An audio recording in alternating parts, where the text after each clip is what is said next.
Welcome to another edition of Alistar 2 Diamond. In this game we're paired up with a Vayne who swapped with our Mordekaiser. So Mordekaiser top, Vayne bottom with me, and we're up against Jinx, Soraka in the bot lane. They have Yi jungle, we have Graves, they have Way mid, we have Cass. They have Renekton top and we have Mordekaiser.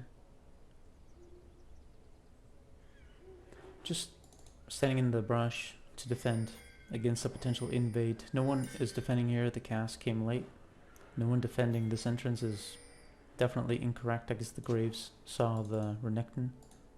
Let's check our vision. Yeah, he probably saw him. He was standing here already and he saw Renekton walk into the brush.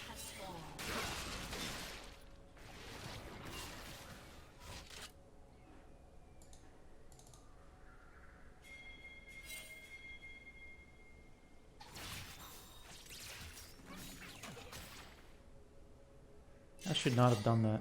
I was thinking, just seeing a couple of them up top, I was just thinking, okay, I'll move into war deep in their jungle, but that doesn't really make any sense because of course their bot lane didn't show, so they're most likely defending against an invade.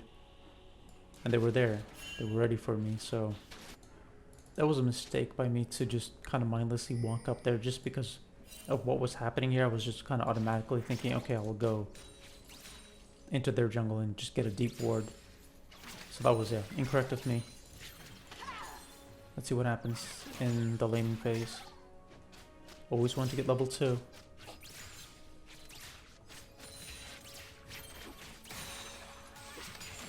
Let's see if we can get level 2. Vayne is pretty slow at pushing. Looks like they're going to get level 2 before us. There we go.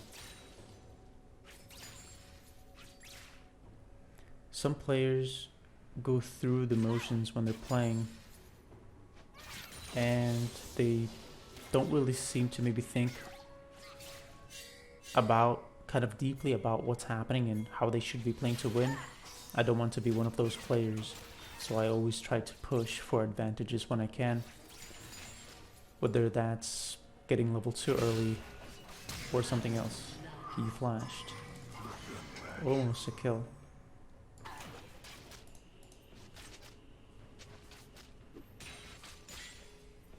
And that is my advice to you and to anyone who plays League. I think one of the best ways of approaching League is to think to yourself, don't go through the motions. Don't be one of those players. Because if you are, then you're going to lose a lot more than if you had focused on doing exactly what you're saying.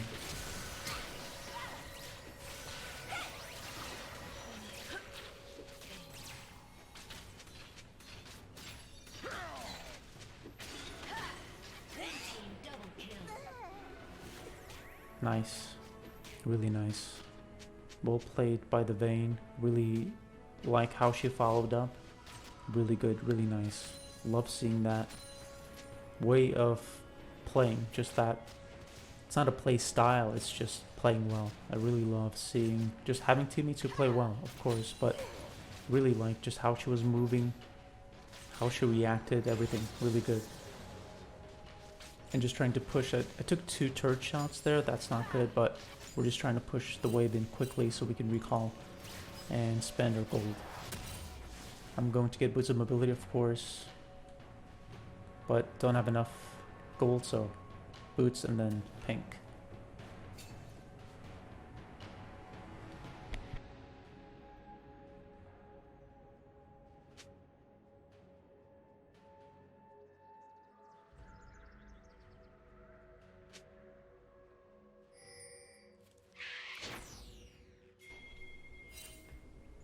So Yi was in our jungle, so he invaded, he wanted to ambush Graves.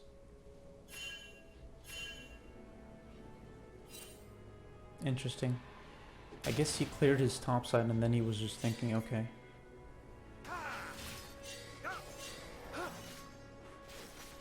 That he would try to ambush the Graves, our Graves, but yeah, I don't like that the cast just did what he did there. What am I supposed to do? Kassadin should have reacted there, I think, and the Graves too, but yeah, I don't know. Don't know why my team didn't react to that. The Graves immediately moving in to take the dragon. Let's take a look at their vision just to see. So they can see. They can't actually see from the edge.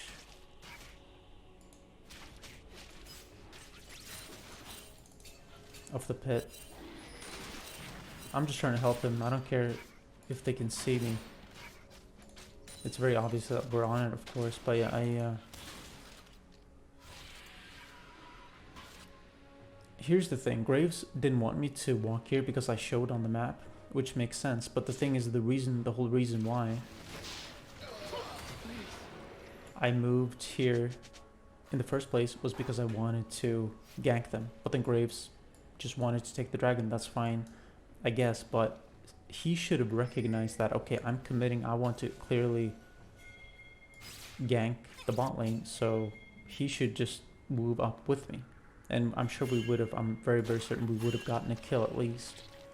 So I think Graves should have come with me. At the same time, maybe I could have just stood in the pit instead of kind of moving in and out of their vision.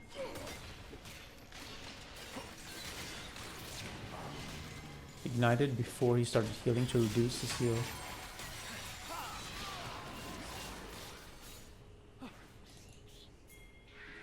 They don't know I'm there. They can't see me here.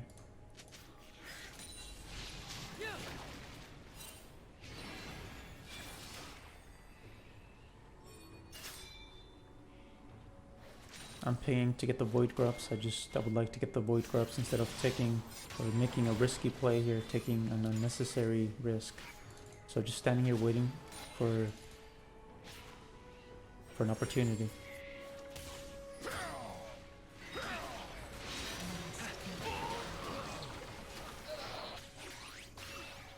Yeah, I wanted us to get the Void Grubs. I saw Soraka was low. I was thinking, okay, I'll try to go in, but yeah, the entire time I've been pinging to get the Void Grubs, and I think that that's what we should have done from the start. I do think that going in there with Soraka being really low was probably the right call, but as you can see, it was didn't quite pay off because Kassadin died too, so really wasn't worth it. Maybe. At the same time, he didn't really lose minions, and he did get a kill. He did get some gold there, so maybe it kind of was worth it. Hard to gauge, but that is maybe a good example of when you shouldn't go in. If it's hard to gauge whether it was worth it or not to go in, maybe it's not worth it to go in. It should be pretty obvious if you know in your mind that going in here and getting a kill, for example, getting a takedown, as they call it, as the design team calls it, if it's worth it and it's obvious, then you should do it, and you feel like there's a clear reason behind trying to get that takedown. But if not, maybe you shouldn't go in.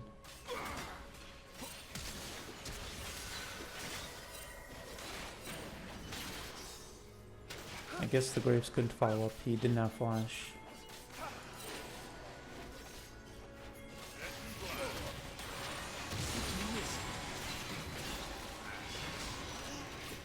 Focusing the Raka because she has heal and she can be really annoying. If you ignore Soraka, she's just going to heal everyone constantly, and it's going to extend the fight, and you can lose that way. It can be really annoying, so best to focus Soraka, not the ADC, not their mid, not their jungle, not their top. Focus Soraka, get rid of her first, if you can. If not, use your Ignite to reduce your healing.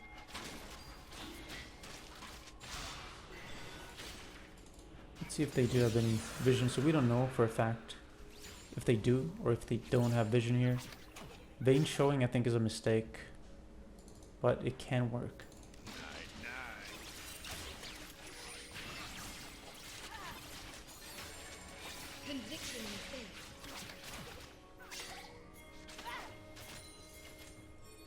I'm pinging to go in here, but I need Graves to come with.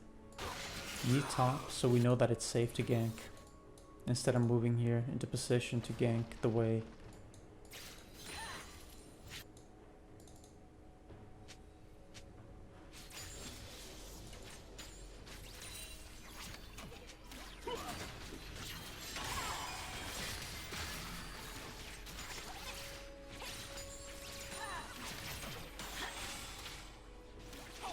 Good damage.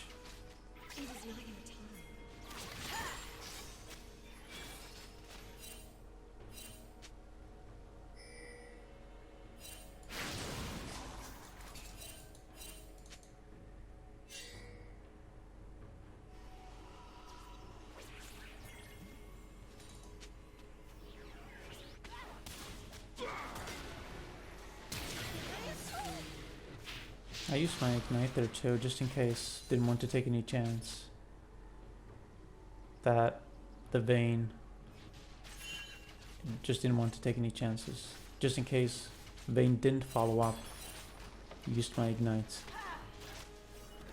We know for a fact that Yi is on the ground. Getting a TP in here from Kassadin. He's really committing to this, but didn't get anything out of it. Interesting TP. Maybe a bit too optimistic, but I do like the proactivity. I do like that he's not, as I mentioned earlier, going through the motions and just being passive.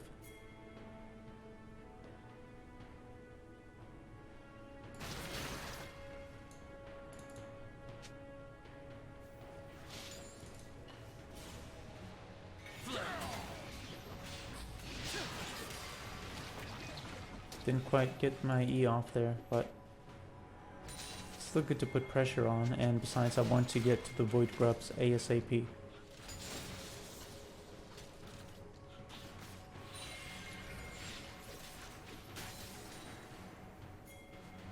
Want to make the Yi feel uncomfortable.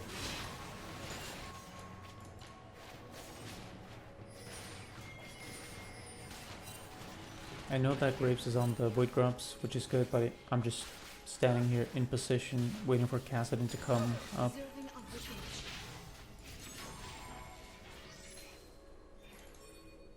Yi going up to get the Krugs.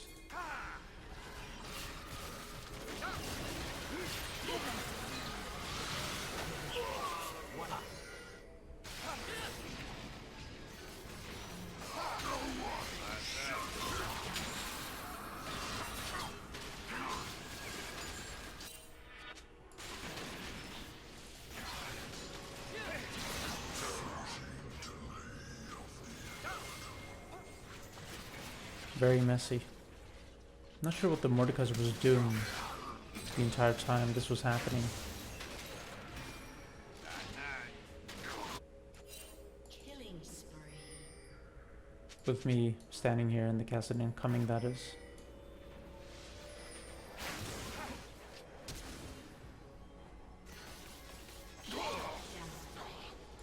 Yeah, pretty unfortunate. We did get, I think, 2 Void Grubs, so it's something, but that could have gone a lot better, that's for sure.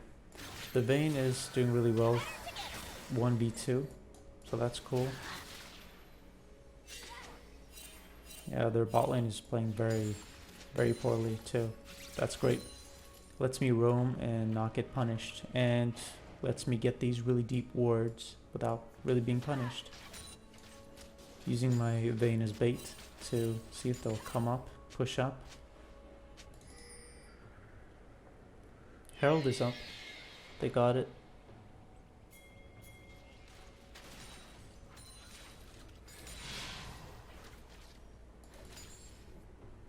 We have complete vision coverage in their jungle on the bot side. That's definitely something we can make use of. Let's see this Soraka here.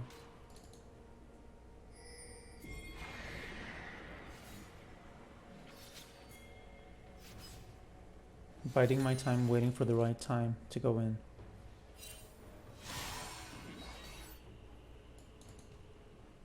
Letting Graves get the dragon. I want to prioritize being Blue team has in position to go in if an opportunity arises.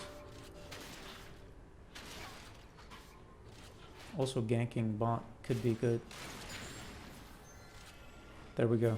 This is the right time to go in. The turret is low. We're going to get the turret and then we're going to get her.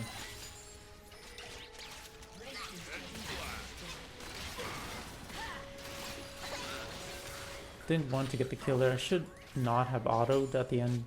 There was no point to it. Should not have taken that kill. blue team's turret has been destroyed.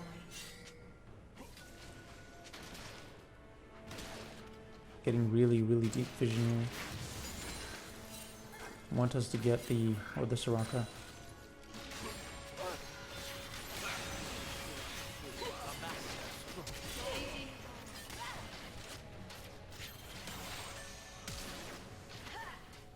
Rampage. So where's the Yi? He went here somewhere? Okay, there he is.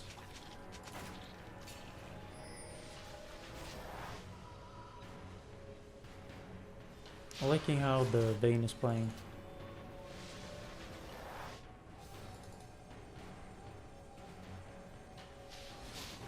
She's playing very actively, really trying to make something happen. When there is a chance, she goes in. Really love seeing that.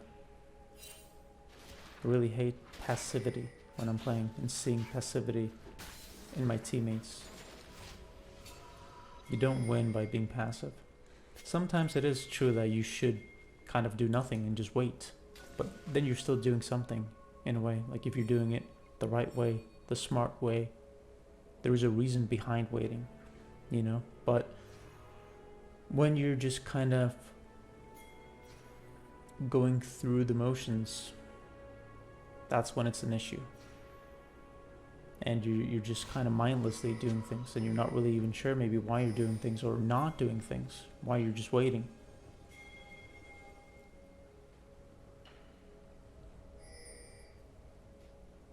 I need to know where Wei is before I go in. Yeah, that sucks. Luckily I didn't die, or hopefully I don't die.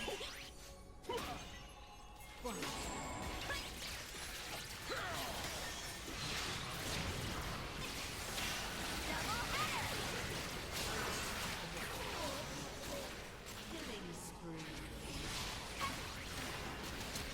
Feels pretty weak.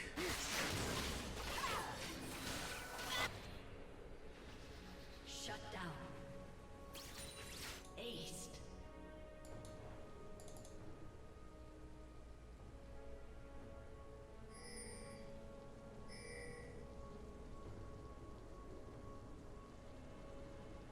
What's going on with the Mordekaiser anyway?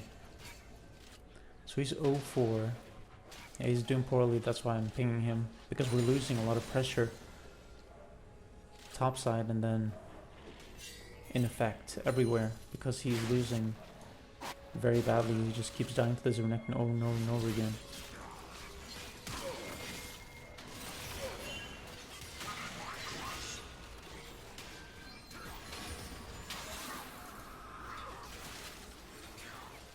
I want to keep this Soraka away from the Renekton so she can't help him.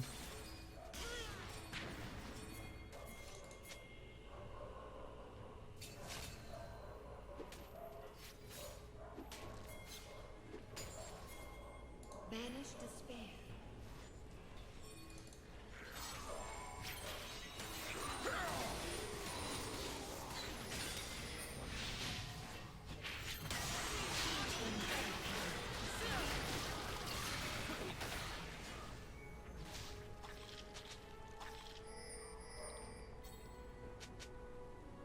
Dragon is coming up. Vayne is pushing bot. Vayne definitely can split. And I do like how this guy has been playing so far. So Vayne splitting might not be a bad idea. Is his... Red team's turret. I was wondering if he had Herald and it was expiring or something, but it was just the spawn of the Baron, the animation of the spawning of the Baron.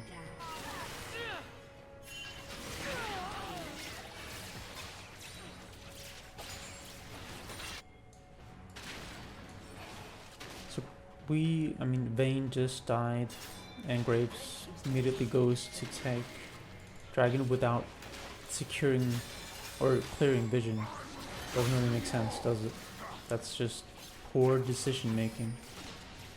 Renekton is really strong, that's why I'm not going in here. I'm waiting.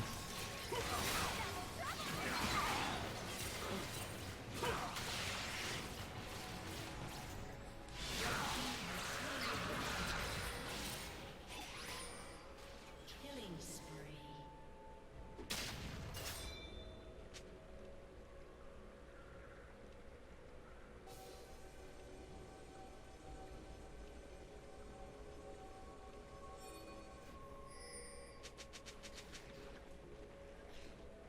Don't know why the Graves is pinging me, that's interesting.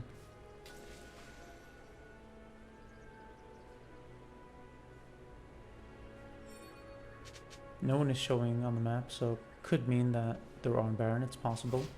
Way showing could still mean that they're on Baron. Soraka showing now, it probably means they're not on Baron. You showing too, so they're 100% not on Baron. Important to make a mental note of that when you see the enemy team on the map. That will let you know what's happening or what is likely happening or likely not happening. You can infer a lot from what you're seeing on the map. That's why vision is so important.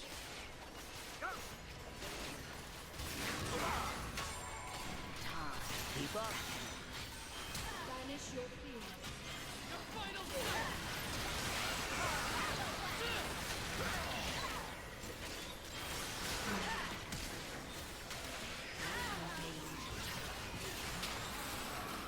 I'm backing off here because I'm feeling like we're losing the fights, I guess. But then I'm moving back in because I feel like we're now winning the fight. Not sure why I W'd the Yi towards the Vayne. Maybe I just wanted him to be in her auto attack range, but it also gave him a chance to auto attack her, so would have to play that back just to see exactly why I W'd the Yi into the Vayne. But it could have also been because I had a chance to get over the wall, I'm not sure, or did I W him from here? Doesn't really matter. But you do really have to be careful as Alistar with that W, not to W enemies into your teammates unless you're sure or you're pretty certain that they're going to be able to get the kill. Kassadin is splitting. Don't know where Renekton is. Did he recall? Probably.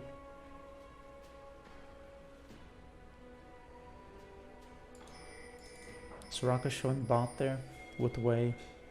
I'm pinging here to go in to see if we can get the Yi here. Or anyone trying to get this red buff. Walking up here is not a good idea because they probably have vision. You can do a quick check just to see if they actually do have vision here. Yeah, yes they do. Let's see.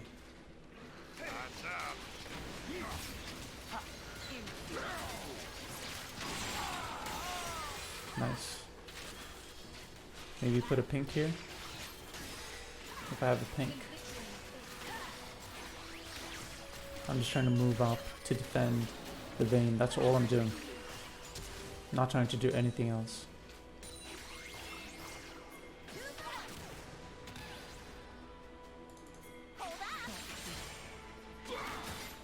Used my Solari. Graves coming. Let's see if he can do something.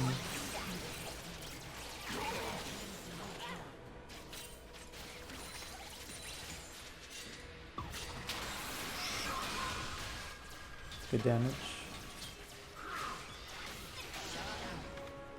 All this happened because of what I did and how I saved the Vayne with my Solari active. Or delayed her. Yeah, just give her that shield and just helped her survive. And then re-engaging, using my map awareness, seeing Graves coming from behind, and then that gave Mordekaiser time to converge on where the where the skirmish was happening.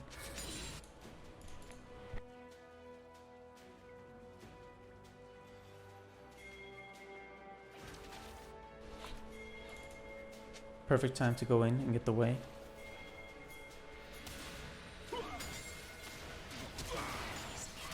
Flash.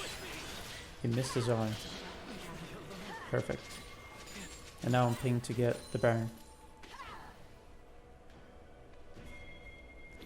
The way this Vayne has been playing this entire time is a good example of what I mean when I say that through how someone plays, they can earn your trust. And the way that the Vayne has been playing has definitely earned my trust in her. At least in this game. She's playing well. She's being very active in the way that she's playing, really going for opportunities that present themselves and even trying to create her own opportunities, and that lets me know that I can trust her. And that changes how I play 100%. It makes me play a certain way that is more reliant on her in a good way, in a team working sense. And that is what you need. I mean, League is, even if it's solo queue and you're playing alone, League, you still need to be able to work with your team. There he is. Interrupted his first E. He got the turret, but that was a shutdown, I think. So, really good that we got that kill, and especially on the Vayne. Let's see, the Yi's out of position here. I'm moving in. Soraka out of position too, trying to help the Yi. The way here. Dodged, sidestepped.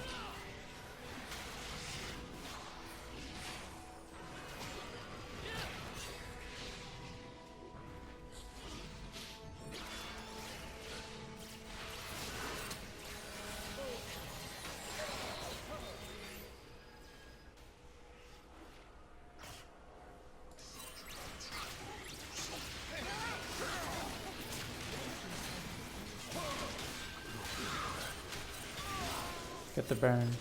Already got the Baron. Vayne splitting bot. Really good. Rage crit from the Soraka, maybe? Red team's turret has been destroyed. Red team's inhibitor has been destroyed. Just trying to push.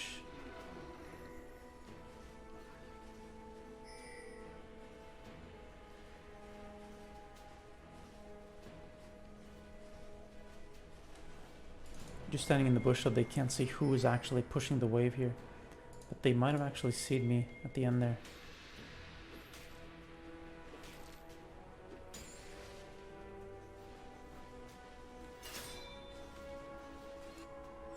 Someone should be pushing bot lane too.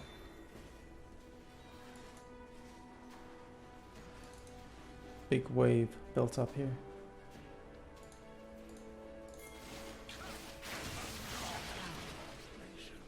And then Graves dies for no reason. Really unnecessary. The Vayne is playing well. She's putting a lot of pressure, so that's good. We can definitely get her here if the Kassadin reacts, but he was very, very slow to react. That was good.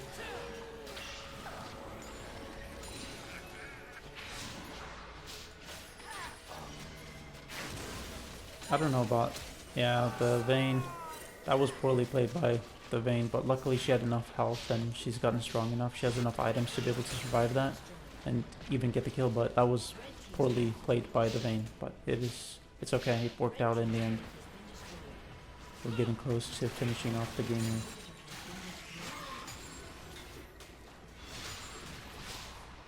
And if this is a win, and it looks to be a win, definitely, I think we'll actually get Emerald 2 off this, so we're in Emerald 3 now, but it should be Emerald 2. If this is a win, and certainly looks to be a win.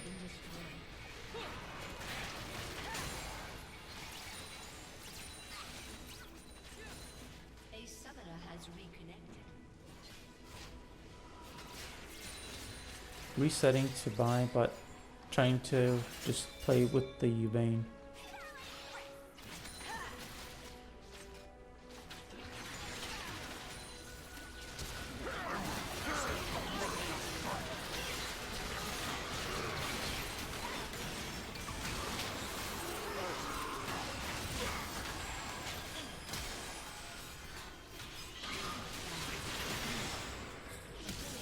Bad movements by the Soraka there. Really bad pathing.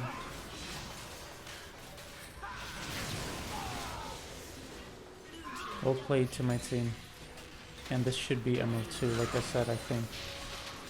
Pretty sure it's Emerald 2 with this win. GG to my team. And especially the Vayne.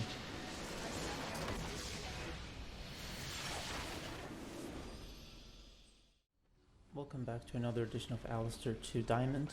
In this game we're paired up with Ezreal in the bot lane, and we have Cassiopeia in the mid lane, Skarner jungle, Aatrox top, up against Lucian, Senna in the bot lane, Zoe in the mid lane, Teemo jungle, which is interesting, and then Irelia top. Moving to defend against a potential invade first, which is standard. Should always be defending against invades, because you never know. And I don't know why. Okay, she might die here. Close to dying. Very poorly played by the Skarner and Cassiopeia right off the bat. Why would they go into two of them into this brush when obviously the enemy is probably there watching? I don't know. Anyway, let's see how the game progresses. The Lucian does not have cleanse. He actually has ignite. It's quite uncommon, I think. The Senna has ghost, also pretty uncommon, I think. Maybe that is standard on Senna, I'm not sure, but I'm pretty sure that going ignite as an ADC is not common. Zoe is a really difficult champion to deal with the bubble and the insane damage output that she has.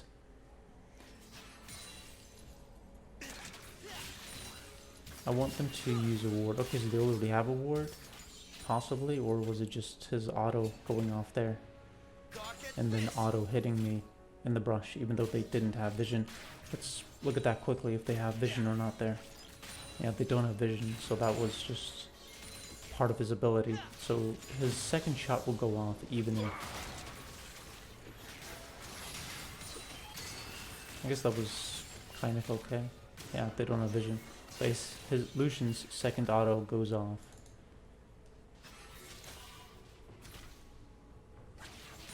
Even if he loses vision, as long as he gets off the first shot, I guess.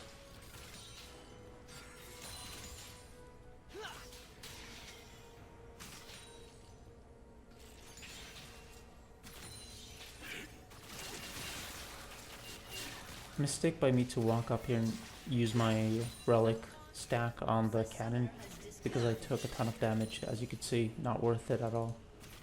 Should not have done that. Almost got her. I'm moving into position.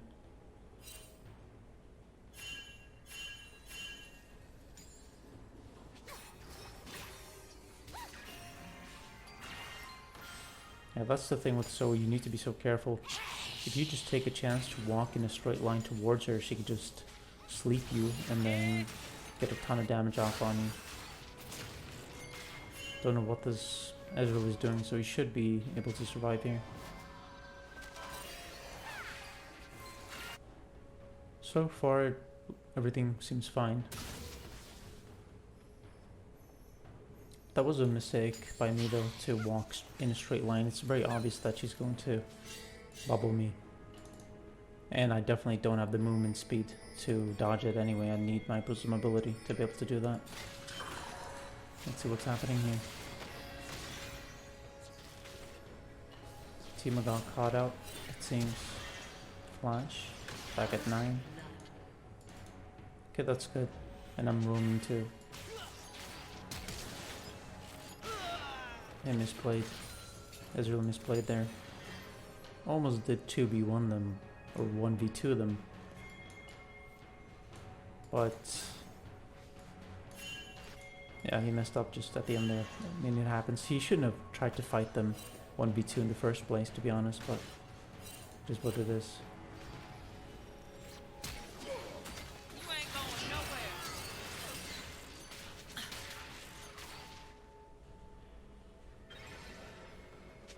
Got the Lucian, that's good. Definitely worth using my flash and ignite to get the Lucian. Also got a deep ward off here, so we can see when Teemo is going to be back on the Gromp.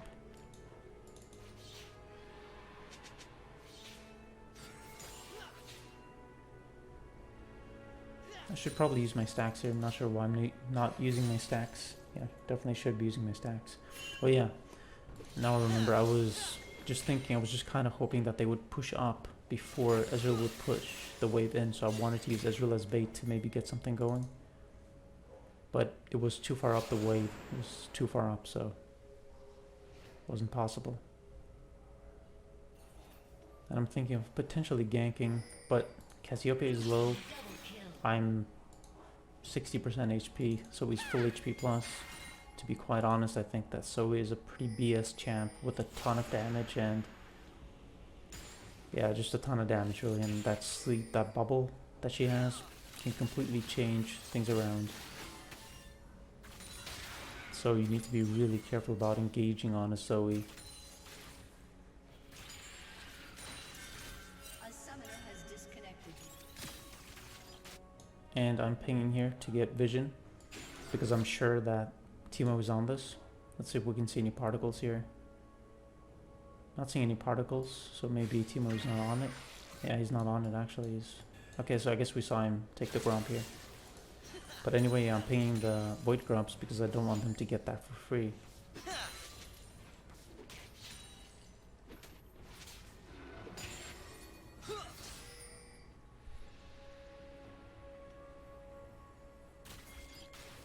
Skarner is on the Void Grumps. Not really much to say here, not much happening. Really slow paced game. So we now know that it was either Zoe or Teemo who did that. Who got the Scryer. I'm just waiting for Zoe potentially to walk up the lane here.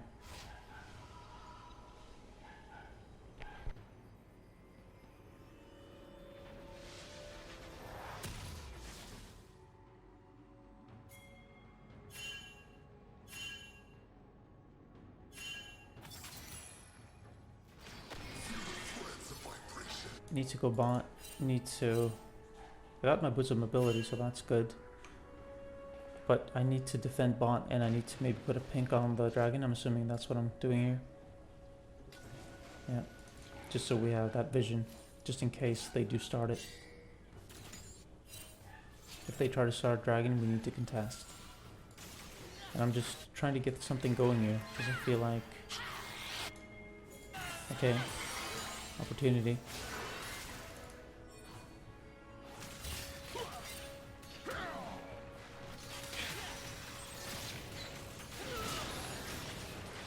Really frustrating. Yeah, I'm pinging Ezreal there. I created that opportunity and then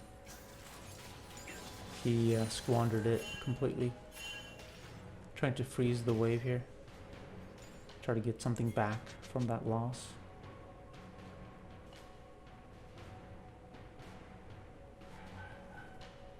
Probably should have actually just kept the wave there, but I guess I was thinking I'll just check if they're there. If they're not there, then I'll help Skarner take dragon.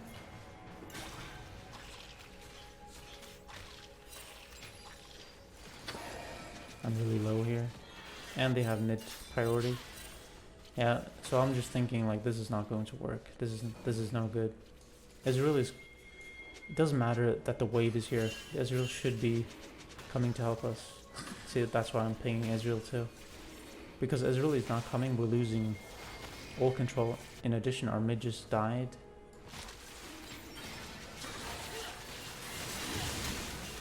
Okay.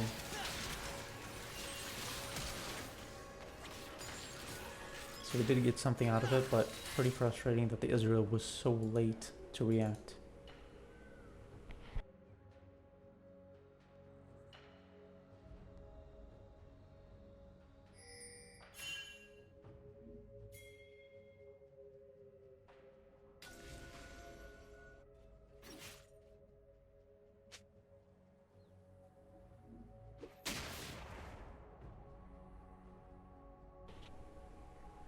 Removed the cone, and now Zoe's in a bad position, so this might be a time to go in.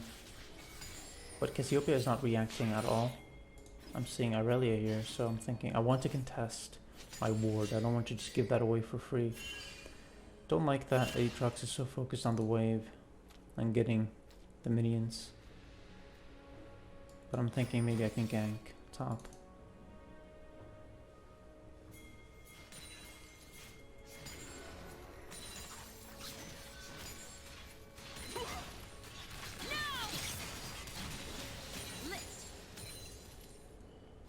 She still has, and then a flash. Yeah, probably got out of it there with the flash. So that was decently played by her. Nothing I can do there. I mean, Aatrox does a flash. Maybe he could have followed her flash up with his flash. Possibly. Doesn't matter. Still got her flash. Put some pressure on. Of course, Ezreal does die here. And I'm thinking, you know, I want to maybe try to get the Zoe, but just not really in quite the right position. I want to get the Void Grubs. Don't want to waste my roam.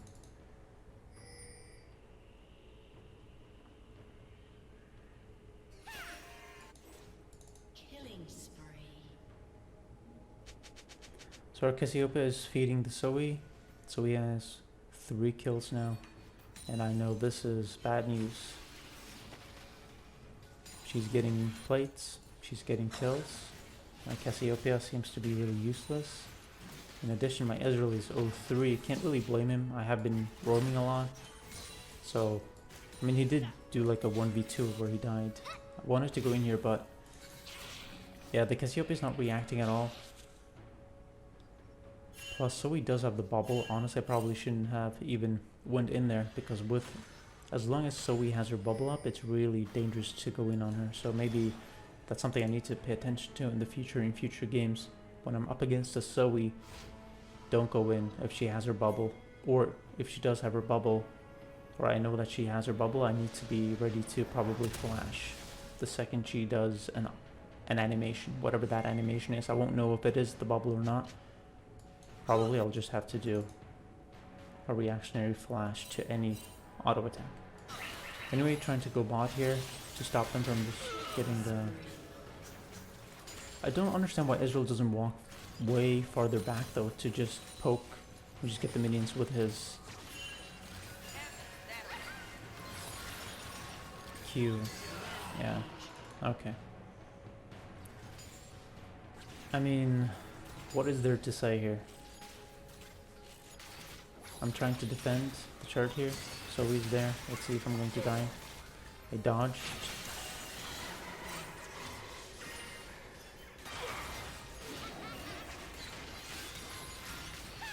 Her bubble with my W, and then she gets the killer.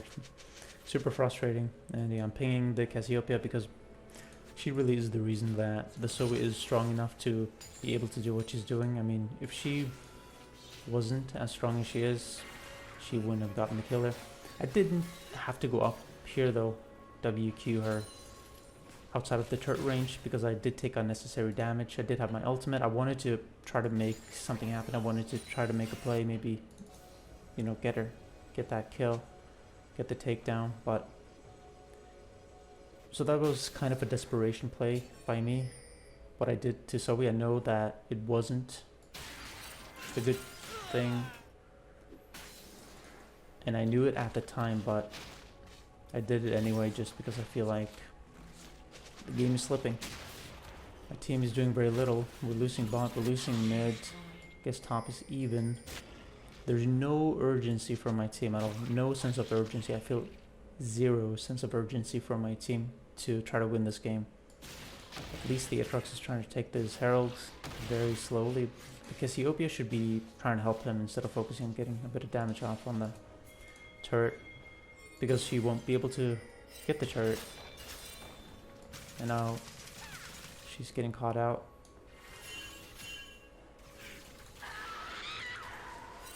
Really frustrating. No point in me trying to save her there. This is definitely the time to go in.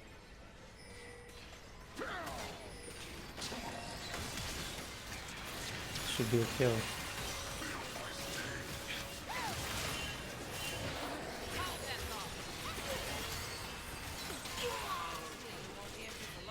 And that's it. No reaction from our Ezreal. Cassiopeia died earlier. Yeah, and she got caught out here. Yeah, this is not looking good. And I feel like it's so ironic that the Cassiopeia and Ezreal are pinging me when I'm probably the only one on the team who's doing anything to try to even win. To be 100% honest. Seriously, what has any of my teammates done? None of them have done anything proactively to get anything going.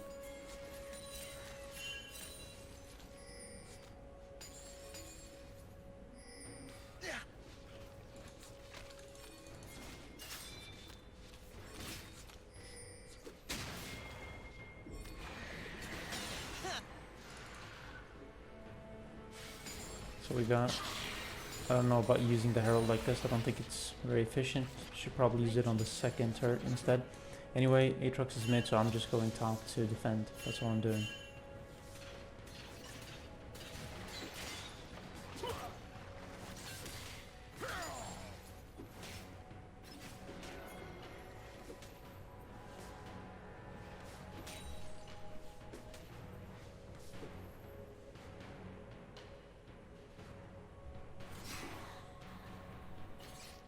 She used her Bork there.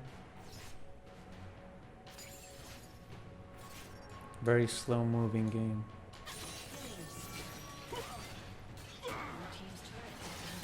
Again, trying to make a play here. Cassiopeia has no reaction. She probably could have used her R there and gotten Aurelia that way. Maybe. But at least she could have flashed after her and tried to make something happen, but let's see my build here. Solari after Boots because of Zoe, makes sense.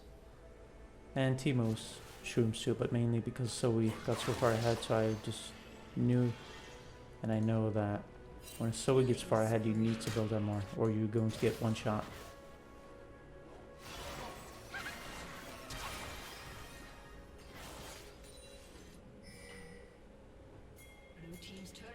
I'm trying to ping here.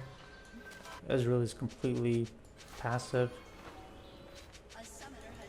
And that was it. Really horrible game.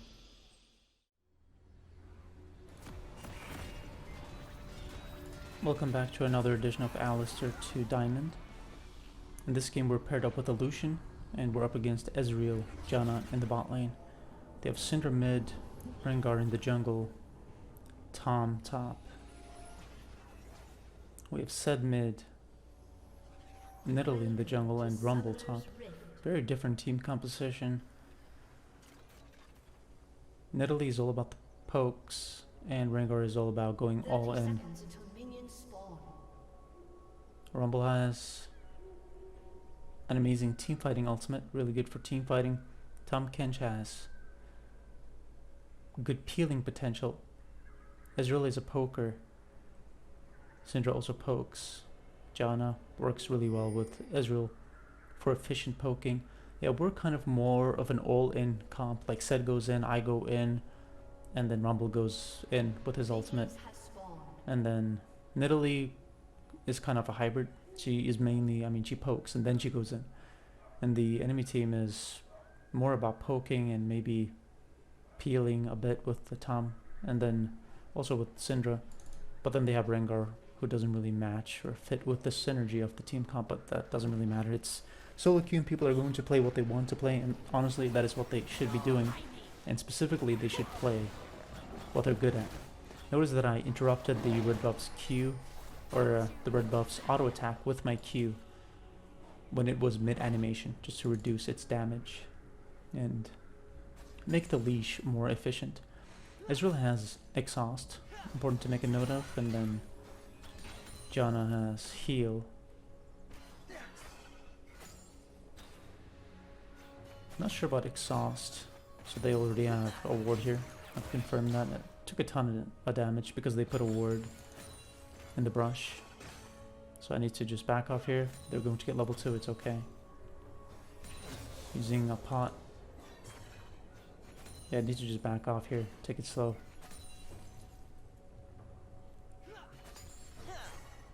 Currently sitting in Emerald 2 and trying to work our way up to Emerald 1.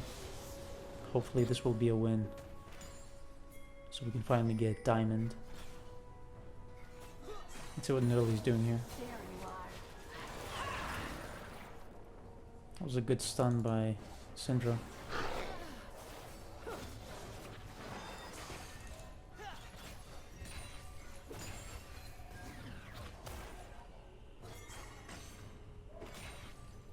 I'm paying to go in, or was that Lucian? It was Lucian, yeah, because personally I don't feel like, no, it doesn't make, no. Why would you ping to go in here? I don't get it. This is not a position to go in. Yes, Janna is really squishy. That's true. That's good damage. Absolutely, I do agree with that. And I'm not saying we can't go all in, but here's the thing that this guy doesn't seem to understand. He's a random player. I'm a random player. And we're playing together in solo queue. I don't trust you. That's what I'm trying to get at. I don't trust him, and I don't think he trusts me either. Put a ward down there.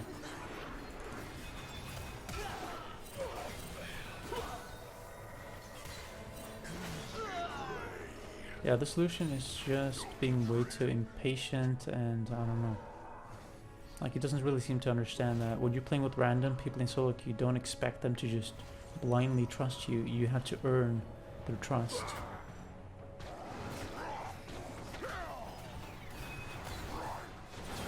I was worried. I am worried that I'll die here. Yeah. Pretty damn close. Maybe Janna could have killed me even with a flash, but then she would have died too. But anyway, this guy doesn't seem to understand that when you're playing with random people in solo queue, you need to earn their trust. You can't just expect them to go in. If we were duoing, then I would 100% agree that, yeah, I should just flash in on this Janna, just flash in WQ, ignite, we're going to get the kill. Pretty much guaranteed. Because Lucian and Alistar have great all-in potential, but he does not have my trust. I don't trust him to go in like that. And I don't want to throw the game in any way. I'm trying to get to Diamond here. I need to be consistent and play smartly and properly, and not just blindly trust my teammates and expect them to do what is correct.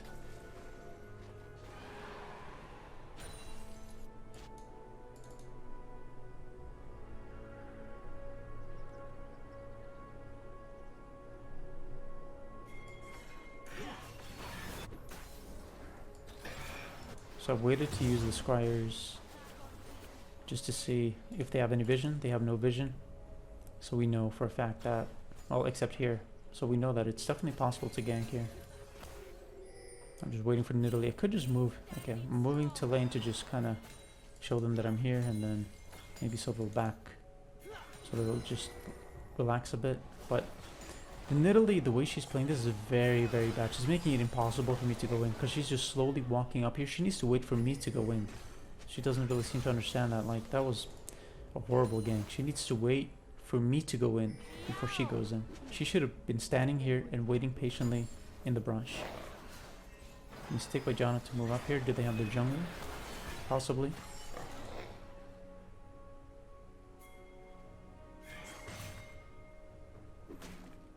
Not going to take the chance of killing or destroying the ward. Now I'm thinking that the Bringer is on the Void Grubs. I don't like that my team is not checking here. They should be checking.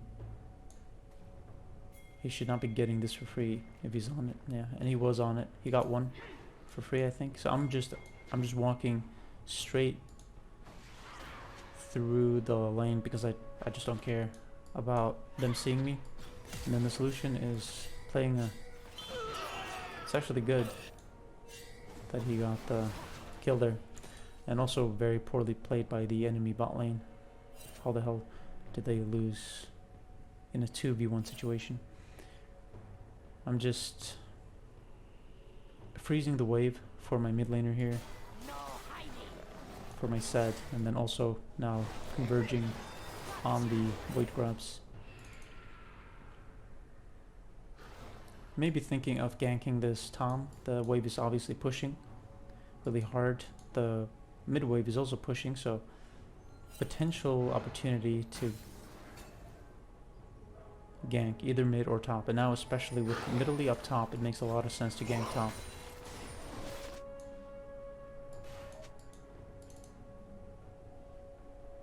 Janna is pinging me. Okay, he went in with his, I think it's his W.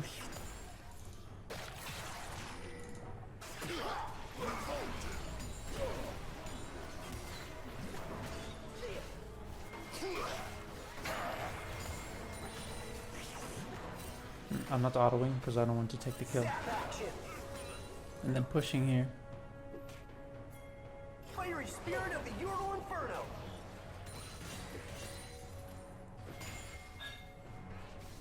Blammo torpedo. Recalling. Got enough out of that. There's no point in overstaying and just maybe potentially getting one more plate. Not worth it.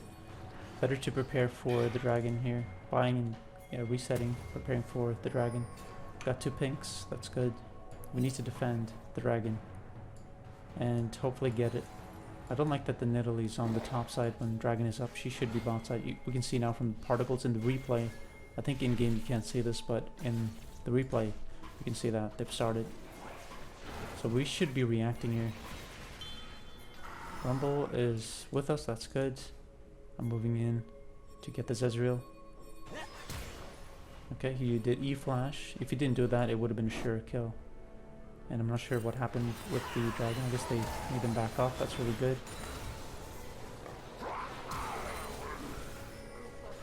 He missed his Q. It is what it is. It happens. Ezreal rotating here shows just how important this ward is. It's so good to just see when people are rotating, and especially putting maybe a ward a bit slightly farther up into the brush would be even better. But anyway, still a good board. So they don't have vision here now. And Rengar, we could see now that Rengar is moving up, but we don't know that in game. But I'm just standing, I'm using the Lucian as bait, basically, and of course I want us to take the dragon. I'm seeing if anyone is going to pass through this brush, and if they are, then I'm going to move in, and if they're not, then I'm going to move to the side. Perfect.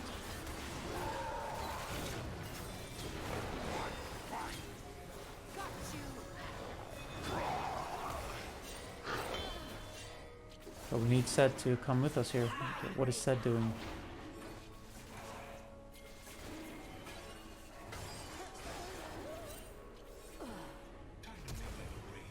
I'm not taking any chances. And what is the Lucian doing here?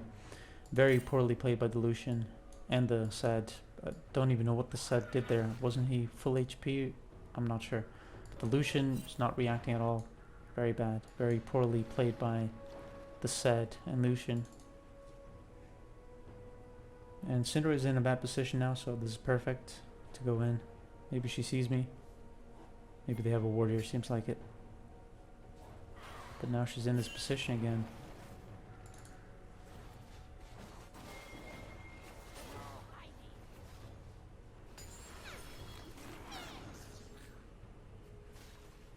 This is a really good position to gank, but I need to wait for them to push completely. Let's see here.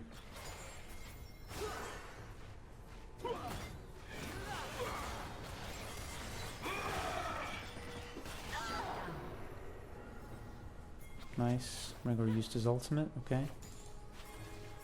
Let's see if the set can do anything here.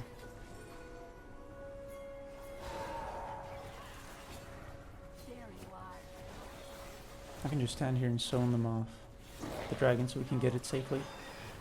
And then I definitely want us to get the Void Grubs. And I'm probably going to move, yeah, I'm moving straight to the Void Grubs. Don't care about showing on the map, I'm just moving straight to the Void Grubs. So I'm not going to let this Rengar just get this for free like he got the other 2 Void Grubs for free. Not going to happen. Audacious bravery shield. Brain of obliteration. And don't know what this Tom is doing.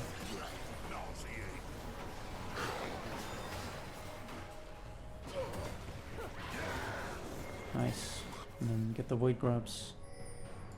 Then maybe push top. TP. Back at 1825. TP back at 1825. Spinning flames of fury. Always good to time TPs and flashes. So I don't know for a fact that Rengar's there, but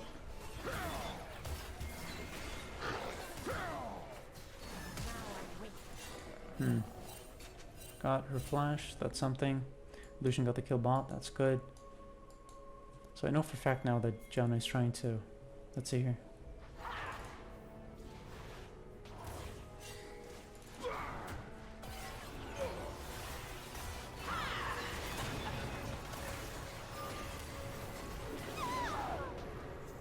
Nice. Can I get the WQ off?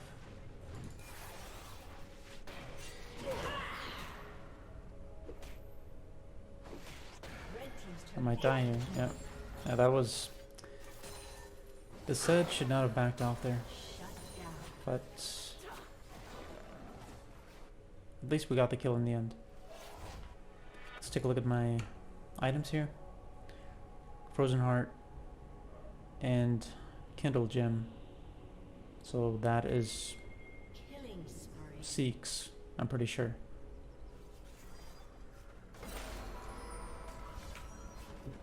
Moving to get the Herald.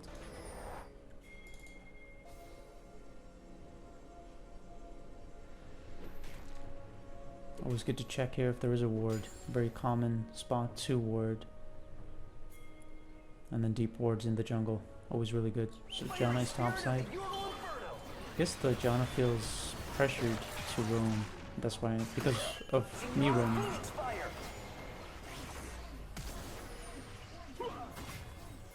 Just trying to save him. That's all I'm trying to do here. Nothing more. Interrupted is, I think that's his W. And now Italy's coming here. Turbo shock rockets. Nice. And then we can get him. Rengar is here. We see that from the ward that I put. Shows how good that ward is.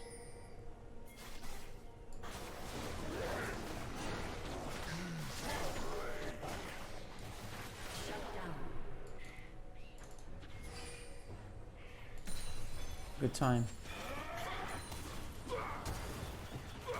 That was a weird one. That was a strange interaction. She flashed, but then my W put her back into the same spot she was at. Even though she flashed. But I guess maybe she flashed. She must have flashed after, or she must have flashed before my W went through, I guess. And then when my W did go through, that's when she was displaced. That's the only thing that makes sense there. Because if not, then she should have been able to dodge my flash. Because you can definitely dodge or evade Alistar's W with flash.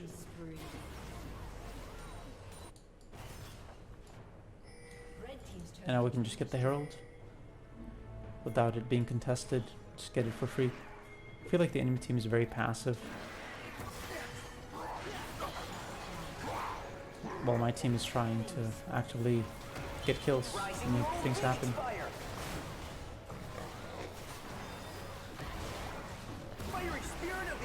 Dragon is coming up after Herald, so we're going to get this turret, most likely with this wave, or maybe not with the wave. But Rumble is going to get it. Let's see here. Don't know what this Lucian's doing. Yeah, going to maybe get the... Okay, I might be thinking of ganking top here. Waiting for Tom to come and then ganking. So I'm waiting here in case he checks here. But I want Tom to come and then I want to gank him. Red team's turret has been destroyed.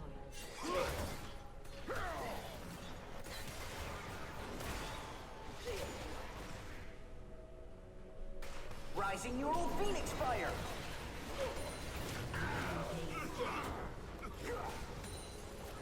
Nice. I think he might have...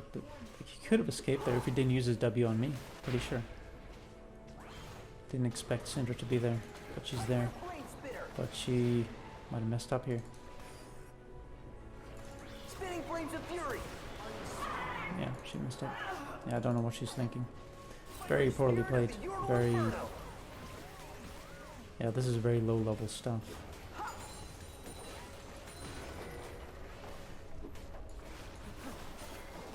Now we're getting dragon. Great. Everything is going really well. We got mid, we got top tier, T2.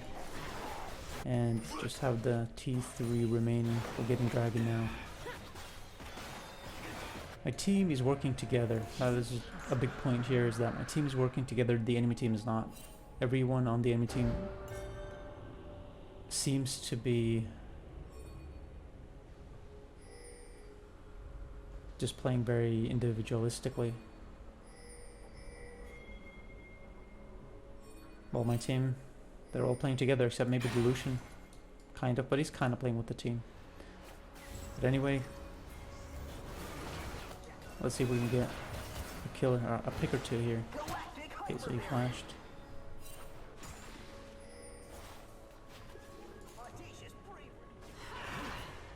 Maybe we can get her.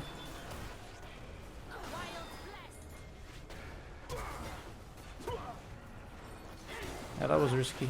Okay. Yeah, I wanted my team to... Kind of a shame, I mean...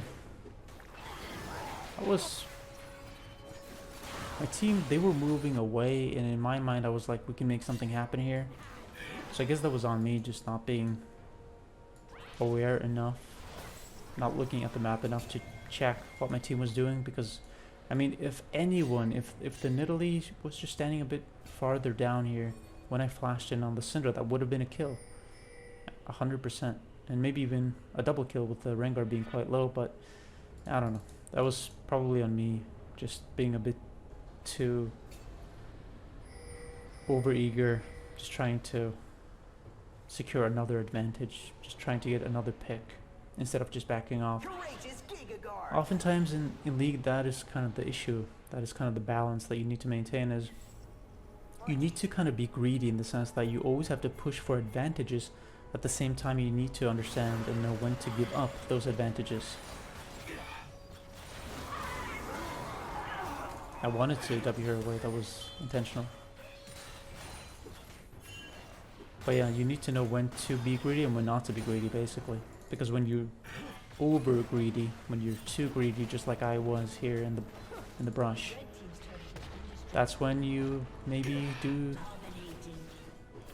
when you end up doing something that you shouldn't be doing, and then the enemy team can take advantage of that, and suddenly they're the ones winning because you made that mistake. I want us to get this in hit, but my team is not really committing to it. I feel like maybe we could have gotten it with Nidalee's poke.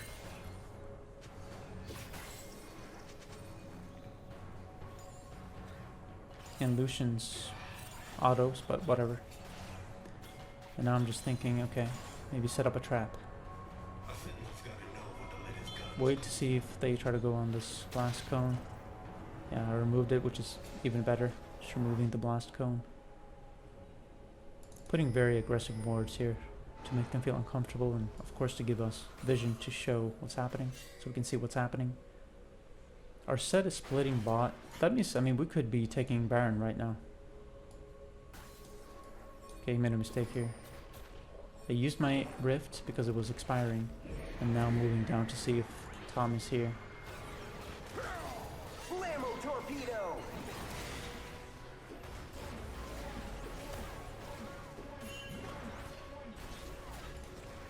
I don't understand. He has his W. Could he not use his W there? Don't understand. I'm pretty sure this Tom is very bad. Pretty sure he could have escaped multiple situations with his W. Standing here was a bit risky. Should have been standing farther up to not get stunned by the Syndra like that. And then we got the mid inhib here. Set is pushing bot. That's good. And now we can get the Syndra here. She's out of position. She's just too focused on defending. And this Janna is too focused on defending the Israel.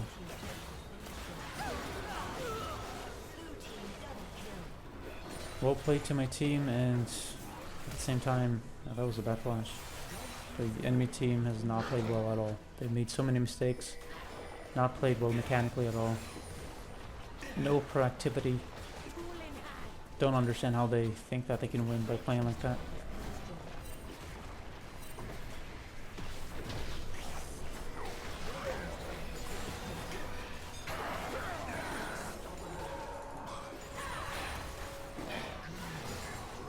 And that should be the game, so GG.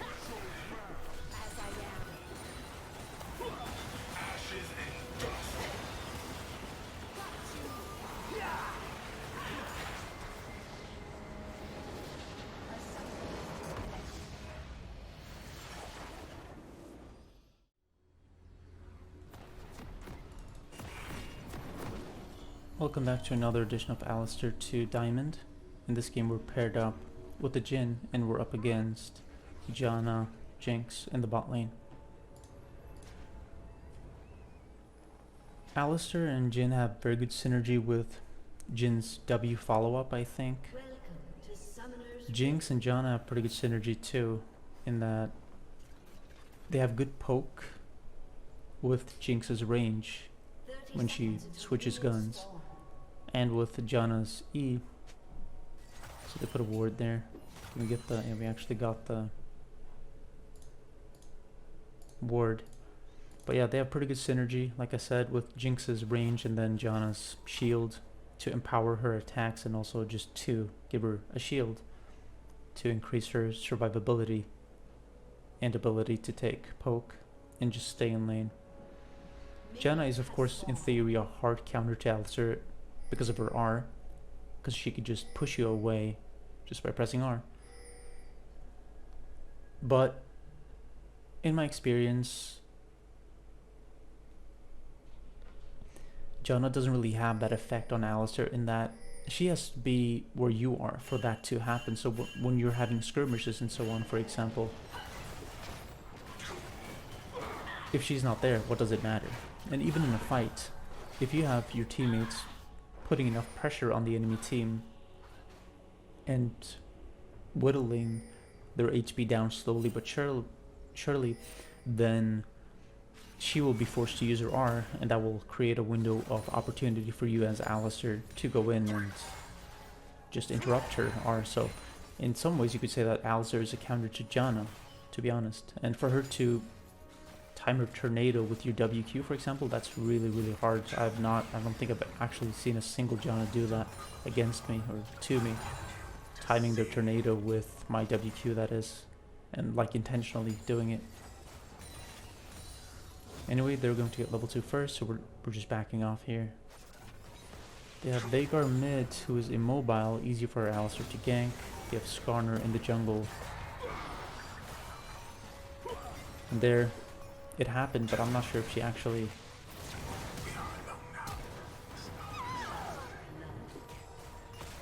did it intentionally. If she did, that's nice.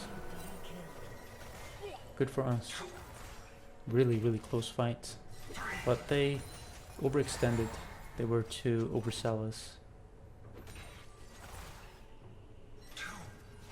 So now I would like us to push this wave. I want to push it into the turret, so we can reset more safely and also make them lose a bit of EXP and gold, hopefully.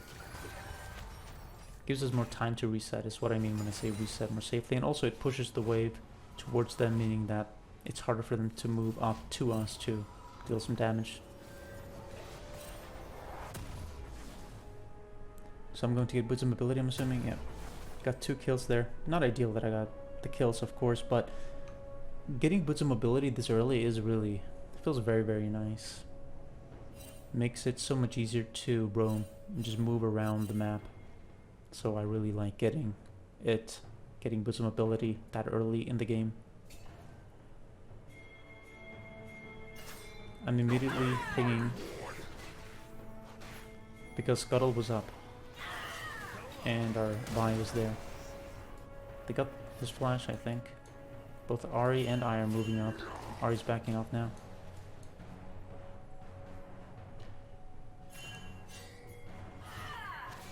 What is the Teemo doing?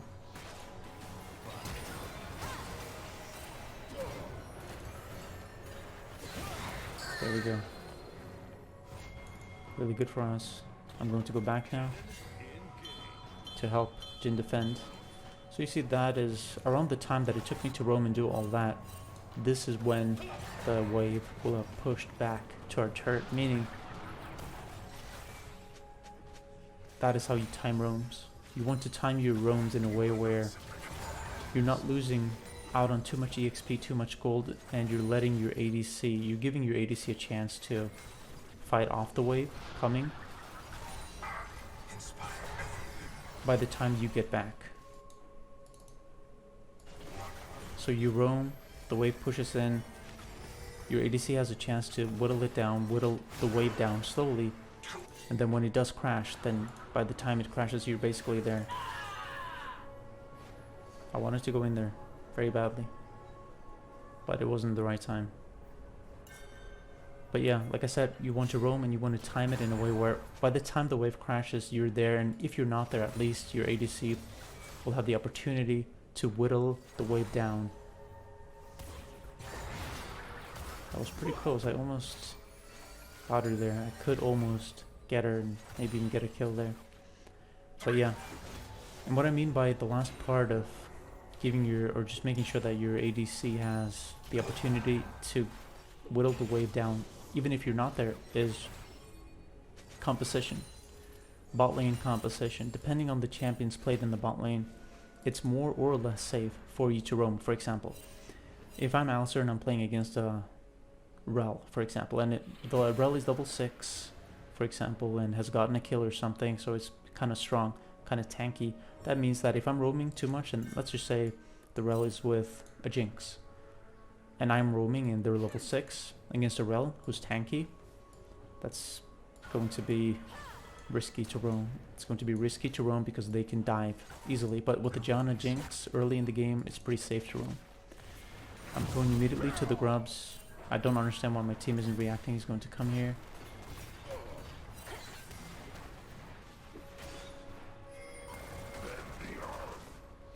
And my team needs to react. You can't just let them get grubs for free. Come on. Giving Jace my passive there, and then I'm pinging to get the void grub. Just get the one that's here. Like, I mean, just look at how my team is reacting there. They're just moving away when there is a void grub here. Like, take the void grub and then do whatever you want, but get the void grub first. They got 2, don't give them the last one. Teemo is low. I could definitely go in here. It's possible.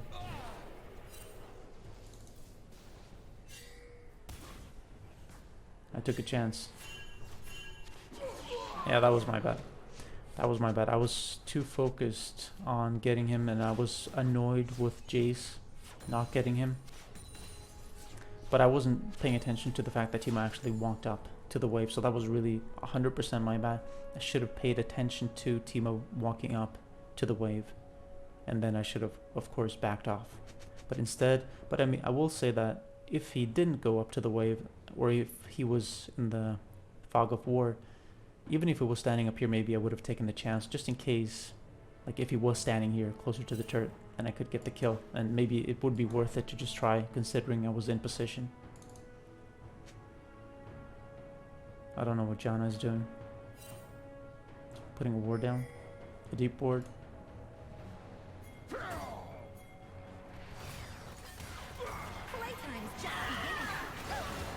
Nice. And we know for a fact that she put a ward down. Could definitely get the dragon here. We don't have priority mid or bot, but we just killed one of them. So it's a 4v5 situation in a way, or you could say a 3v2 situation. Or a 4v2 or 3 situation, depending on roaming and TP and so on. But let's just say a 3v2 situation, depending on... And he should have followed up much quicker.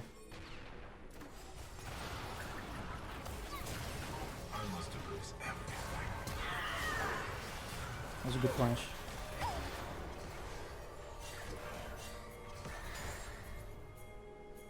I'm saying I want to go in here. I'm pinging like mad to go in.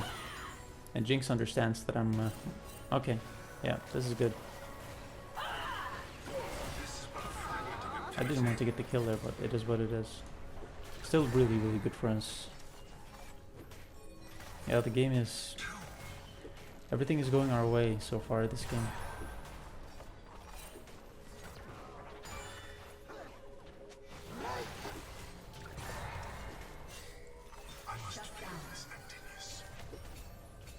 Just trying to push this into, get a bit of EXP. And then... no comment. The Void Grubs should be spawning in not too long, maybe a minute, 2 minutes. Don't have the timer on it in the replay, but should be in 1 or 2 minutes. So Veigar is far up in the lane. Yeah, so in 1 minute from now, so at 11 they're going to spawn. Don't know where Veigar went. I'm thinking I want to punish the positioning of the Janna here. This is really good. But then a bit dangerous with the Jinx. She's using her R. So the Ahri actually blocked. I don't want to get the kill if I can help it.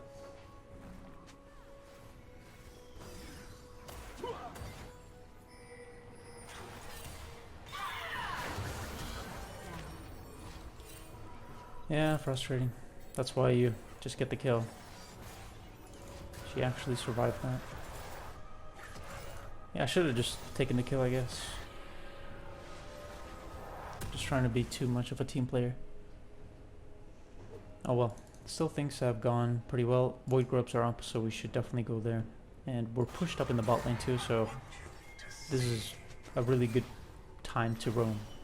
Looking at the positioning of the wave here, Jhin is completely safe. He's going to probably get this plate. He's going to recall and reset, and slowly but surely the wave's going to push back. But we got a cannon wave, meaning that it's going to push even slower. But this is the perfect time to run. Should have sidestepped there. I lost my mobility boots buff.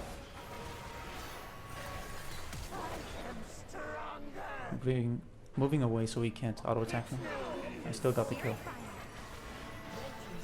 Bit of a mechanical misplay by me. I should have sidestepped before.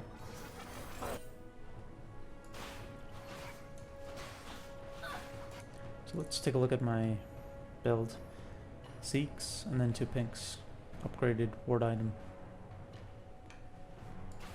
All in all, good. It sucks that we lost the mid turret though. It's a bit surprising considering how the game has been going, where I feel like we've definitely been winning. Maybe the Ahri was roaming a bit too much or something, I'm not sure, because she doesn't have a bad score, I think. Yeah, she's 4-1-1, so a very good score actually. But still we lost the mid turret. Anyway, I'm putting deep wards, and then Veigar out of position here. Quick splash.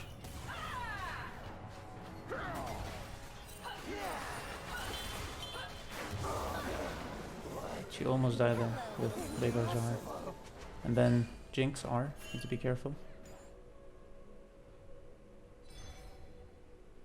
Okay, there it is. Yeah. Not paying attention.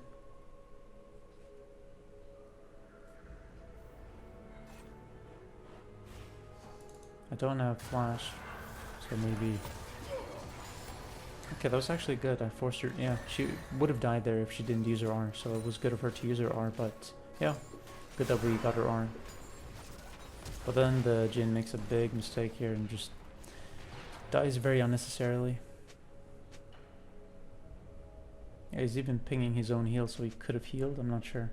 He probably shouldn't have healed, I think. He messed up with the flash, he was slowed. Dragon is coming up, we should get Dragon. And then Herald after. Would be good if Ari... Okay, Vigor is out of position.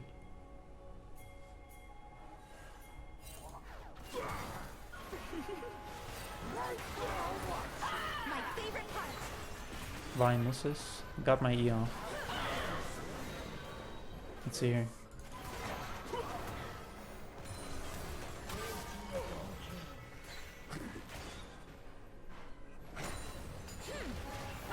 Three v one. Should get the kill here. Vine or Jinx ultimate. Yeah, that was my bad.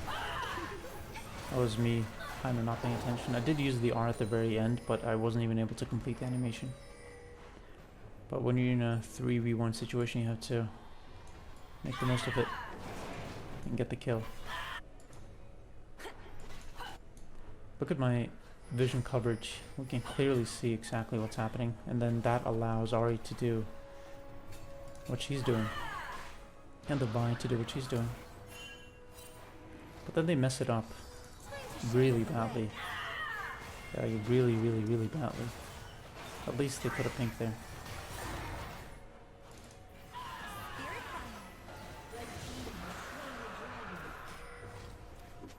So I'm thinking I have my ultimate, I have my flash, I want to push.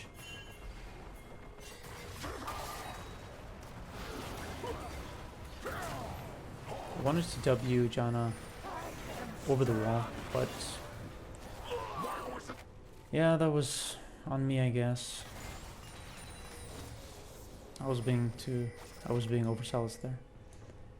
I did get some good wards down, but yeah, I should not die for good wards. That is not good. That is not a good trade.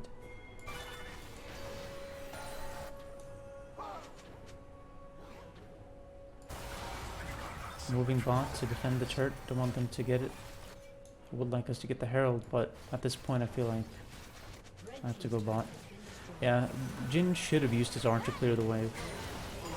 I might have potentially killed him there. I was trying to block it, of course, but then the splash damage might have killed him, so maybe I even killed him there. But yeah, I'm pinging Jin because I'm pretty annoyed with him. Don't understand. Yeah, and then he even rage quits. Yeah, really annoying how the Jin played there. He should have used his R to clear the wave. That would have saved the turret. I don't care if he... or the fact that he... rage quit doesn't matter to me. I'm just playing like normally.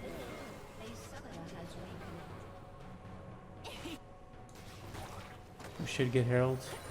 Yeah, push mid, maybe get mid, and then get Herald. 3v1 again. We need to get the kill here. Nice. Putting deep wards.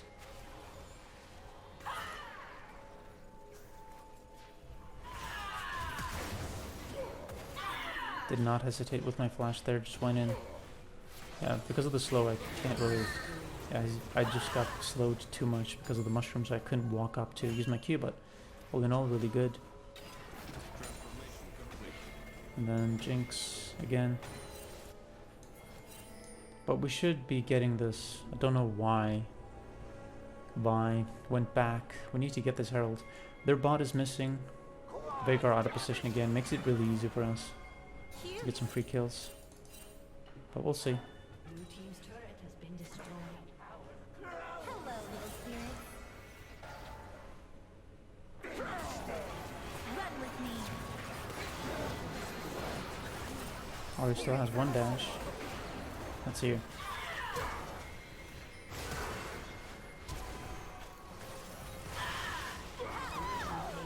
Just W'd Jinx away, just so she couldn't auto. Time to show them the way. Red team's turret has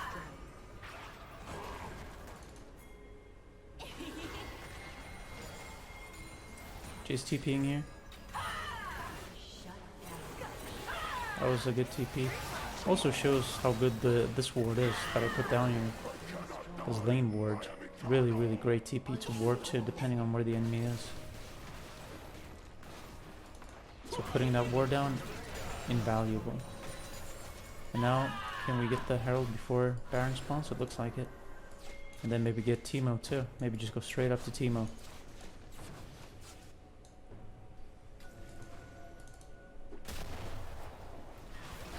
Yeah, I just want to go straight up to Teemo here. Not sure where his shrooms are. I want to actually take the Herald buff and then go up. And he's going to get the kill here. Yeah, I don't need to do anything. Yeah, that was my bad. I didn't mean to do that actually. I wanted to sweep. I was so focused on getting the Teemo. I wanted to sweep here to check if he had mushrooms, and then I kind of forgot just for a split second that I actually got the Herald buff. But it kind of works out, I think, because yeah, the wave is pushing. We have control of the mid lane. Yeah, we have a lot of control, so we get some use out of it. Maybe not the most optimal use, but still pretty good use. So that's decent. It's okay. Now we can recall, buy, reset, go to dragon. Let's see what I'm building. Got Frozen Heart and Seeks. Frozen Heart good against auto-attacking champions. So Teemo, I guess, and then Jinx. And still an overall good item because it does slow anyone who's within a certain radius down by 20%. So it is probably pretty decent against Garner too, when he's in the thick of it and he's auto-attacking and then he's being slowed. His auto-attacks slowed by 20% because of my item. So still a good item against Skarner. They have a Scryer here. I know Janna might be here. Took a chance.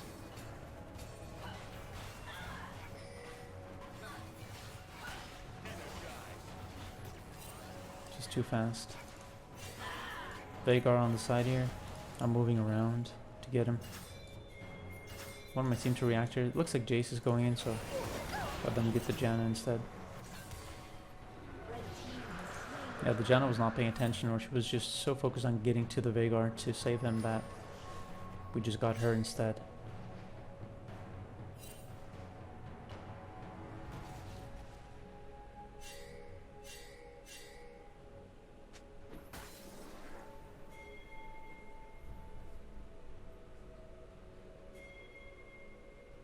Veigar out of position again. Don't know what he's thinking. He should know that I'm here.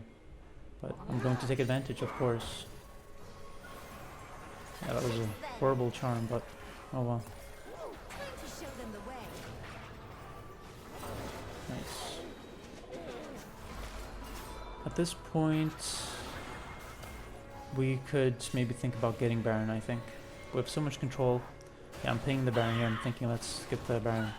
We're strong. We're way ahead in terms of kills, gold, items, maybe even levels. Haven't really checked.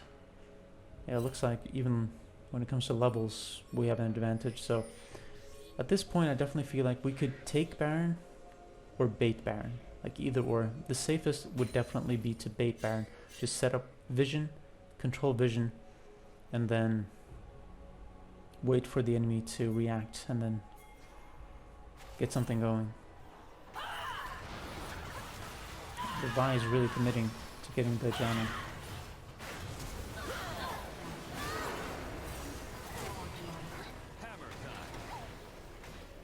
So it did work out, but don't know if that was the right call to go in that hard, but it did work out in the end. Did get both of them. The Veigar pushing, like why would the Veigar be splitting like this? I mean, I guess a Veigar maybe can split, but I feel like if you're going to split as Veigar, you need to be very mechanically sound, and you definitely need TP. This guy has TP as a summoner spell, but yeah, I don't think he really has the mechanical skill to do what he's doing.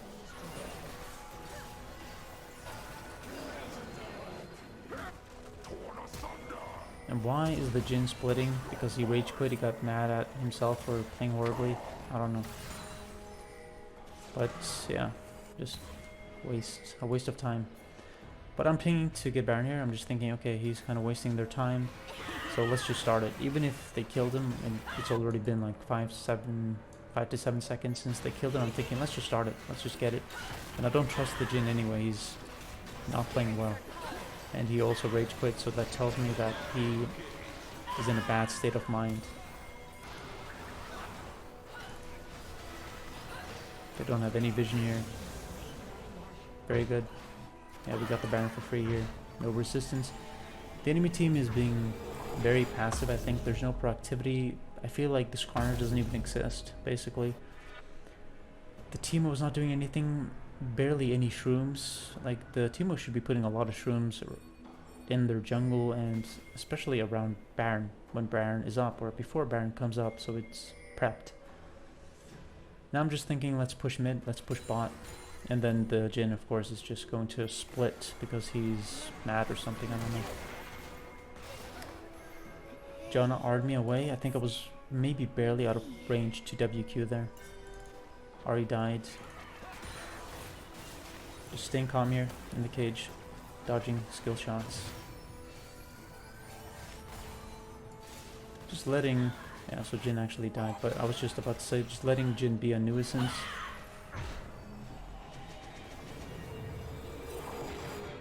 But he died, and then we're losing pressure, so that's why I'm recalling, and I think my team is also thinking, okay, and then Ahri died too, so we need to just kind of back off.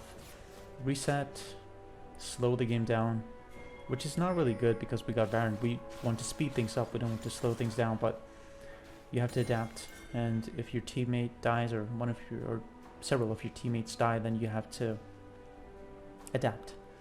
So now I'm in position here to potentially go in, if they show. Maybe I'll put a pink here, or sweep, yeah, so I'm sweeping.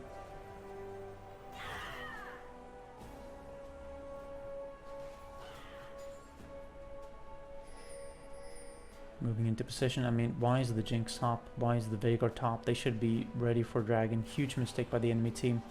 Really basic stuff. Kind of sad to see. I feel like Emerald... This is like Emerald 2, mid-Emerald or something. Mid-Emerald 2. I feel like this should be a high enough level to where people should understand that, like, to not do stuff like that. It's so basic. When Dragon comes up, you have to be ready for Baron, or for Baron and for Dragon. Like, when an objective comes up, doesn't matter if it's Void Grubs or whatever, be ready. Jinx R. Yeah, there's no urgency from the enemy team, no proactivity, very passive. Don't know what they're thinking, and I'm now just thinking I'll use my Baron buff here. I'll just move, I'll just go into the bush and just wait here, just use my Baron buff on the wave. But the Jinx really clears waves extremely quickly. That is a bit surprising to me, just how quickly she clears the wave. Vi is going mid, using the Baron buff, so that's good. So all in all, it's... But now we lost the Baron buff, so... At least we can get mid, the mid turret. I'm not going to commit to this because we're in a 4v3 right now. Just letting Vi push mid. Just waiting. Looking at the map, and then Jhin is pushing top too. So really important to take that into consideration. And then just slowly but surely whittling down the HP of the turret. And then just waiting for Jhin to push, maybe Vi to do something. That was bad. Very bad. But she has one more R, I think, even, so. Yeah, Ahri has insane mobility. Yeah, she even has 2 more Rs, so basically 2 more flashes on a 5-second cooldown. Insane mobility on that champion. Just like LeBlanc. But LeBlanc is even more crazy in a way because she has a W. She doesn't have to use her ultimate to have extreme mobility. So all in all good, we got the mid turret, we got the bot turret, and yeah, the top turret, mid turret, and bot turret. I think we got a turret in each lane, or at least the mid turret and the bot turret. And especially the bot turret, exposing the inhib is so good. So that is the next step, that is what I'm pinging now. The open inhib is what we should be getting, but I'm adapting here. My team is topside, so I'm just, okay. I mean, in theory, should 100% get the naked inhib. No question in my mind. But my team is topside, so that's why I'm warding topside and just focusing on topside. So I'm adapting. I'm like, okay, my team doesn't want to react to the naked inhib, so then we'll just go top. Teemo out of position here. Maybe we can do something. But then Janna walks out. I could flash in here, but I don't want to take the risk. But I'm saying here, I put a ward down here. I just want my team to come with me. Just waiting for Vi and Jace. This is not like random. Standing here waiting is not random. We're waiting for our team to come and for the waves to crash before we actually move up. Putting a pink here. Don't have any wards, unfortunately. Okay, he's out of position here. See if the Jhin does anything. Does he do anything? No. Like, this just really tells me, like, that was 100% killed. I was basically baited.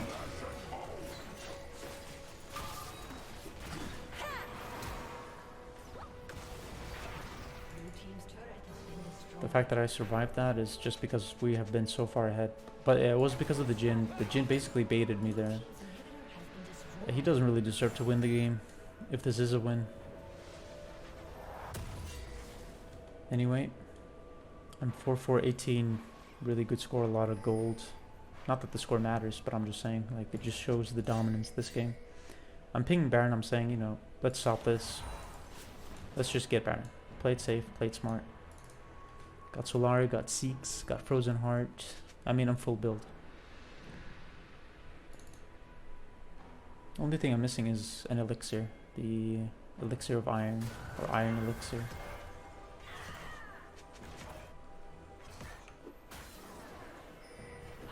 Jhin got the kill. Okay. Yeah, we're just going to two-man the Baron.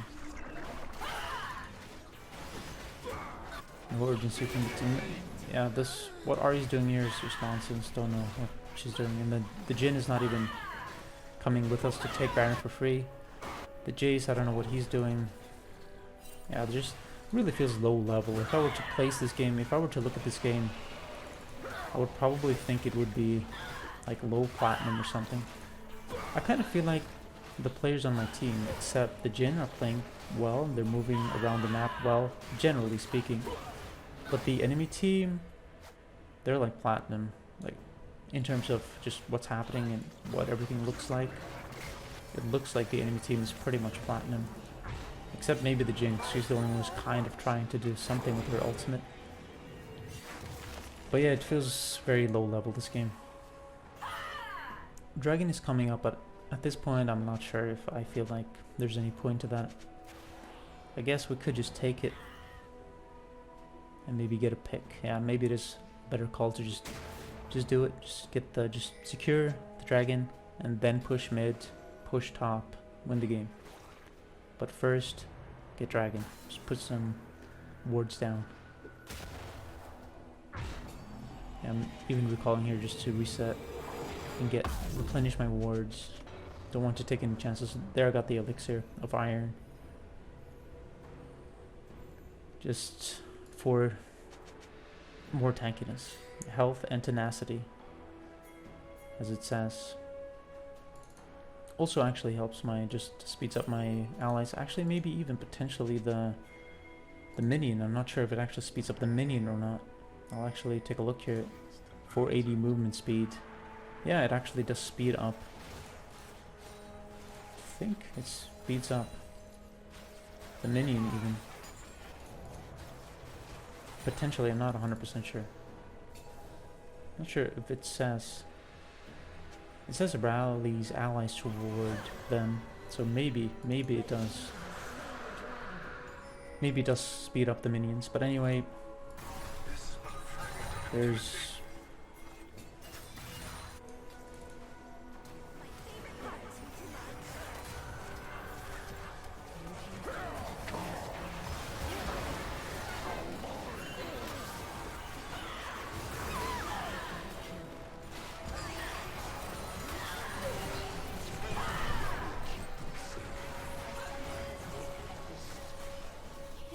All played to my team except the Jhin, and I think the enemy team played very poorly, so they did not deserve to win at all.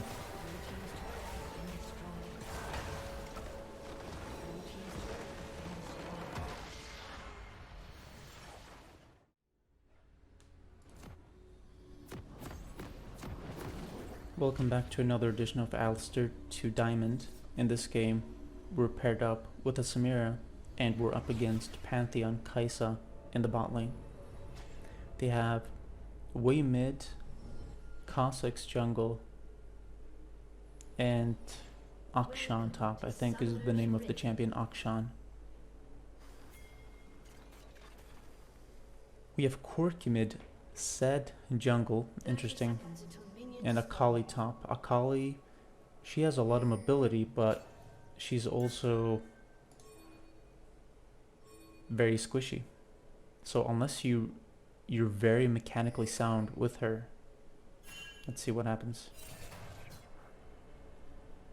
Unless you're very mechanically sound with her, it's hard to make her work, I think, especially top lane. Mid, it would make more sense because you don't need, from a team comp perspective, you would want the top laner usually to be at least an off tank, but most likely the Akali will build damage, at least if she knows what she's doing, to be useful. Akali's obviously not an off tank champion. She doesn't really have that, a kit that supports that, or stats that support that playstyle, so she will most likely have to build damage.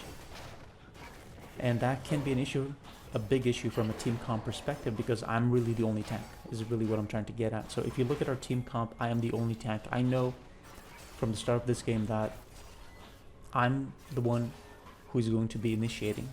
I'm the initiator. We don't really have any other tanks. So let's see how the game plays out. Always trying to get level 2. Just putting a bit of pressure, walking into the brush. Want them to use their vision. He's focused on or poking me. Let's see, I'm focused on going in, getting level 2. Let's see, we can go in here.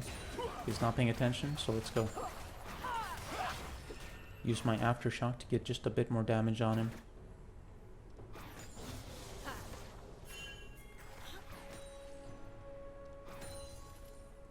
So I'm putting a deep ward, or not really a deep ward, but a deep brush ward, just in case Kha'Zix tries to go in for an early gank. Because I'm assuming that he started bot side, because I think their bot lane came to lane late, so most likely Kha'Zix did start bot side. If we look at the map in the recording now, we can see that he just finished taking his wolves, meaning that he did start bot side. So that is confirmed now in the replay. In the game, I assumed that he started bot side because their bot lane came late to lane.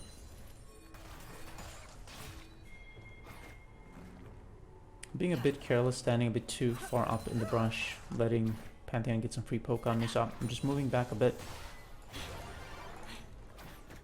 waiting for them to go in.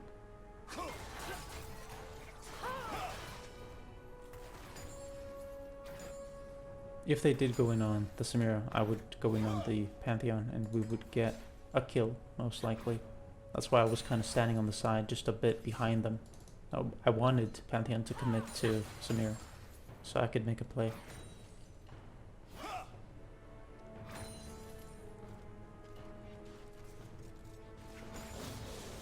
Going to try to help Samira get some, just get the farm, and I need to use my stacks. She needs to understand that I need to use my stacks here.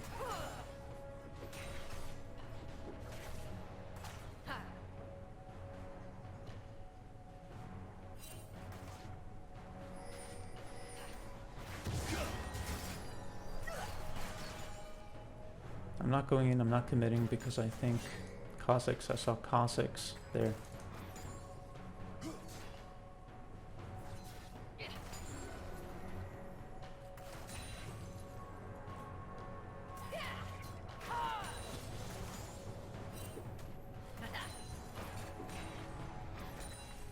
Not much happening. Important to make a note of my health. I'm above 50%, but I mean around 70% health, so not that much. But I'm just slowly using my stacks to get a bit of health back, and using my passive too. So not really much to commentate on. I need my boost of mobility to really be able to do the things that Alistar is capable of. So I want to get boost of mobility on my first back ideally. So I'm just kind of waiting for that right now. Really not much to do. There's no point in me walking up trying to WQ or something like that. Just no point to it. Cossacks is topside. I think I wanted to maybe go ward here just to check if he was taking the dragon. So they got 2 kills there. That sucks. So things are not going too well right now.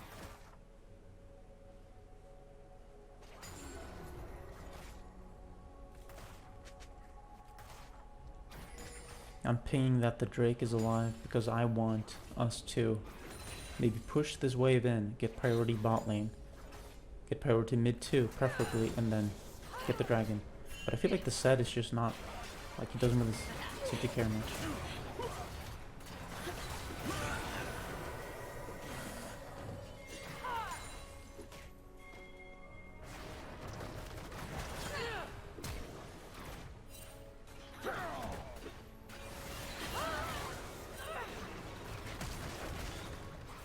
That was a mistake by me at the very end there.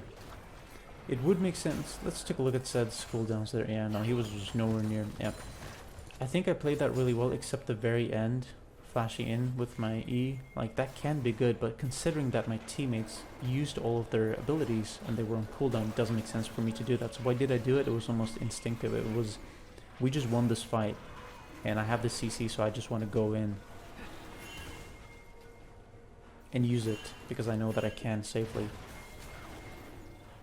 But I just wasted my flash for that, so that was my mistake. Before that I think I played it really well, but that was my mistake. I wasted my flash there. And I'm pinging here, I'm saying, like, we can't just let them get this for free. Like, where is the reaction from my team? It's super frustrating. I'm trying to stand here in this brush, I'm saying, let's get something going, let's do this.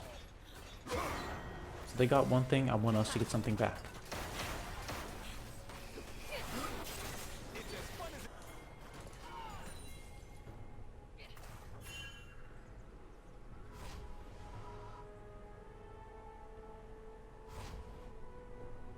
I'm expecting that she's putting a ward down here. Let's take a look to see if she actually did. Yeah, she put a pink actually. I'm the one pinging the void grubs. I'm saying, you know, hello team, wake up, do something, check. So we can now see in the replay that they are on it. So from my side, it feels kind of frustrating. It feels like my team is playing the game very slowly, and there's no sense of urgency. I don't feel like my team is really trying to win. They're just kind of playing on autopilot, not really thinking too much about what's happening, and I am. So for me, it's kind of frustrating. I'm like, come on, do something, go.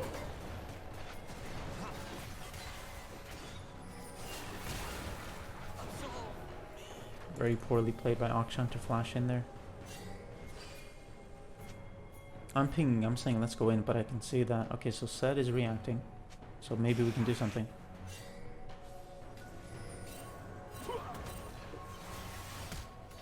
Flash. And Zed had, or has, his flash too, so he can definitely go in.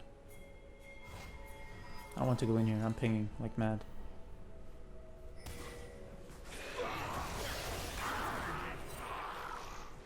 Nice.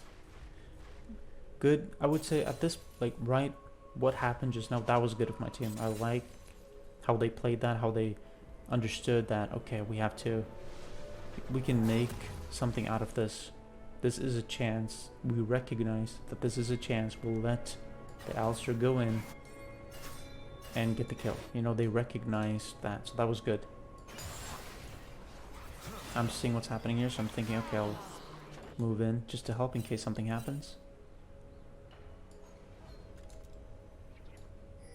And meanwhile, of course, they're almost at the first plate. Naturally, of course, I mean, I'm roaming a lot, so they're going to have that advantage. At the same time, I'm getting other stuff done. Waiting to remove the pink. I want to put my own wards down first. I don't want to waste a lot of time getting the pink. So first I put my own wards down, then I'll get their pink.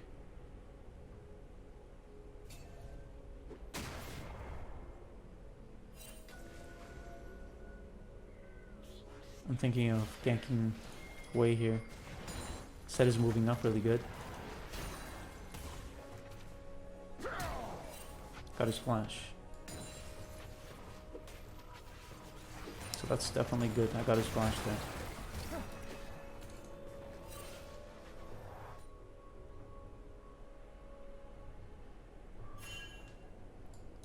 Because of all the wards that I put, we know that Pantheon moved up. Maybe to use... Okay, so he's not level 6, so maybe not to use his ultimate, but maybe he could. He was thinking of ganking, but because of the ward, he was thwarted in a way from doing that. We got the packages here for Corki. So far the game is moving very slowly, I would say. Not much has happened, but I'm still thinking, always thinking of the next thing, what I can do now, how I can react to situations that are happening.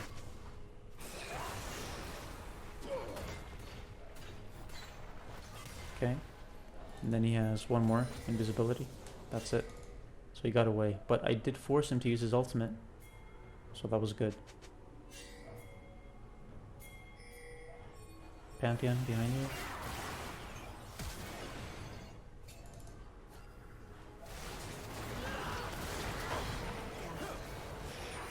Yeah, I don't know what's happening. The reason I'm not going in is just because I see that, I recognize that this is not going to work.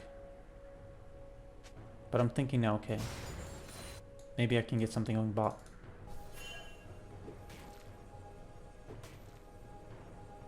And now I'm thinking I'm not going to clear this ward. Okay, I decide to just do it.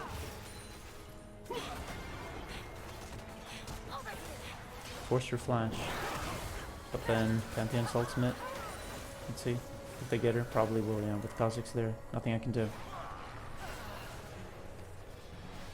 Yeah, things are just not really going our way right now. And we're sitting at high Emerald 2, so this is... if this game is a win, then we'll get Emerald 1, most likely. So, you know, of course I really want to win. I'm really trying here. I'm trying to get to Diamond. So we know Kha'Zix is in the brush, he's waiting. So I'm moving into position to intercept him. If he tries anything. He should have one more invisibility. Or did he already use both? Okay. I'm not autoing there intentionally to give the kill to my teammate. Void grubs are up. Ideally I want us to get the dragon and then I want us to get the void grubs. That would be really, really good.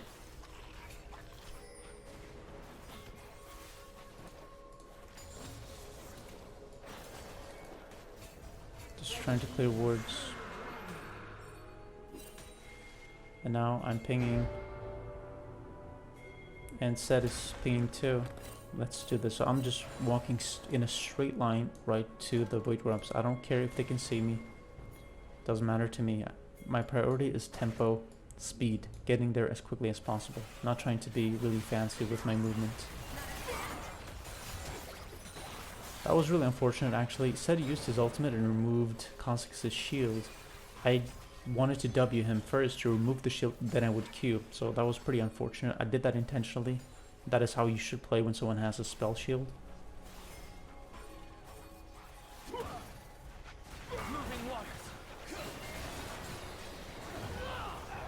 Kha'Zix stole the void grub.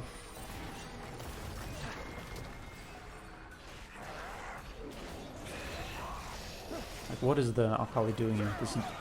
This entire time, like, I even went in there. Yeah, it's so frustrating. Even just watching this back is so frustrating. Like, what was Akali doing there the entire time? Seriously. Does she not have any map awareness? Was she doing something? Did I just not notice something? I don't know. But I feel like I'm doing so much. Really, really trying to get things going. Not trying to not let the enemy team get whatever they want without us contesting what they're doing. But I feel like my team is really dropping the ball, to be honest. They're just not doing what they should be doing.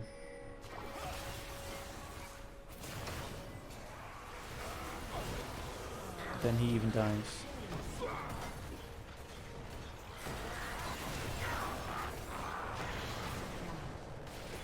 I'm trying to get the Herald and then they get it instead. Maybe I should have used my stun on the Akshan. I think the Herald was so low that I wanted to just try to get it. Yeah, things are just really going the wrong way here. extremely frustrating for me. And again, I'm trying to reach Emerald 1. I'm trying to reach Diamond. That is the goal here of this series. And just, of course, as a player, generally, obviously, you want to climb. I mean, that you want to win. And thereby, you're climbing. The goal is to climb. So you want to win. But right now, it kind of feels like my own team is preventing me from being able to accomplish that, even though I'm playing so well, doing so much correctly, in my opinion. This is good. This, like, if the Corki reacted more quickly, maybe that would have been a kill. But because he didn't, we get nothing from it.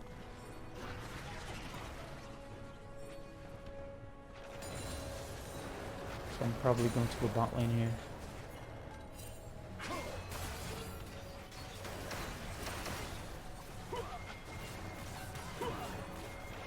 I want to put him in a bad position so we get the kill. That's good. Goes to show how important vision is. I mean, just from my ward here, we knew that he was there. Or actually, I guess that's not my ward. My ward here, and also the ward from my teammates there, we knew that he was in the brush. Kaisa is vulnerable. I was thinking of maybe going in there. I could have flashed in, definitely. But committing that to that extent, I wasn't really sure if it was worth it. I think that if Samira and I were coordinated and I went in there, we would have gotten the kill, absolutely. But I'm still not sure where Pantheon is, and I wasn't sure, and if he uses ultimate, then everything changes. I'm saying I want to go in way here, but I need Zed to follow up. That was a good fear, and also kind of bad of me, I feel. I just flashed in just to make sure. But yeah, that was, I mean, it's really obvious that Way's going to fear me. So, and the fact that I was walking in a straight line was bad. I should have at least tried to sidestep before I W'd instead of just W'ing, because it's so easy for him. He can just use the fear in a straight line.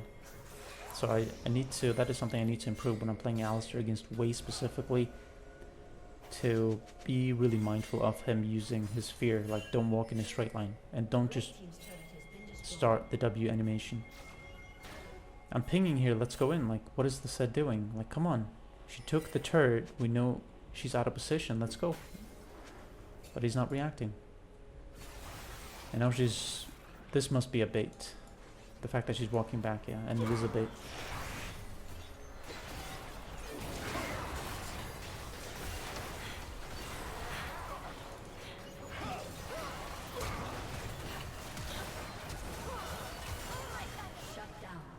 And he didn't even get the kill, did he? Yeah. I don't know about, maybe he misplayed mechanically, maybe he didn't, and there really wasn't much he could do. He did what he could, I don't know, but all I know is I'm really trying to do what I can here. Now they're going to get the dragon from that. And just look at the gold discrepancy. We have 34 now, they have 38. So 4k difference now between us. So the enemy team is inching towards a victory. We don't have their mid turret, we don't have their bot turret. They have our bot and mid turret. And we got their top turret, they got our top, but they have 2 turrets more than we have. And they also have 2 dragons, we have 1. It's not like we're not in the game, that is not what I'm saying. I'm just saying that it's very clear that it's going to be a hard game. This is going to be difficult to win. If this is a win, it's going to be really, really difficult. And I also feel, just want to mention this one more time, that things are moving very slowly. I can really feel the way that everyone is playing. And I'll say this usually is the case. Okay, I want to go in on Way here. I'll finish my thought after this.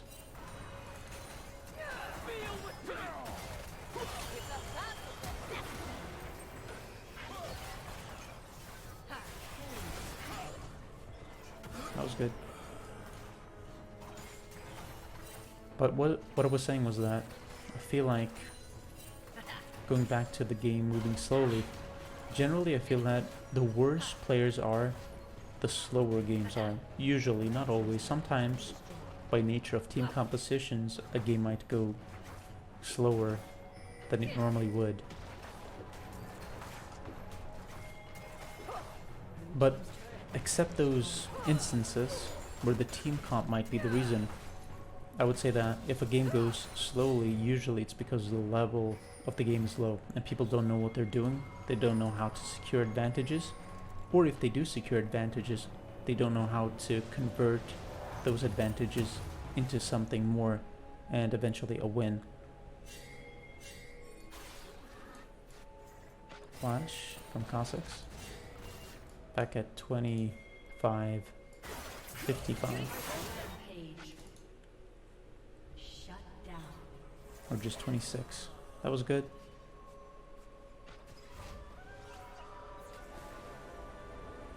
Putting a pink on on Baron because that is the objective that is up. Maybe putting a ward in lane wouldn't be a bad idea either. Yeah, I actually did do that too. Akshan there. Stubbing him away so he can't get me. I want to defend this pink. I don't want to just give it. Of course my team is not in a position to do anything, but it is kind of frustrating that maybe I should have waited to put the pink down again, but it's just frustrating that I'm putting the wards down. I just feel like everything's moving so slowly and my team is doing, they just have no urgency. My team is doing very little. I feel like if something is happening like right now, it's because I'm walking up, so this mirror understands, okay, we're going to do this.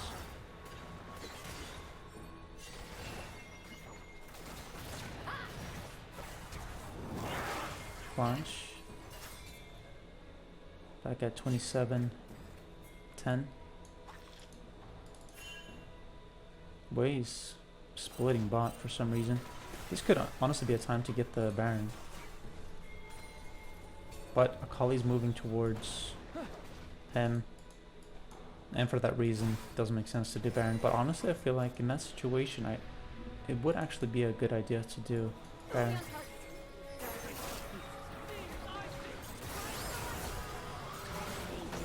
That's good.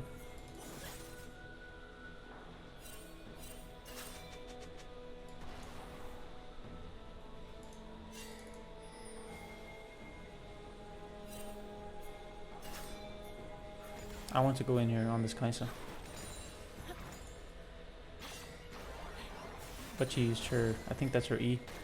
She created quite a bit of distance, so best to not go in. I do have flash, so I could go in there. Yeah, I want to defend this. I don't want to give this. Come on, let's go.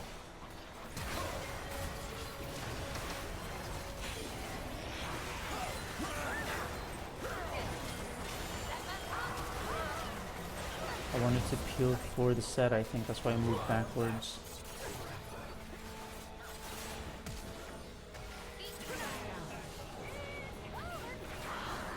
Nice.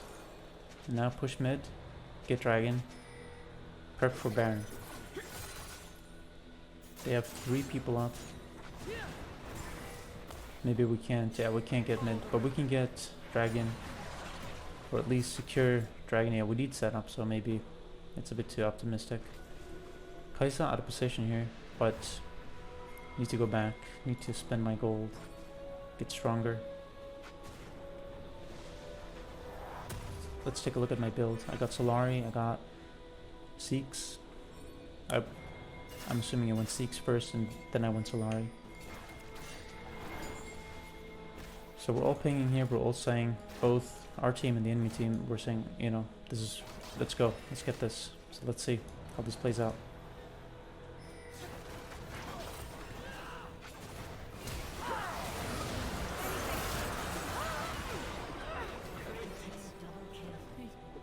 Nice.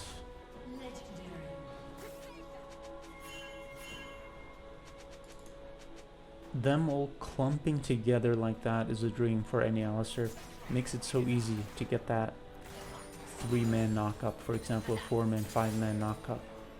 And it's so cool when you get the opportunity to do that. And especially when you take that chance and you do it, and you get it. It's really cool. So that's huge though. We knew that they were on Dragon, and they maybe shouldn't have even tried it. But anyway, they messed up. They should have, at least, they should have probably, honestly, tried to set up an ambush, because it was obvious that we wanted to do, to get the... Okay, let's see here. We need to get him.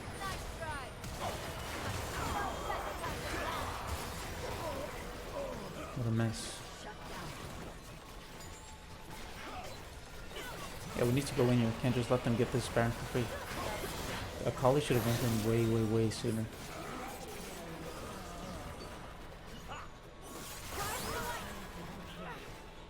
Nice. That was good. She should have went in sooner, but all in all, they did stop them from taking Baron, so that was really good. Really, really messy. We were close to getting it, but not quite close enough.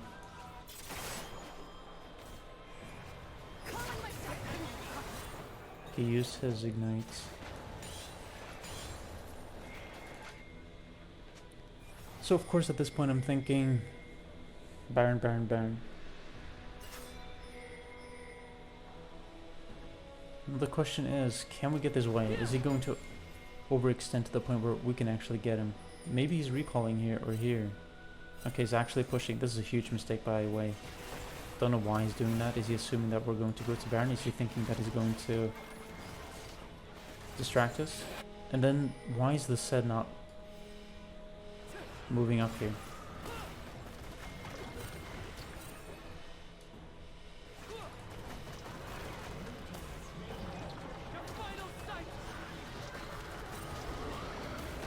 This is a chance to go in.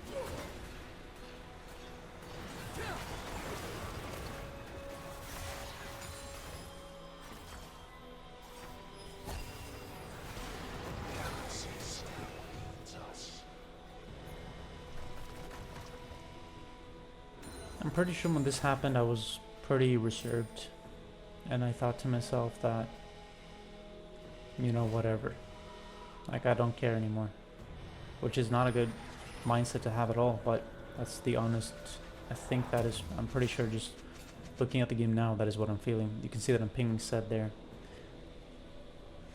So I committed to getting the way because I guess I felt it was maybe, I mean, we had vision here. I was thinking maybe we can get way and then we can go to Baron, because we have vision, and then my 3 other teammates can stop them from taking Baron or something like that maybe.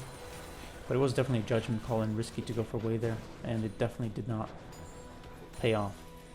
Anyway, that's maybe what I was thinking, but then yeah, didn't pay off. And then the Zed didn't even get the way, even in a 2v1 situation. The way he missed his ultimate, that's good for us, really good. I'm going in here, re-engaging. I'm saying let's do this.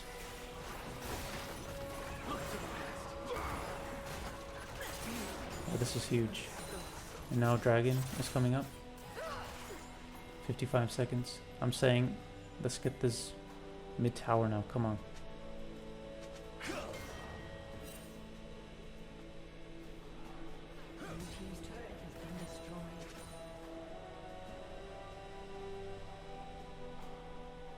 Need to prep for Dragon ASAP. Need to go back, replenish my wards. We need to get everything we can get.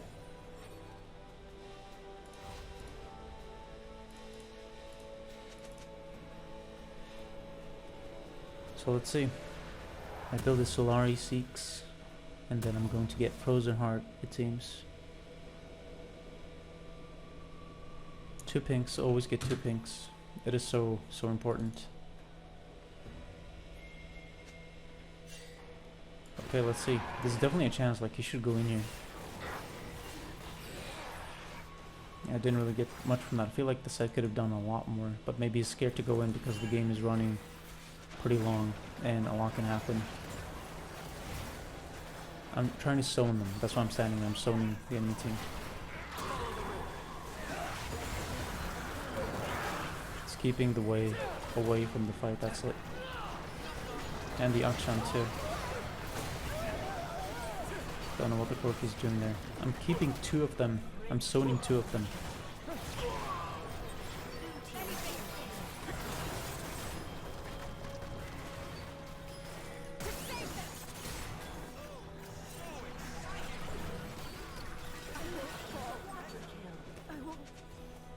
Yeah, I kept 2 of them away for the entire fight.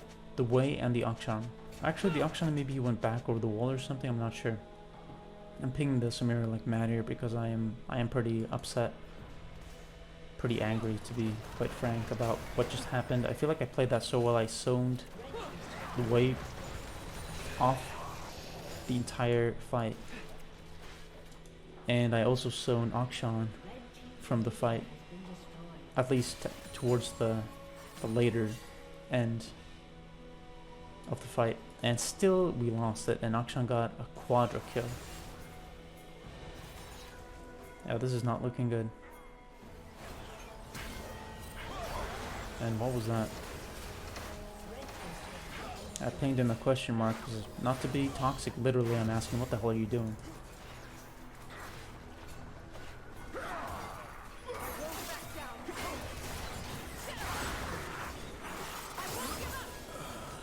Nice, got some kills, got some gold, but still I'm pretty reserved here. I don't really think we have a chance. Not even really a chance. I really want to make sure that you understand that, like, I don't feel like we really have a chance to win. I mean, of course, like in theory, yeah, we have a chance, but I feel like most likely we're going to lose because my team and the way they're playing, it's so frustrating. I feel like I'm doing so much, I'm playing so well, creating all these opportunities, just trying to punish everything that I can punish, and we're just losing at every step of the way. So let's see how it progresses and if it's possible to actually win and get Emerald 1.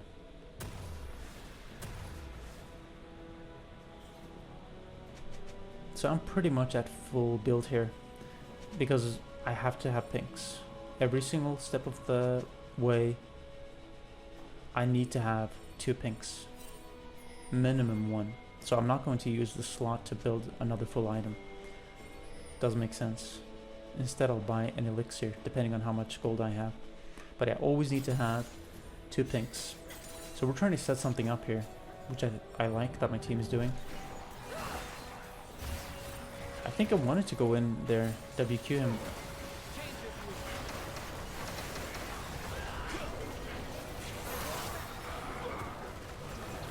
Trying to keep Akshan away.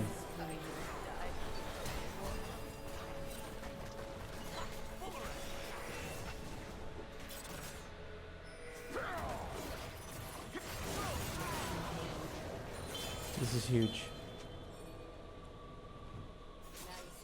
We need to get Baron. Right now, get Baron. No hesitation. Get Baron immediately.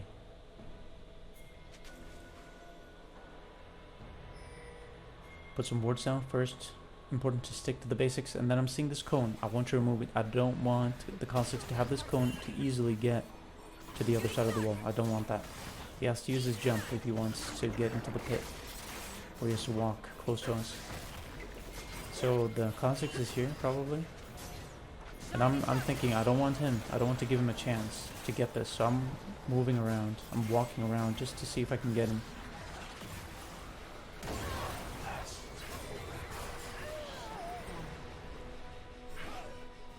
And we end up not getting the Baron.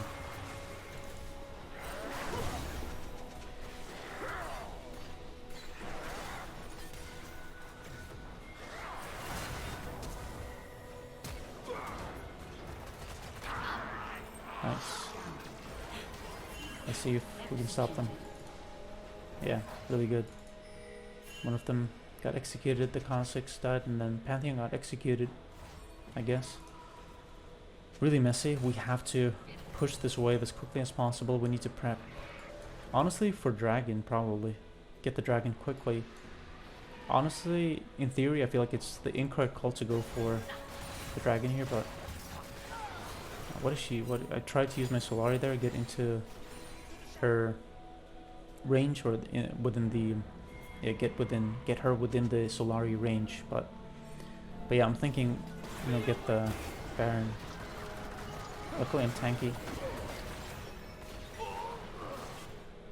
But yeah, that was definitely a desperation. What I'm doing here, just trying to walk up. Of course, I know that walking into a jungle here at this stage of the game is really, really risky. They actually didn't have any vision here, but anyway, like I said, it was desperation. It was like, I feel like I have to just do something. I have to take those risks that I don't like taking, because if not, then the enemy team is just going to get every single objective and we're going to lose. They're on Baron. I'm pinging this like when I'm saying, come on team, react. Look at this. Where's the proactivity? What is my team doing here? I really have no hope of winning with the way the game is going and how my team's playing, with zero urgency.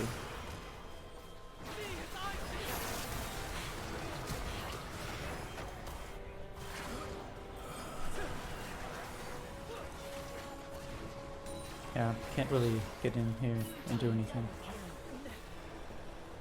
Got his guardian angel. But yeah, now they're going to, they have 2 dead. So we actually do have 3 up and they have 3 up as well, so it is a 3v3, so maybe we can, yeah, we can defend, so they don't even try to get the inhib, the mid inhib. That's good. And notice that I have the elixir, that's why I'm so big, because I'm not going to build something into the pink slot, the slot that I have dedicated for pinks.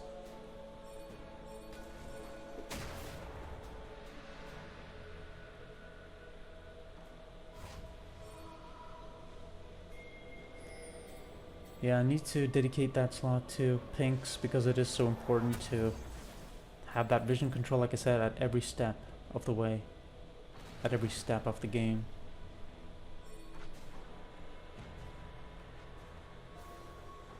So Dragon was taken, Baron was taken, so the question is, maybe in around 3 minutes the Baron will be up again. But trying to just have vision, get some vision in our jungle, so we can maybe make something happen, because we are in a very defensive position. We can't, we're not dictating anything right now, they are dictating. Trying to defend this mirror.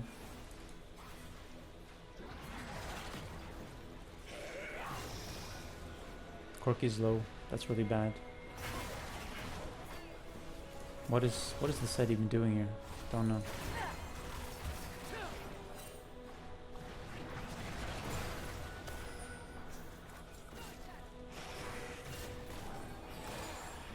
And now they're going to get the inhib, at least 1 inhib.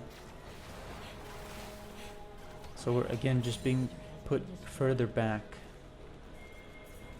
in a very defensive position. And now they're even trying to end here.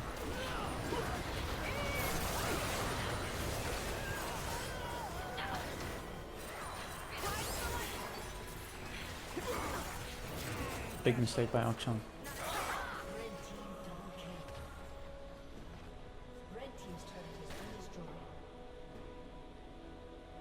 So what's the Cossacks doing? Yeah, he has to back off, he knows that. She went invisible by the time I WQ'd. I'm pinging her, I'm saying, go, go, go, come on team, let's go. I don't even care if they got the mark on me there. I just want us to do something, I want us to make something happen. I'm saying, come on. Come on team. So the set is reacting, he's the only one reacting, that's good. I don't even have my ultimate, but I don't care. So now Baron is kind of, actually, okay, so Dragon is coming up before Baron, but Baron should be coming up pretty soon too. So we need to prep for Baron, we need to be in position, and we need to push the wave here, or we're going to lose. Seeing Kai'Sa there, I was thinking maybe I should have went in, and it's hard to make that decision, to make that call if it's, don't really even know now if it was incorrect. Maybe I should have went in, like went all out to get her there. Anyway, I went back to replenish wards, and then I'm thinking we need to prep for Dragon. So this is a good, very good brush to be in. This is good, this is perfect. This is huge. Just getting one kill makes it so easy to get the dragon. Of course, Cossacks can still just jump over the wall. That is a problem. But all in all, it's a 4v5. So this is very, very, very good. This is huge. Got the vision here. A bit of vision, but they could be walking around to the side here. So that's why I'm walking to the side.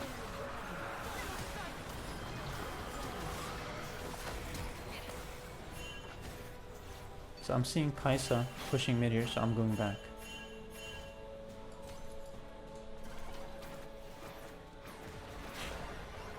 But she can't. She doesn't have the damage. All in all, good for us. We need to push the waves quickly, and then we need to go to Baron immediately. Giving them Baron is a death sentence. So we actually got the soul. We got the mountain dragon soul. Gives us a shield. Yeah, after avoiding damage for 5 seconds. Shields everything. Gives regen too, increased regen. It's magic and damage resist. Or magic and... Okay, let's see. Don't know what the Akshan is doing. Don't know what the Samira is doing.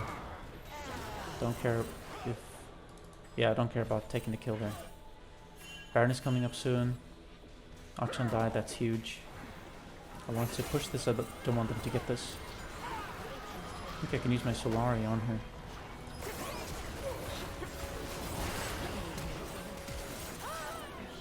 Again, really huge. Maybe we can get this Pantheon, and then maybe we can get Baron. And then Baron. Come on, Baron, Baron, Baron. Let's go. We have to get Baron here. They have only Kha'Zix up. I even used the cone there. Even if Kha'Zix was here, I just didn't care. And I don't care about them having the shrine here. I just want to put some vision down. Yeah, we have to get this. And I know the Kha'Zix is right there. I'm fully aware, and that's why I'm doing this. I don't want to take any chance here. I don't care. Interrupted his jump. Forced him to use his R. I'm keeping him away. I'm not going to take any chance of him possibly getting the Baron and stealing it. Use my ignite there. Spamming my W. Push him into the wall. WW. And Q. This is huge. This is absolutely huge. Now the game is turned. Now it's basically maybe a 60% chance that we'll win in our favor, I would say, based on what just happened in terms of gold. Getting a gold lead, actually. Or actually, okay, it's not a gold lead. We're still actually a bit behind, but still getting a lot of gold and getting the buff. I'm checking to see if they have any wards. They don't have TP, so I guess it doesn't really matter. I think I realized that when or as I was sweeping, that they don't actually have TP, so it doesn't matter that much. But putting a ward here so that we can TP, so the Corki can TP here in case they try to backdoor. So because Corki can't TP to the inhibs, we don't have Nexus turrets, so that's why I put a ward down here so he can TP. Blocked Akshan. Akshan's R. Oh, this is bad. This is bad. We just got Baron, and then my team is kind of throwing it away by doing this nonsense. I'm thinking here, let's set up a trap just in case they're careless and they walk here. But then I just, okay, let's back off, let's chill. Let's wait for Samira to respawn, and then we can maybe do something. It does suck though. The issue is when someone gets caught out like that, you're losing a lot of power that you had, meaning the Baron buff lasts, I think it's 5 minutes. I could be wrong. It could be just like 3 minutes or even 2.5 minutes. But anyway, let's just say it lasts for 3 minutes. Yeah, I think maybe 3 minutes is more accurate. So let's say the Baron buff lasts for 3 minutes, and then Samira died, and then she respawns in 1 minute. So we already lost 1/3 of the Baron buff. That's a huge problem. That's really, really bad. That affects the game very negatively. Gives the enemy a chance to get back into the game. So they're pushing here. We have Baron buff. We can recall quickly and defend. So not the right call by the enemy team. They should have probably waited until our Baron buff expired before they tried to do that. So now this is big.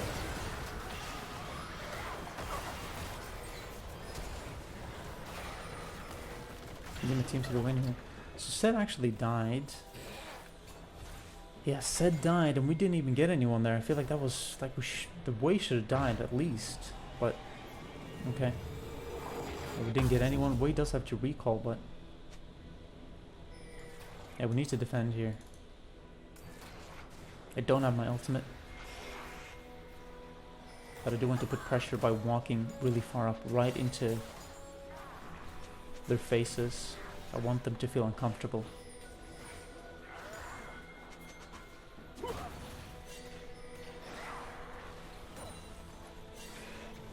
Okay, dragon is coming up soon. Let's see.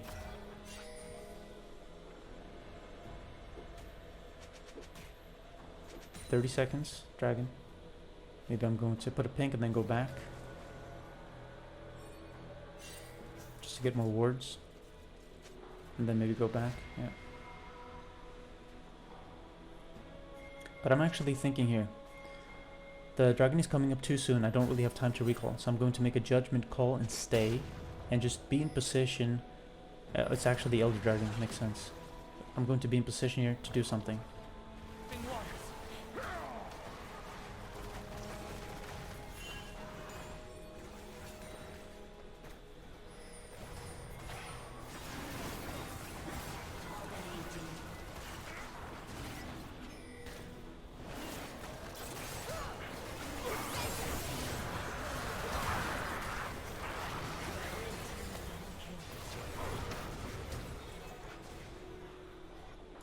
Huge, absolutely huge.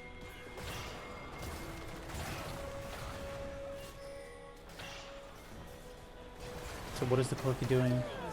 Don't ask me. Blue team's turret has been destroyed.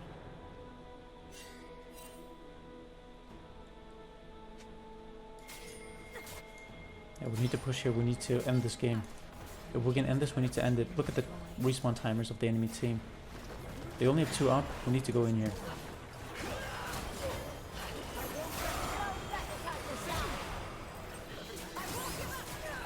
Get the turrets quickly.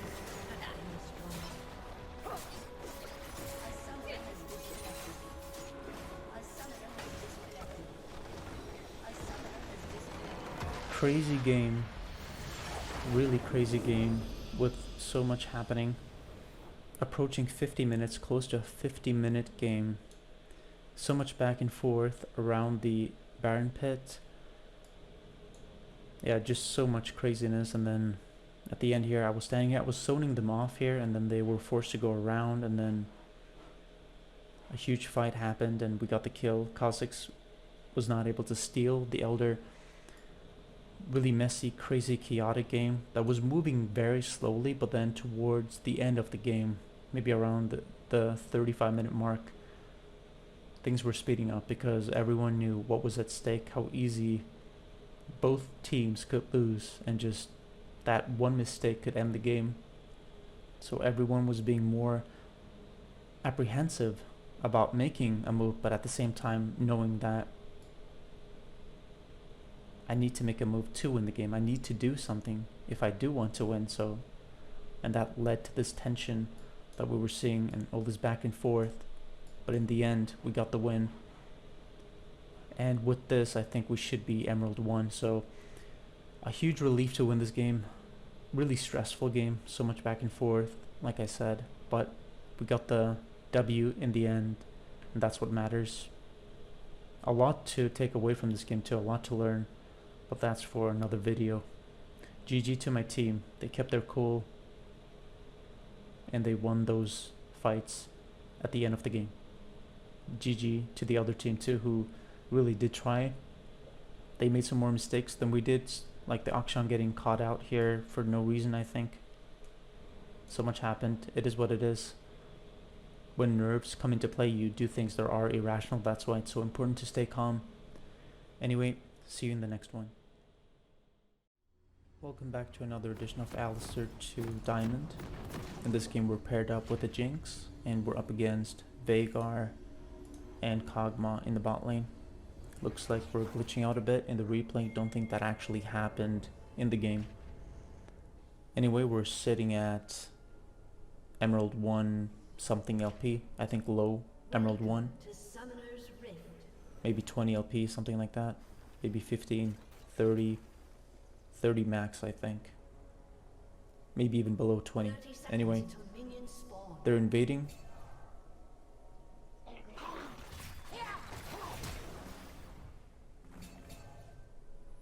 Not sure why I walked back after they showed. I'm assuming that I misclicked and that was it. Obviously, I should not have walked back down after I could see them. It was a full invade. It wasn't just two people, two champions, but Minions the have entire team, spawned. or almost the entire team. So I must have misclicked when I walked back again after they showed. Anyway, I flashed preemptively because I didn't want to take a chance. I didn't want them to get a kill somehow. I could have maybe leveled up my Q and then used my Q, and then maybe I wouldn't have had to flash, maybe, but anyway, I just opted to flash. Simple, clear, effective. Make sure that they're not going to get that kill early game. I never want to give first blood, no matter what. That is the mindset that I have. Their mid is showing, their top is showing, their bot is not showing. Based on that, it's pretty obvious that their jungler is starting bot side, so we know that he's starting bot side.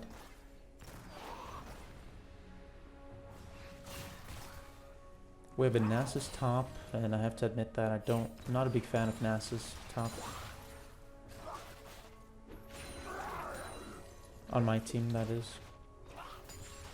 Trying to get level 2 here.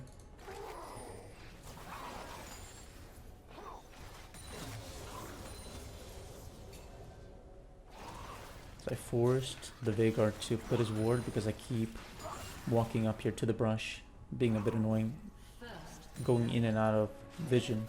That made him put that ward down.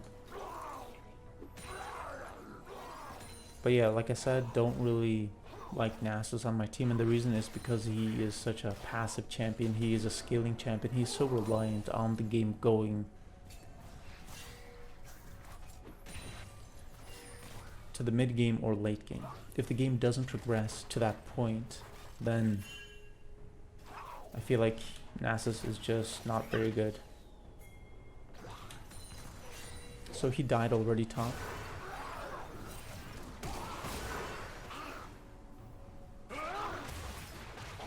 That was my bad. That was 100% my bad. I gave Sack the opportunity or the chance to just auto me to activate the ability, so that was my bad. I should not have. At least if I did Hex Flash with in the way that I did, which maybe that could have worked, but I would have had to Q him immediately, and I didn't, I think. But yeah, I gave him the opportunity, the chance to auto me, which activated his Q ability and stunned Jinx, so that was really bad of me. And I'm fully aware of that ability and how that works. I think I just thought maybe I could try to create something from that situation, like maybe W someone into the wall, maybe basically turn it around. Maybe I was being a bit too optimistic there. Anyway, our Kha'Zix is doing something good. He's invading the enemy jungle immediately because he knows that Sack cleared his bot side and then he went to gank, meaning that he never went to his top side. So the Kha'Zix knows that he can invade and get that blue buff for free, safely. So that's good of our Kha'Zix to do.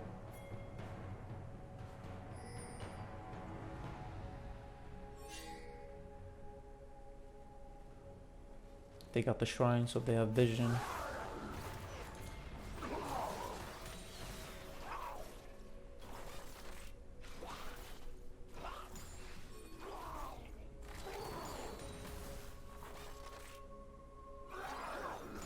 So based on timing, I would assume that Sack would be bot side now, but it looks like he just took his Gromp. Timers are just a reference, of course. You never know with 100% certainty. He might be recalling. Let's just take a quick look and see if he's recalling. No, he's not. He's actually going to gank mid, which is a good decision because Seraph was completely out of position. Yeah, Seraph should not have been there.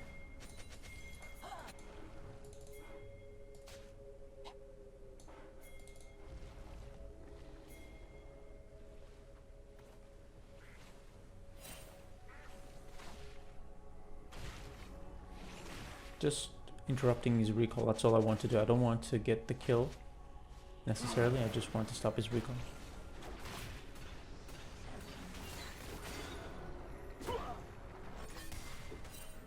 Sucks that the Serath backed off there, don't know why. That probably would have been a kill if the Serath just walked up and he was just being more decisive. Kazakh's on the Void Grubs, that's good. Kog'Maw obviously out of position here. I'm trying to capitalize. I don't care if I know that Veigar can see me, I don't care. I just want to go in here.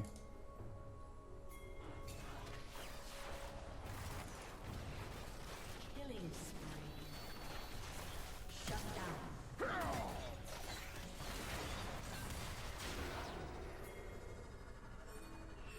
Now the question is, where is Kog'Maw? Is he here, here, up here? Did he go all the way up here?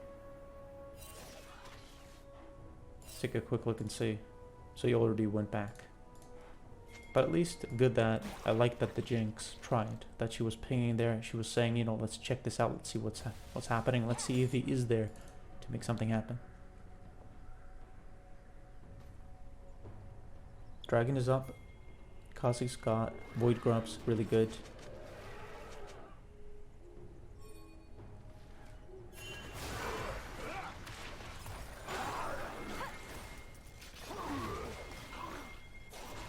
Look at Kazakh's. I need Kazakh's to go in before I commit. I know that. There's no point in me going in there unless Kazakh's commits too.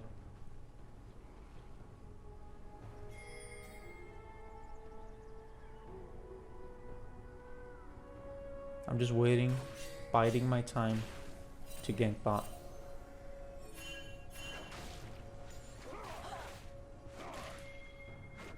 And look at bot now. This is a perfect situation.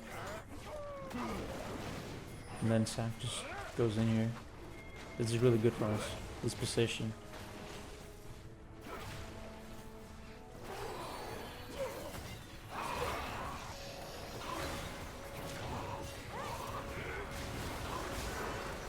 Sarah reacted really good.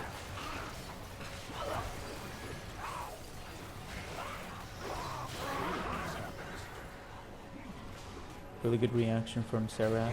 Really like that. Everything worked out really well. And it started with me, well, I guess you could say it started with them going out of position, the Sack deciding to go Dragon, which he should not have done. Fist tried to hit me with his ultimate. Let's see here.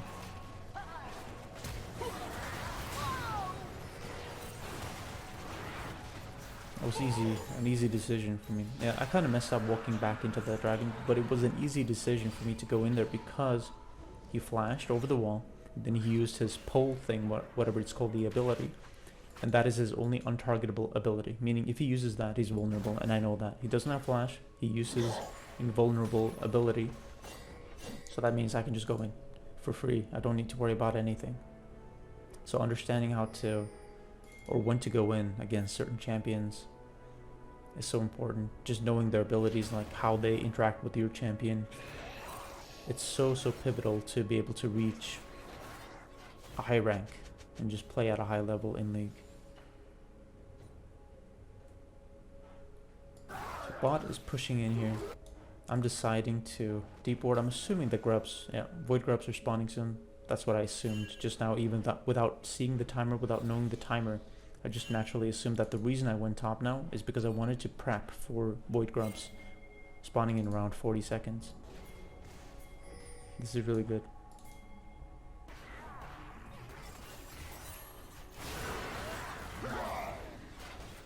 Yeah, that was kind of luck that I actually interrupted Irelia's. I think it's her Q there, so that was definitely kind of lucky. And I'm pinging here to go check the blue buff just in case Sack comes, so we can get him. So he's ganking mid. But the Seraph is playing unsafely. I mean, look at the vision coverage. If I'm Seraph here, if you're a good Seraph, a good mid player, then you can see that your team has a lot of wards, a lot of vision control on one side of the enemy jungle or just anywhere on the map. Then you should naturally play towards that side, meaning the Seraph should have been standing maybe around here on this side of the lane, not on the opposite side where we have absolutely no vision. It doesn't make any sense. So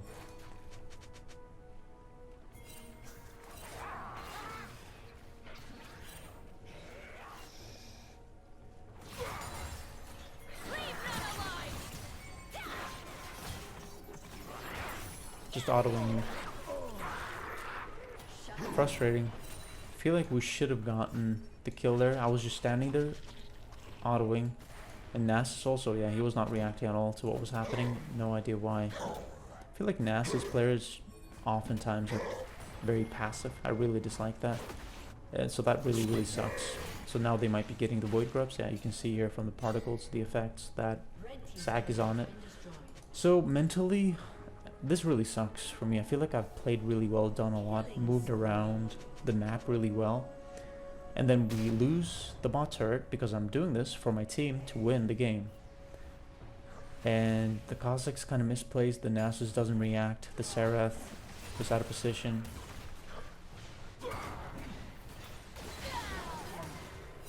So pretty messy. And just, like, the game should have been, at this point, a lot easier than what it actually is because of what just happened, because of what you saw.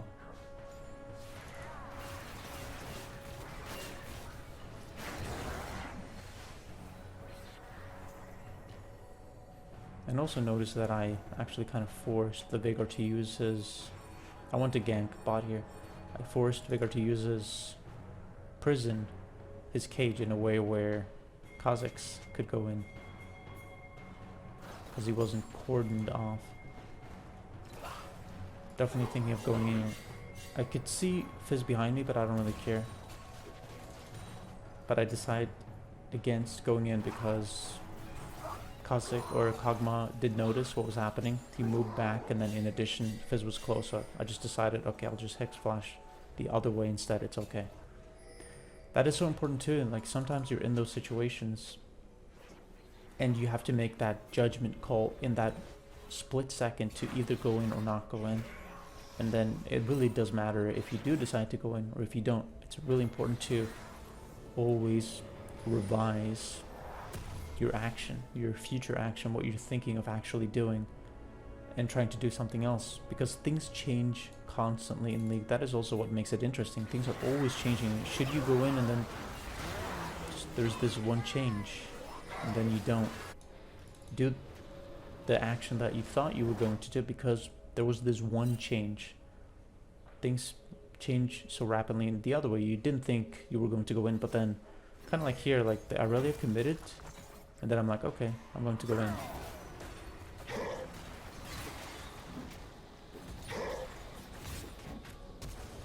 Flash. Back up at 1850.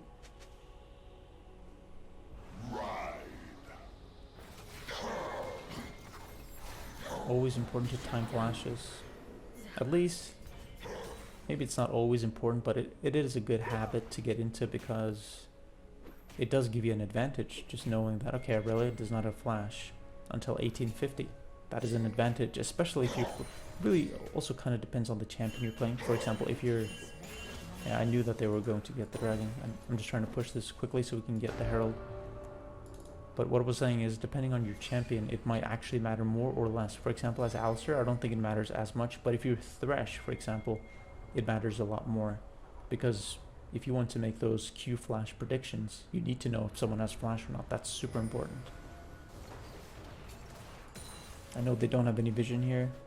I want to defend the herald. There's a fight breaking out, so I'm going to move in here.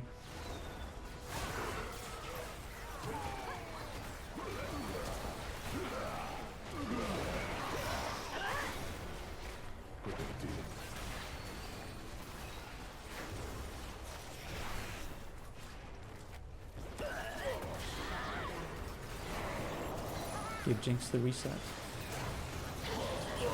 I should have used my R way sooner. That was my bad. All in all, I feel like I played that well, except just not using my R sooner. I should have used my R way sooner. But all in all, this is turning out pretty well.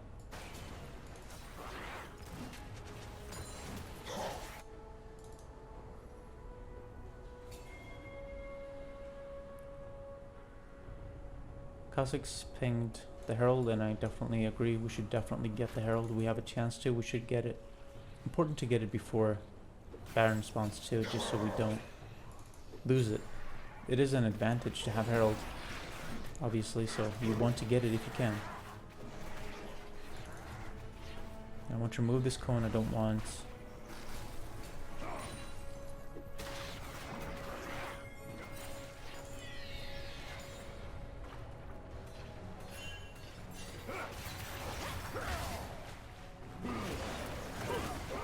The fact that my team is not reacting at all to what's happening here is so frustrating. If the Seraph had reacted, maybe the Nasus too, the Kha'Zix, instead they just got the Herald and moved away.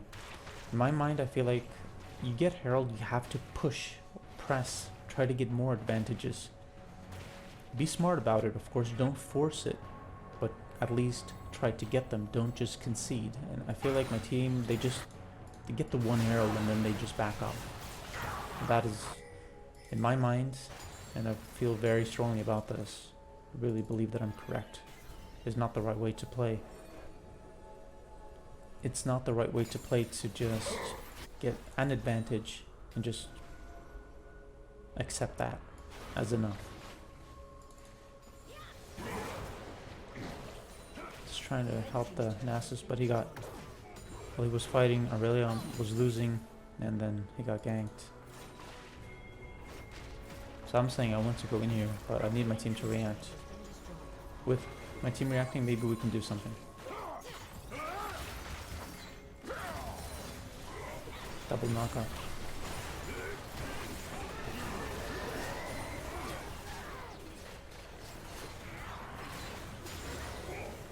Nice. I think that's me pinging. Yeah, I'm pinging to get the Veigar. I know that he's there because I put the ping there and he's not paying attention.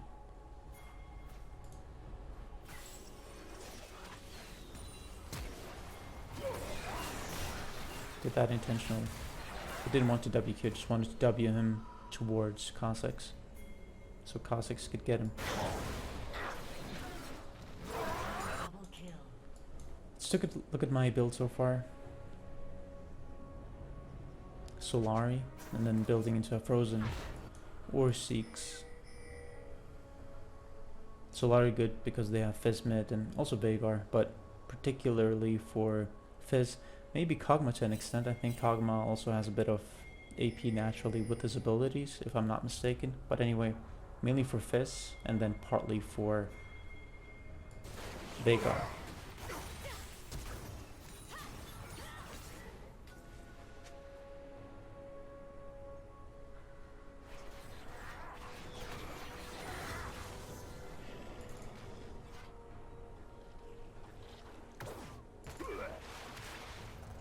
Jinx was top, she was pushing, but now she's in a position to help. My team just needs to push mid so they don't have priority mid. But yeah, we should not give anything to them for free. Almost interrupted him there. And then he overcommits to get me.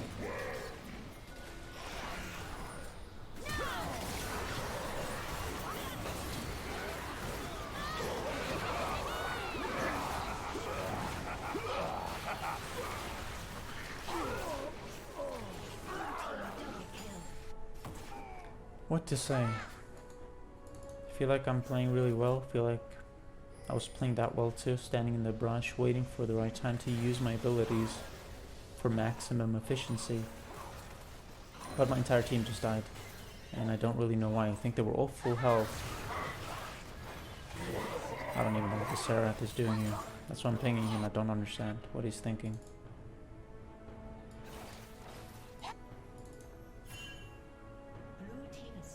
But yeah, I feel like I'm playing well, really trying to get things going, moving well around the map, trying to take so many things into consideration to play optimally.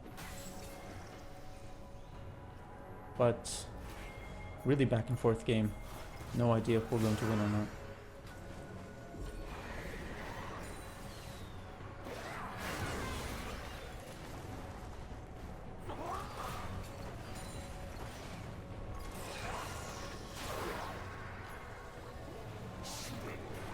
Vagar here. I know Sack is here.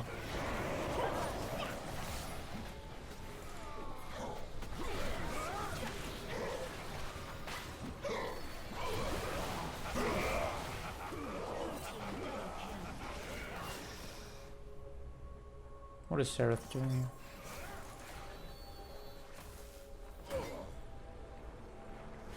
Not again.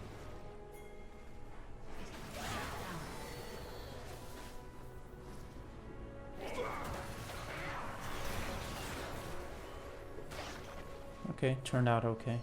Not bad.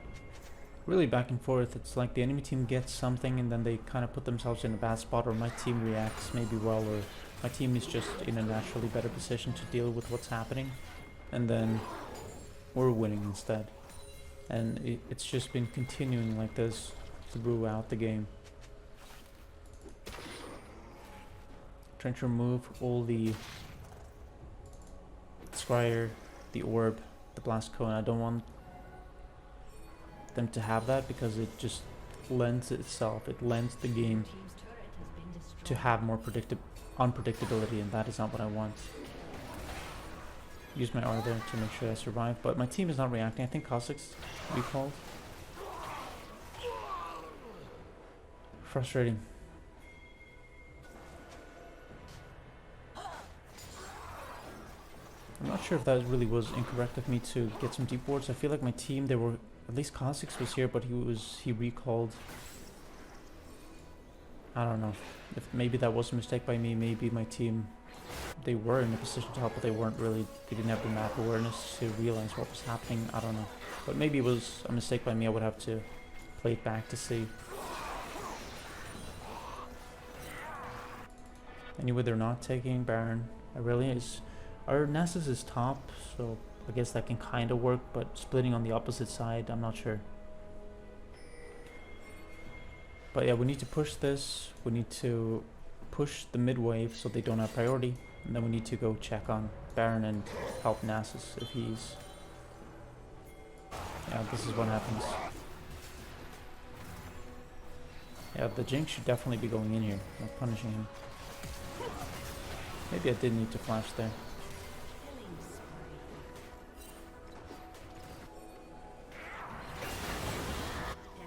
Really good damage. And then two of them are showing top, so of course you have to converge on them.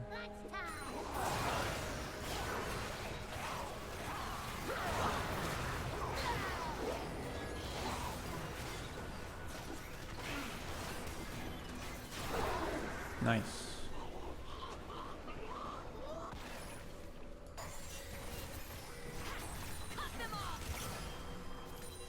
Let's see how the Seraph does. Okay, that's good. But then he should have moved towards the turret or farther away, either or. But he kind of did something in between where he didn't move far enough away, didn't move close enough to the turret, and then, yeah, he ended up dying. Small mechanical misplays like that will give the enemy the chance to get back into the game. Dragon is coming up. We have a pink on Baron, so we know what's happening here. I have full vision coverage. So now I'm thinking, let's get Dragon, because we can see them. If they do go on Baron, we can see them. So let's go on Dragon instead and try to get Dragon.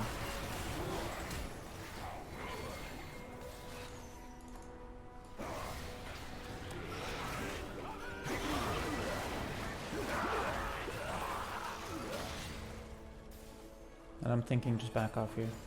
They got Dragon now because Nasus got caught out. The Cossacks died. He should have gotten Vagar there. Maybe he misplayed a bit mechanically. This could be a chance to go in.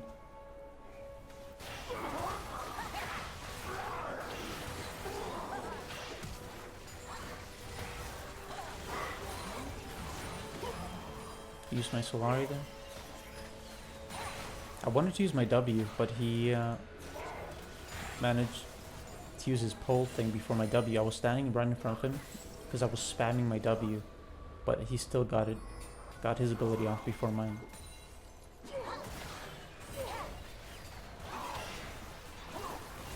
I'm really trying here. It really is frustrating what's happening. We're so close to getting them, but not quite there.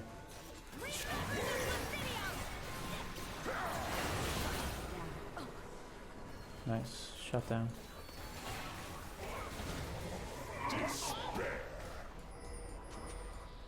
team double Let's see. They should be able to get him here.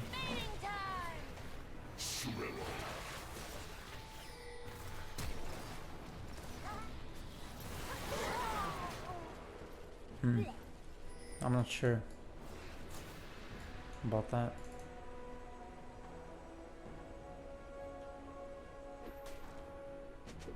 So my entire team died. They have 3 dead. Baron is still on the map, so we need to defend. I didn't clear the ward here because I know how easy it is to get caught out when you're doing that. That is such a bad habit to get into.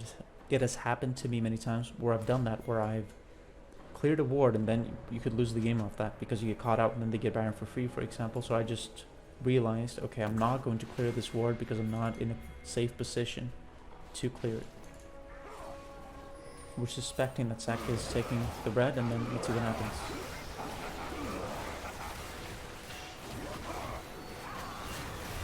Got my E off.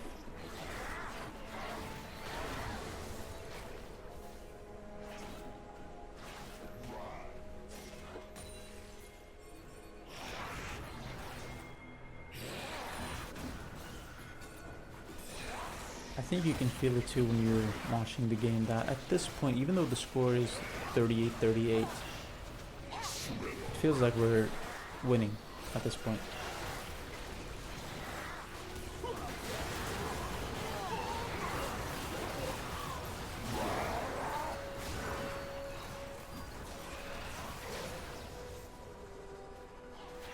Red team's turret has been destroyed.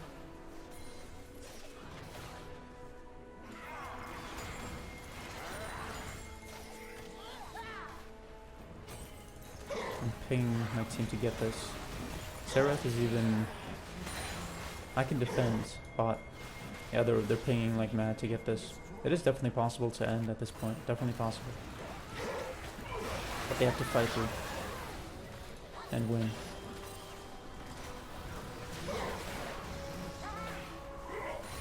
I really went back, which was the right call by her.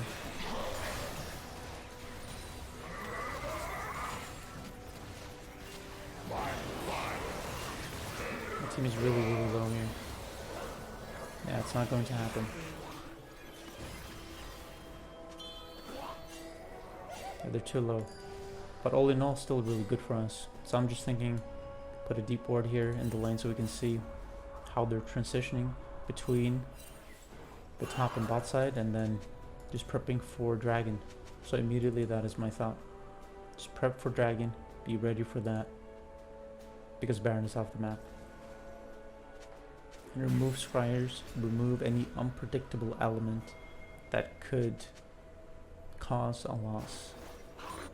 Let's take a look at my build. Solari, Seeks, so I did go Seeks, not Frozen Heart. Makes sense. Well, maybe Frozen Heart actually would have been good. I mean, Aurelia, she does auto attack quite a bit. Anyway, opted for Seeks, which is, but it really is good when engaging. I am engaging quite a bit in this game, so Seeks is a very sound choice. Figure putting wards down. Kha'Zix's clearing, really like that. Really love when my team is helping clear. It's not just me doing all the clearing. So this is big. This is big. Fizz used his ultimate on me. He should not have done that. I'm tanky. I can take it.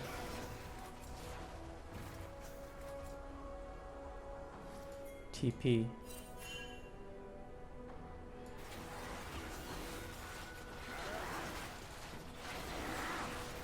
Was that a misclick by the Aurelia to TP to her own turret? I didn't even know that happened. I'm moving up to defend because I think I saw Kog'Maw here. Yeah, Kog'Maw's here. I'm seeing Kog'Maw's there. I'm recognizing that. Looking at the map. I see him there. I don't want him to end the game. I don't want to take any chances. I'm letting my team do their thing, and I'm moving to defend and stop his recall. Don't want him to recall. Killing spree.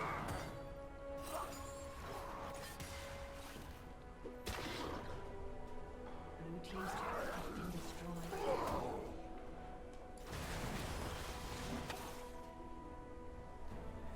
GG. All in all, a messy game. A lot of back and forth. A hard game to win. Definitely could have gone either way, but I stuck to the basics, focused on vision coverage, vision denial. And my team definitely did better as the game went on, so I'll take it. Just that much closer to diamond. Welcome back to another edition of Alistar 2 Diamond. In this game we're paired up with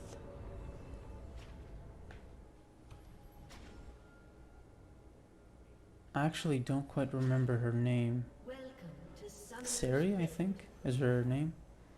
I haven't really seen her played that much, so that's why I'm not really sure about her, about the name of the champion.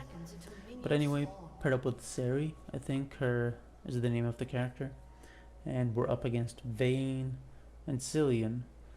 And then they have Aurelion in the mid lane, Hecarim, and then Cassante top. We have Kha'Zix in the jungle, LeBlanc mid, and Darius top. Just standing in the brush, defending, just in case there's an invade. Standard stuff, nothing special. Don't know what the Sari is doing. So the Kha'Zix put a deep ward. I think he maybe put it a bit early.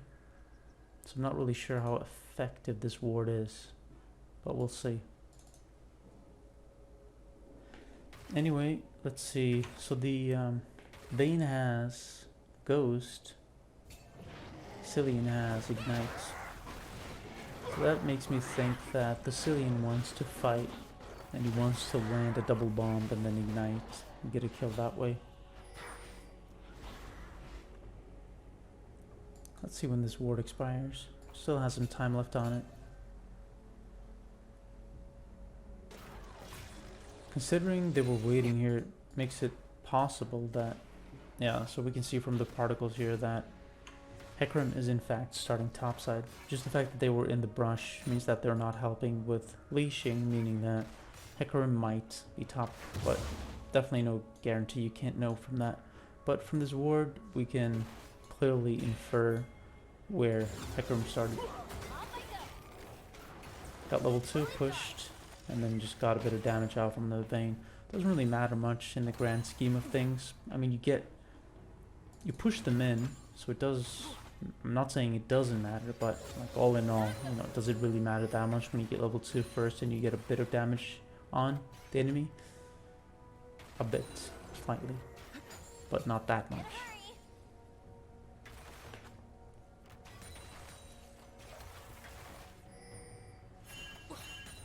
I'm pinging the Sari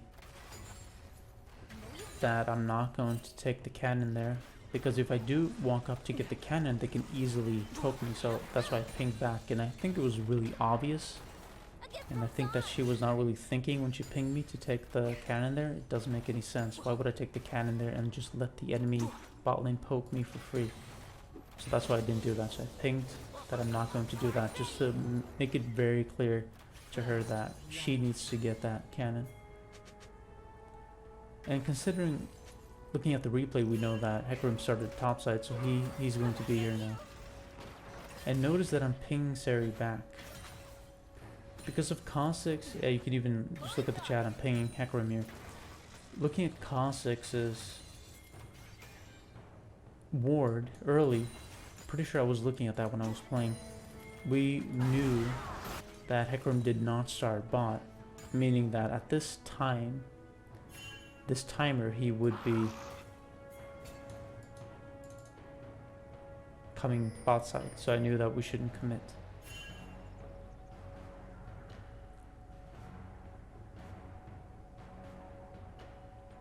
putting a deep ward.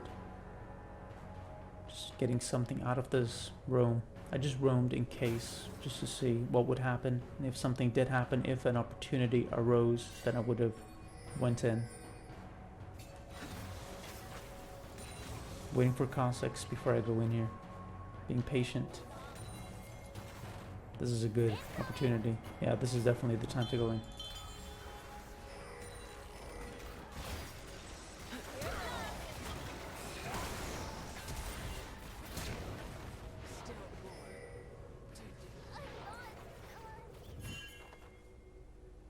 That was okay.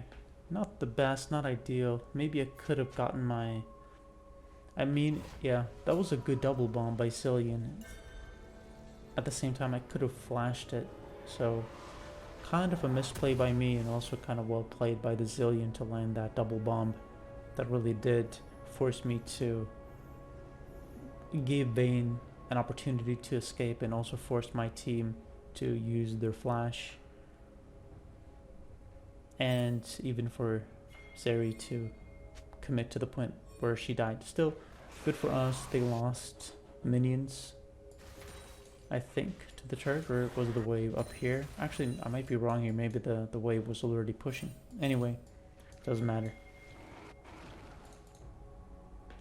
Let's see if I have a pink here. Yeah, so I had a pink. I always get a pink. Put a pink here just so we have that control. And then pink to get this Vayne. Of course, Cillian should be here, but we have a ward here, so... I'm here. Amped up.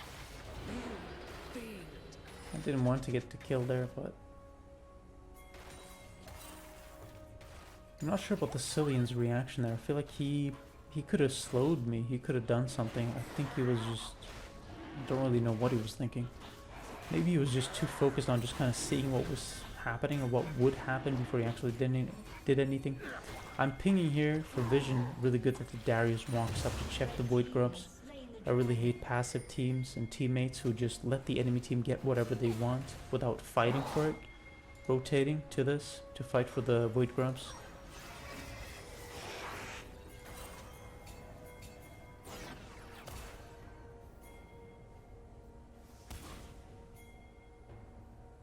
See, it doesn't really matter, even if we don't. Let's see. Salt is moving up. Xante is getting ready. Darius is respawned, he's coming to us. We can just take our time, take it slow. LeBlanc is pushing mid, is really low, but he just jumps in here. Not really sure about that play, Cossacks. Jumping in there just to get the one Void Grub. Is it really worth it? Even if you did get it, you're going to die immediately after. You don't have flash. So yeah, poorly played by the Cossacks. I was waiting there, just in case. Yeah, I'm trying to create something. I'm trying to do something out of this. Make something happen out of this bad situation. That's why I did that. I wanted Darius to maybe react. Maybe we could get something going. Maybe I was a bit too optimistic. But at least I did get a deep ward here. They TP'd, or Xante TP'd. So TP back at 1350 or 1355. 6-minute timer on the TP. Always when I'm playing, I time the flashes and TPs. Oftentimes I don't really get the chance to use that information, but sometimes I do, so it does matter. So I do recommend timing flashes 5 minutes and teleports 6 minutes.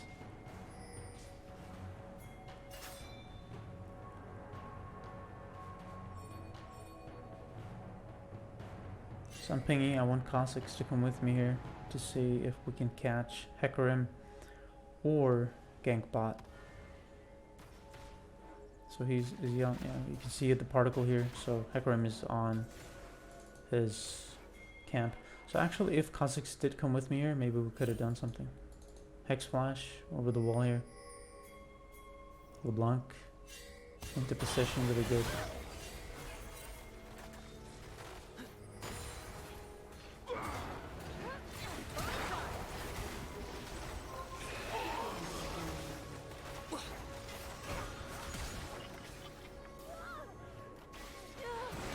Yeah, that was bad.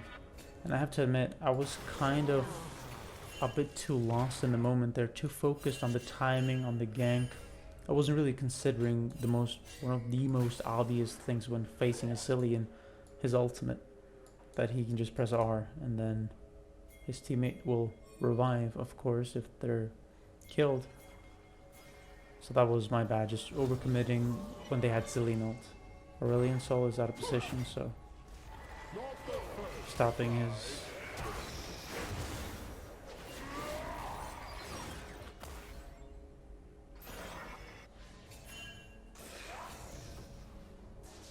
Let's see what that ability is called. Astral Flight. Yeah, stop that, I interrupted his Astral Flight.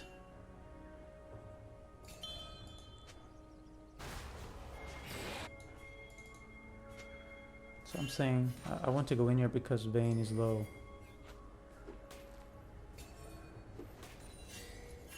But then decide to just get the pink instead. Yeah, I really need to be careful of Cillian's ultimate. Always have to be aware of that.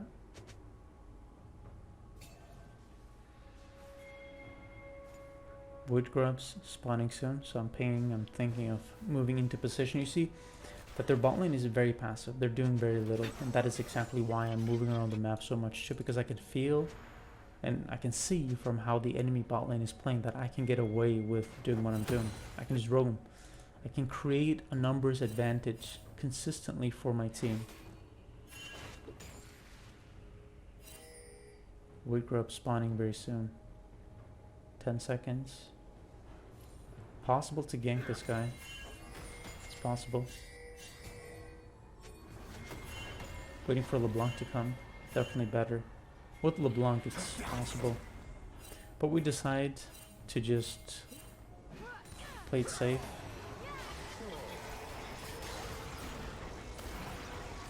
He used his ultimate. Yeah, she lost vision there at the very last second. But then she has her W. Yeah, LeBlanc is extremely mobile. She's really annoying to play against. Great to have as a teammate though. But yeah, we definitely could have potentially ganked Desante, but it was a smart decision to not do that because it is risky. It is early game. I'm not level 6. I'm not tanky at all. I'm going to die in just 3-4 turret hits. And my teammates in 2-3. So, not a good idea to go in. Don't know what the Darius is doing. Cillian was topside, so I'm thinking of maybe getting the Vayne.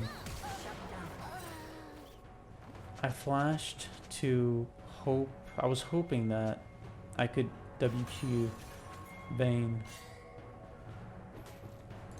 before Zeri would die, and then we could turn it around. Zeri would get the kill and so on, and then get my passive. This is risky. I mean, he's so low, and he's starting the dragon. I'm waiting for the LeBlanc to do something here. Yeah, I don't think it was the right call by Kha'Zix to start the dragon here at all. He's just too low.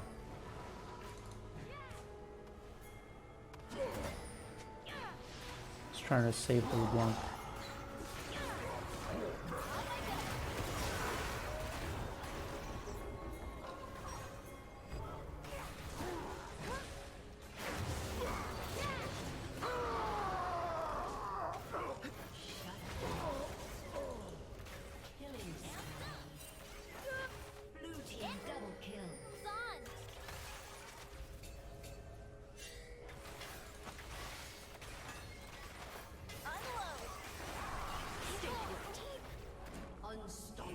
Kha'Zix does a flash. He could have flashed. I think he could have gotten 1 or even 2 kills there if he played better mechanically.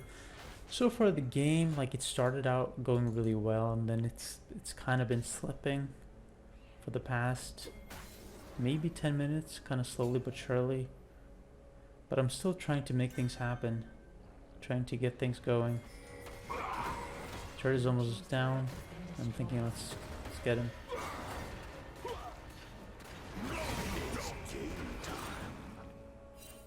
straight road. Actually did make one mistake there. I just want to point out. Kisante with his ultimate, he can just dash through you, and I walked in front of him. If it was a better Kisante, he probably would have survived that because he just would have R'd through me and then he would have escaped that way. He doesn't know I'm here. LeBlanc is not in position. Now he could see me. But anyway, yeah. So Kisante could have escaped. So something that I need to make a note of mentally, really important.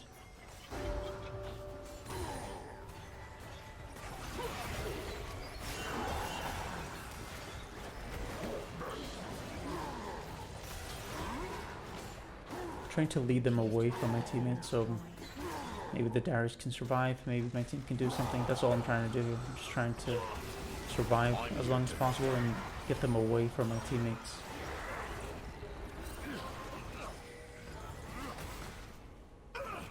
Watch it.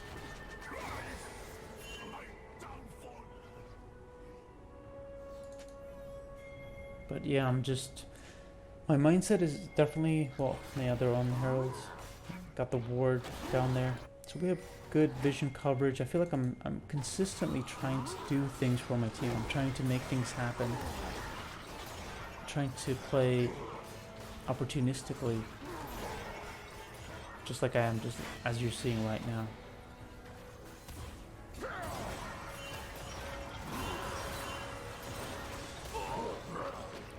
Yeah, I wanted my team to just, I think that they were just being very slow to commit, honestly. Pretty sure they could have done more there, but I would have to rewatch. I would have to play it back. But I feel like the LeBlanc and Zeri could have done more.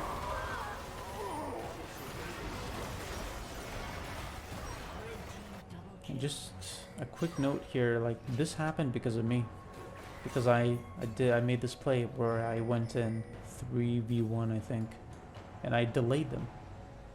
So that happened because of me, and now immediately I'm moving on to the next thing, trying to create another play.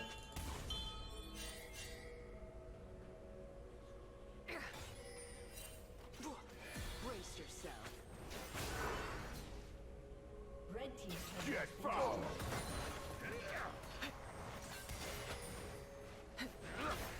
She's too fast.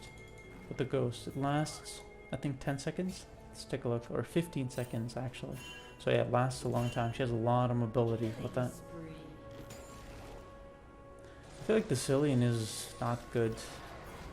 Just the way he's playing mechanically, just how he's moving, how he's putting the bombs. Just, yeah, kind of like that. Like, he's not a good Cillian. Kisante mid.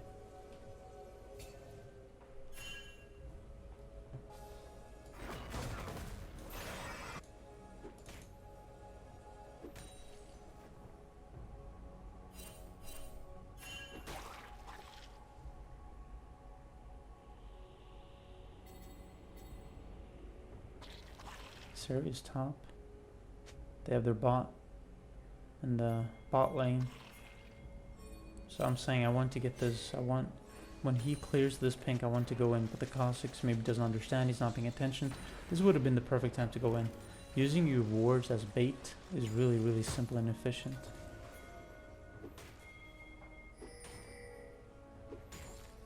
Shut down. Shut down. So we don't know where their bot lane is. Are they here? Did they go back? Cillian is top, so where's the Vayne? Is the question. I'm saying I want to just be here. I want Darius to push, and then I want to gank the bot turret and whoever is there. Doesn't matter who it is.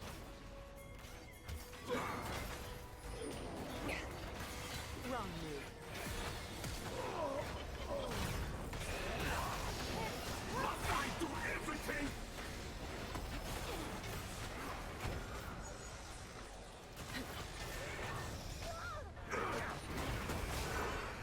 Watch it.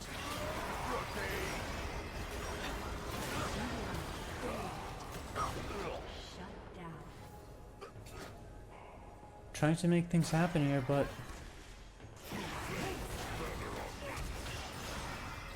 like the LeBlanc and the Kazakhs, they're trying, but they're not doing that well. The Darius is doing pretty well, and the Sari is not doing that much. She's getting turrets though, but I feel like Been destroyed. in terms of the team fights or just the skirmishes, she's not really doing that much. But yeah, the Kazakhs, it doesn't seem to be a very good player. LeBlanc is kind of okay, like they're trying, but they just don't seem to be that good as players. But I still have that focus on vision coverage. It's so important to get really good vision. Got a TP going here. Or they got a TP. I don't know if that was our LeBlanc. Then we get the kill on Hecarim. And the dragon. Should get the dragon at least. Maybe wait for Kha'Zix.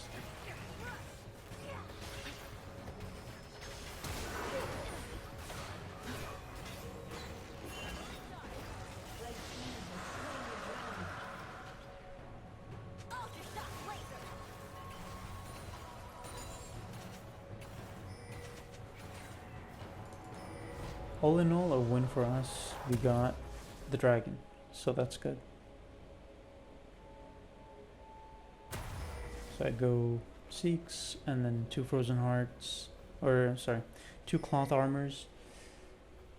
So that could mean Randuin's or Frozen Heart. Considering their Vayne is strong, I would assume that I'm going Frozen, because it's really good against Vayne.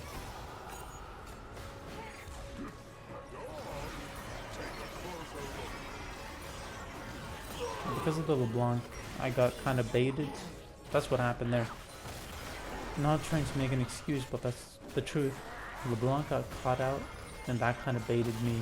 It didn't kind of, it literally did bait me into trying to save her.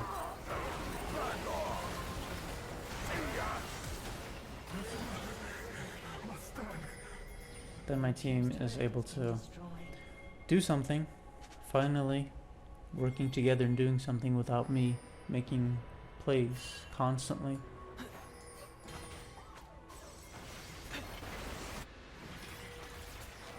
Let's see how this turns out.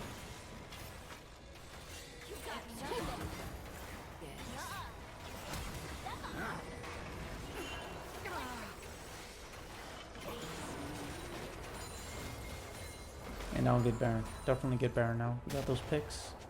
Get Baron quickly. If you want to win, get Baron. Doesn't matter if they have the shrine, if they have vision.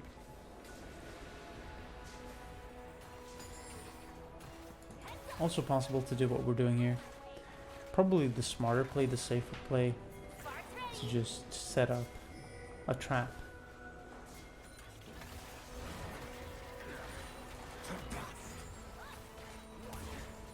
Really, really sucks when that happens. I mean, that was my bad. But it really does suck. It really does suck when you're using Hex Flash and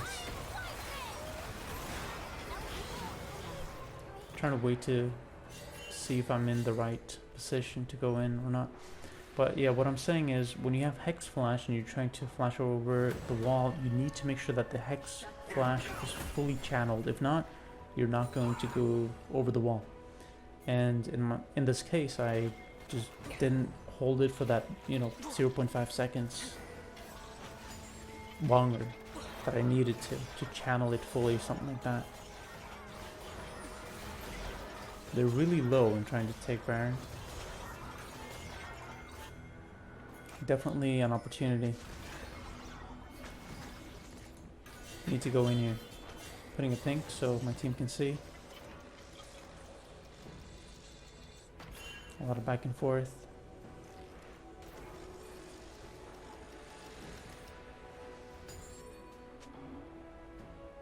So they have a pink there.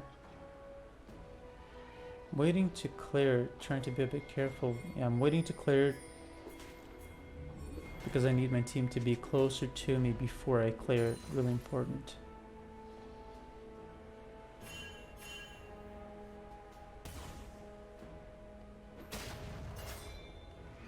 And now I'm saying let's do it. Let's do it fast. Darius is bot. He's going to push. Maybe it would be slightly better to, I mean, we have complete vision coverage, but maybe just waiting for him to push. And now backing off, yeah. Because LeBlanc is going bot, and I don't understand that decision. Why would she go bot? And then the Kazakhs, what is he doing? Just looking at the game again, after having played it, just looking at the replay, I have to admit it's pretty frustrating. Like, you can clearly tell, like, huge mistake by LeBlanc to go with the Darius. Instead of just coming with us, we would have gotten a free Baron, 100%. If she just came with us, it would be a free Baron. And instead, this is what happens. We don't get the Baron, and then probably Darius is going to die now. Yeah, and then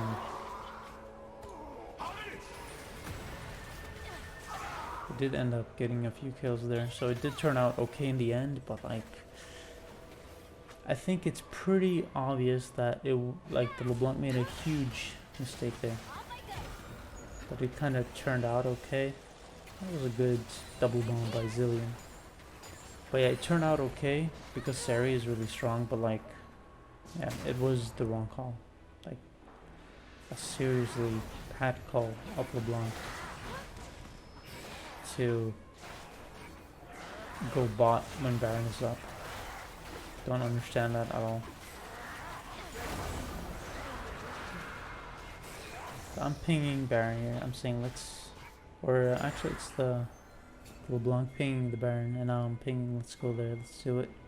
I'm full HP, we got the soul. You can see someone is there, Celine is there. I'm waiting for my team to actually put a ward down. So I'm not going to be impatient, I'm not going to get caught out. Waiting for my team to back me up before I put a ward down, before I try to clear anything or use my sweeper.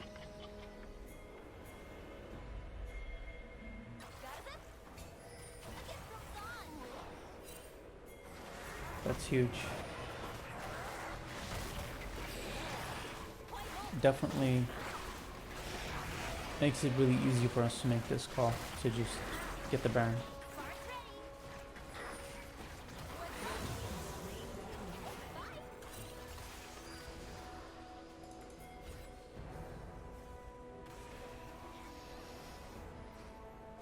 Xante is out of position there.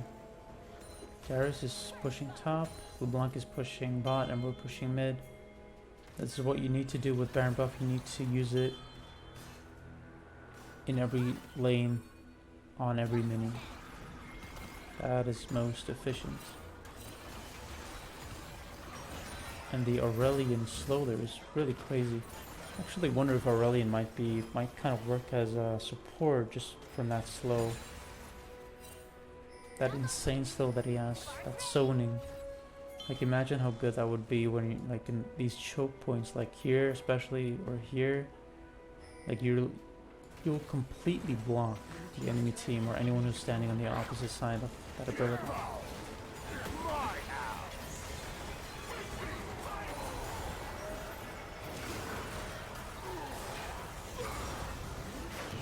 I don't understand how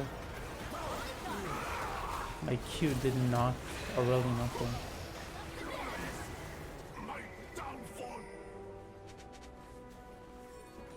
Really messy, but that could be game potentially.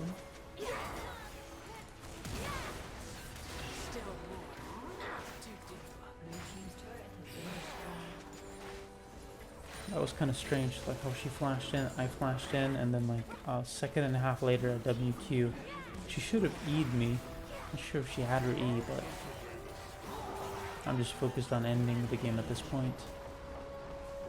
I can't really say that my team played well, but I will say that the enemy team played really poorly. I feel like this is a good example of a pretty low level game.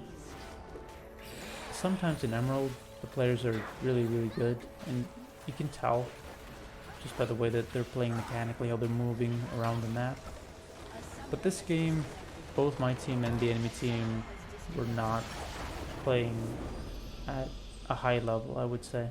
It was an okay game all in all, but it really feels like a low level game to me. It feels like low platinum or something. Not to say, I mean, platinum technically isn't very low, but like all in all, for just for me personally and what I expect of, or what I consider to be a good player, just looking at high elo streamers and of course sometimes even professional League of Legends, and knowing what high level really is, like what it means to really be good or even pro.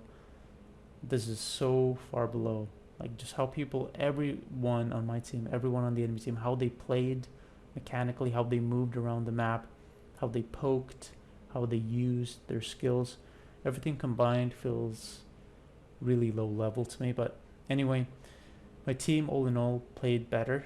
Definitely they were able to get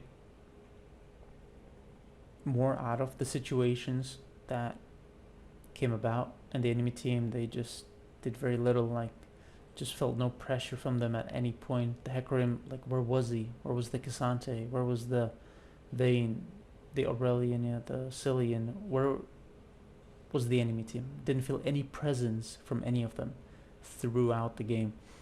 And in my team's case, also kind of the same thing, except me, I would say. I was constantly roaming, constantly trying to make things happen. But maybe the Darius, he was probably the only other one that I saw actually make some plays, not just kind of try. Like the LeBlanc, she was just kind of trying, but she wasn't really a threat. She didn't really have the damage output to be a threat, but the Darius kind of did. Anyway, all in all, a win. I'll take it. Closer to diamond. Let's go. Welcome back to another edition of Alistar 2 Diamond. Come back when you've In this game we're paired up with a Sivir, and we're up against Lucian, Senna in the bot lane. They have Israel mid and Bell in the jungle, Fiora top. We have Talia in the jungle. I haven't really seen Talia being played much at all. I think that she is a really good champion to carry with, honestly, but I also don't think that she's easy to carry with in any way. I think she really requires good mechanics and good game understanding, really good map awareness, more so than Sed, for example. I think Sed is more of a mechanical champion. I'm reacting immediately here just in case we can do something.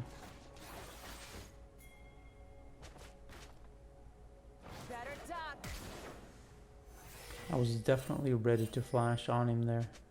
And if he didn't flash right there, I probably would have flashed it. So I take the opportunity to put a deep ward in their jungle. Might as well get something out of going over there.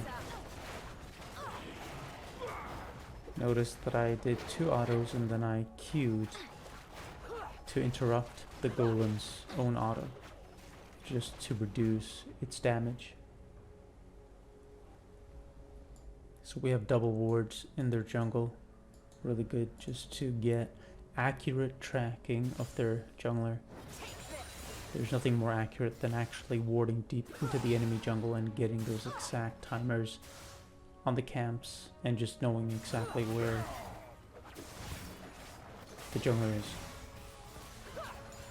A lot of good damage on Senna there. She was being really careless, just walking up. I'm not sure if she didn't notice that I was in the brush in the first place, or why she would walk up like that, or she expected me to walk out of the brush. I don't know. So we know for a fact now that Bell started outside. I'm just standing here because I know they don't have vision, and I want to stand up to make them uncomfortable, and I want to be ready to go in if necessary. Senna is extremely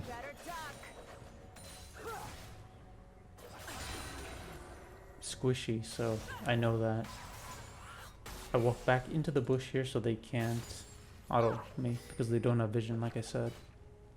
So yeah, just standing in this brush, you can tell, you can look at the, if you look at the map, you could see that they're pinging the brush, or one of them is pinging because the person is obviously kind of frustrated, like the Alistar is in the brush. We don't have vision, so it's kind of awkward, makes it hard to just push up.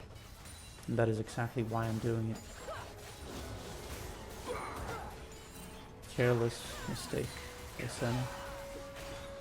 I feel like the Sivir maybe should have committed more. Maybe she could have used her ghost there to get a few autos in on the Senna. Maybe even get the kill with her flash.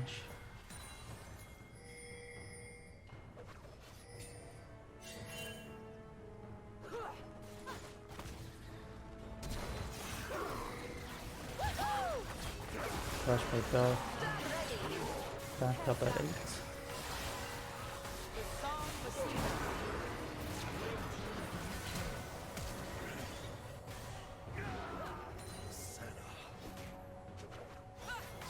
Done on my cooldowns.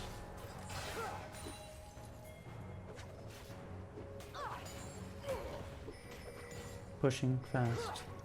I got my relic stack to use it on the cannon to push the wave quicker. Ideal for us. The reason I'm standing here is in case their jungler comes, just like this. Because of the scuttle.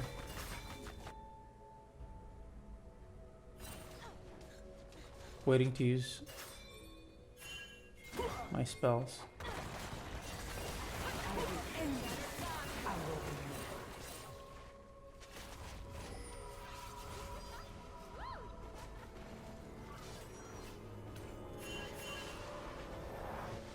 Really, really good start to the game for us.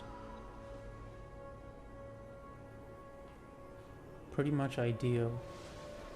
Let's see what I get here. Always go boots, regardless. Every single game. Boots of mobility. Nothing better, in my opinion. As Alistar, you want to have that roaming potential to carry. So I always go boots of mobility. And I'm pinging the dragon here. Going for those objectives. The void grubs have not spawned yet, but they will spawn soon. But it would be ideal. We have vision here. Just lost it.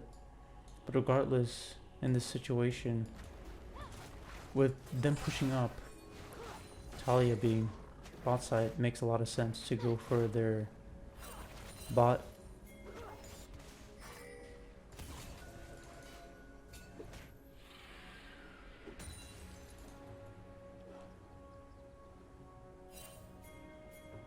She showed there on the map despite us clearing the ward. I just wanted to check that. So just ignore playing that game of back and forth and maybe going for the bot lane, maybe trying to see if we can catch them out because they're in the middle of the lane or slightly towards their turret, making it difficult to get a kill or two unless we fully commit with flash. So just easier, a lot easier to just take the dragon and then immediately go to check on the void grubs. You can see here from the particles the effects that they're taking it. Their top is MIA. Got his flash, really good.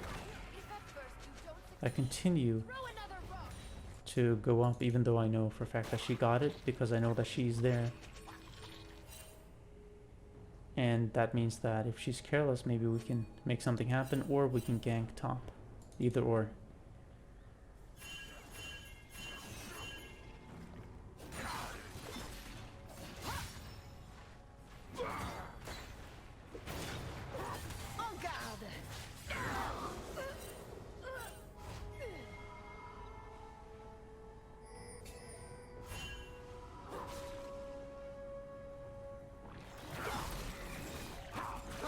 If he stunned her there, then maybe that would have been a kill actually.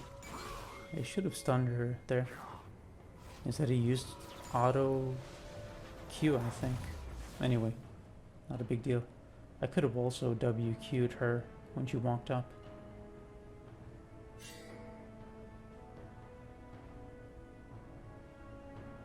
So their bot wave is pushing. So this is the ideal time for me to go back down and help Sivir push this wave back before I roam again, if I do want to roam. Maybe go mid when this wave resets and pushes back, for example. But right now just I need levels, I need to use my relic stacks. Senna is so squishy, that's why I'm standing here, why I put the pink. Usually I don't almost waste a pink in that brush, but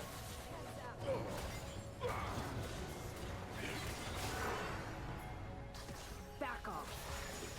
just auto flash. Like at 1340.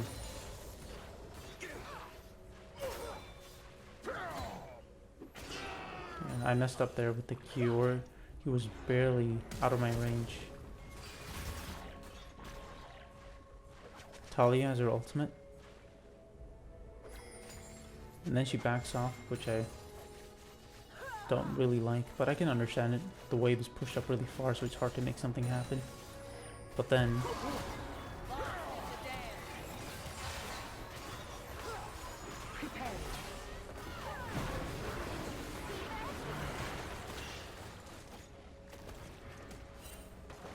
I told you to stand back.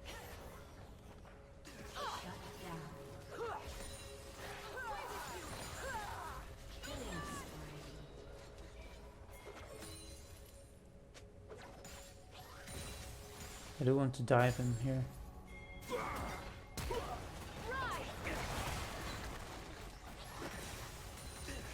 I cancelled my auto on purpose because I wanted to give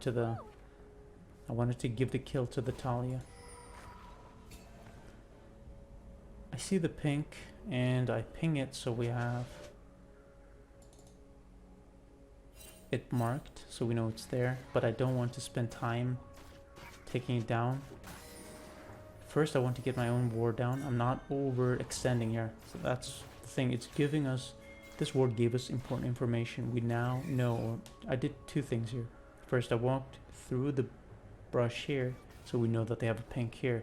Then I immediately, without spending time clearing it, because I could get caught out, I would be overextending and overstaying. So I just immediately walk around here to get a deep ward in their jungle. So they cleared the ward because they have a pink here, which I didn't know. Now we have that information. From doing what I just did, we now know for a fact that they have two pinks here. That is really important to know, because we can clear it, get a bit of gold, get a bit of experience, and we know not to waste any wards by putting them in this or within this radius right here.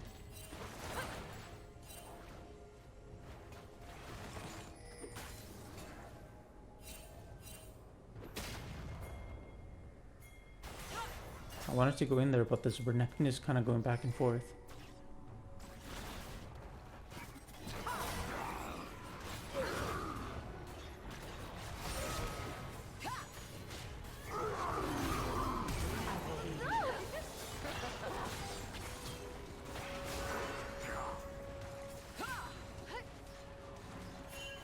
They're so low. My teammates are so low. It's not a good idea to continue this game of cat and mouse.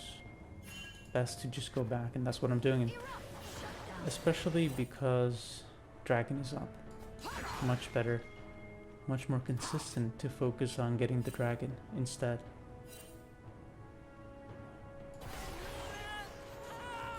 Let's take a look at my build. Getting Frozen Heart. So that means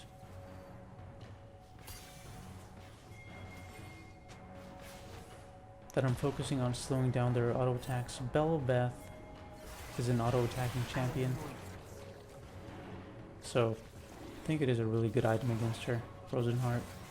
Fiora is also based on auto attacks, and then Ezreal, kind of. Lucian, also kind of. Senna, again, also kind of. So Frozen Heart is definitely a really, really good item to go here. Standing on shaky ground. Because they have many auto-attacking champions. The more auto-attacking champions the enemy team has, the more cost-efficient Frozen Heart is, because it reduces attack damage auto attack damage by 20%. I want Talia to come join this gank, but first I want them to push up even more before we go in here.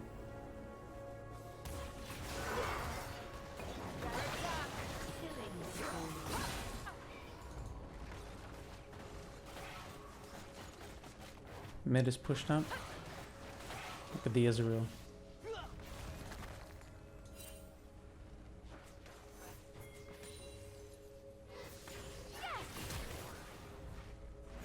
Yeah, he E'd and then flashed. Without the flash he would have died there because I would have W Q'd him, so it was correct of him to flash. If not, again, I would have W Q'd him and it would have been a sure kill. So it was definitely correct of him to flash. Not just E, not just flash, but E and then flash.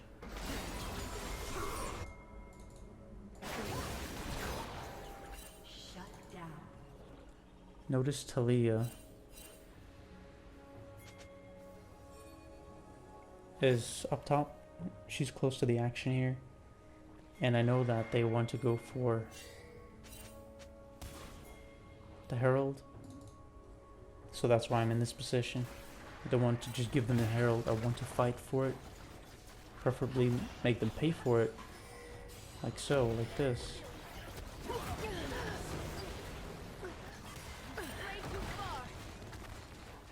And then maybe get the Herald too. Not just get a kill or two, but get the Herald. Problems should be broken up into little pieces.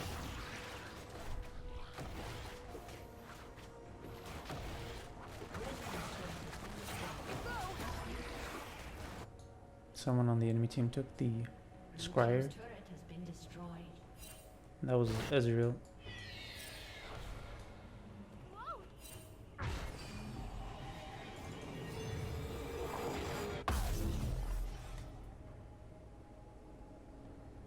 Okay, so I went Seeks instead.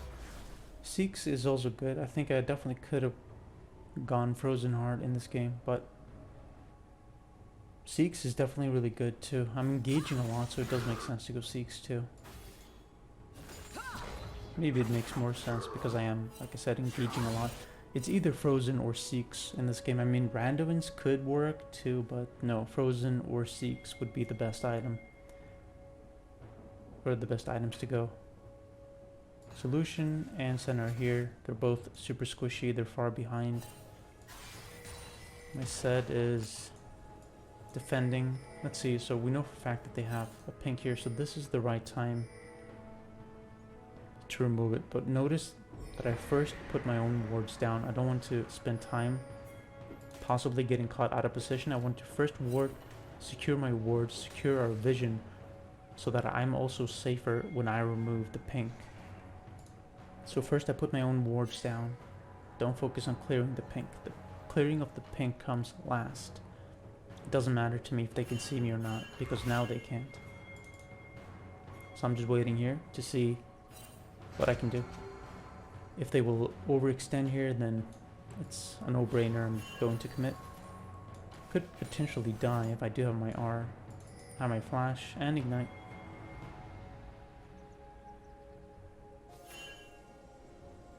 Shut down. A ward. Meaning that someone is probably here.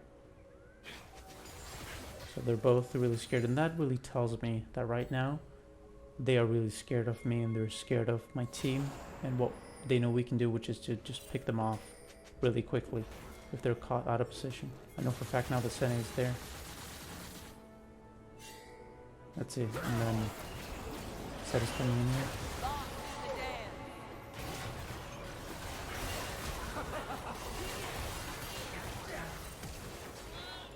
Killing spree.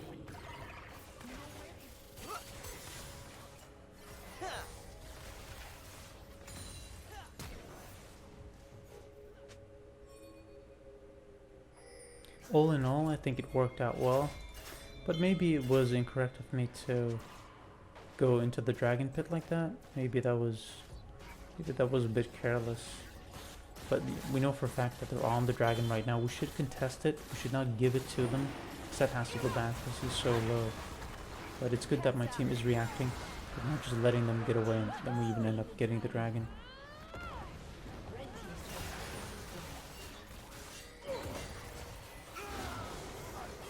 Rampage.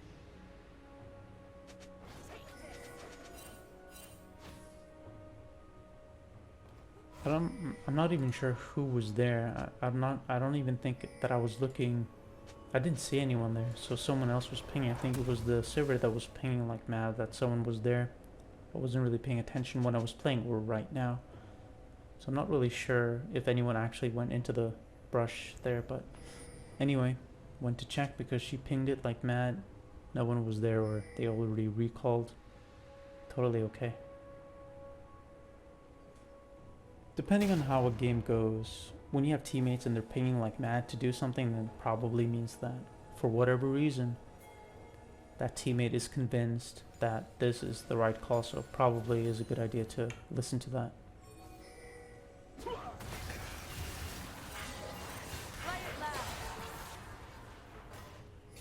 Yeah, Sed was not in the right position to commit to that. I want to go in here if she commits to taking my pink. And I want to defend my pink. I don't want to just give it away. And my team is in position to help me. The Sivir and Sett are close to me. The Talia is also pretty close. Renekton is pushing top, so I know it's safe for me to defend my pink. Ezreal out of position here.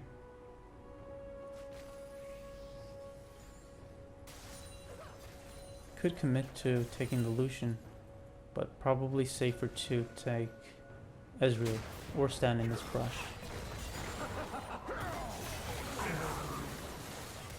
Really simple, effective plays. Controlling vision, just waiting for the right time to go in. Very basic stuff, very, very effective.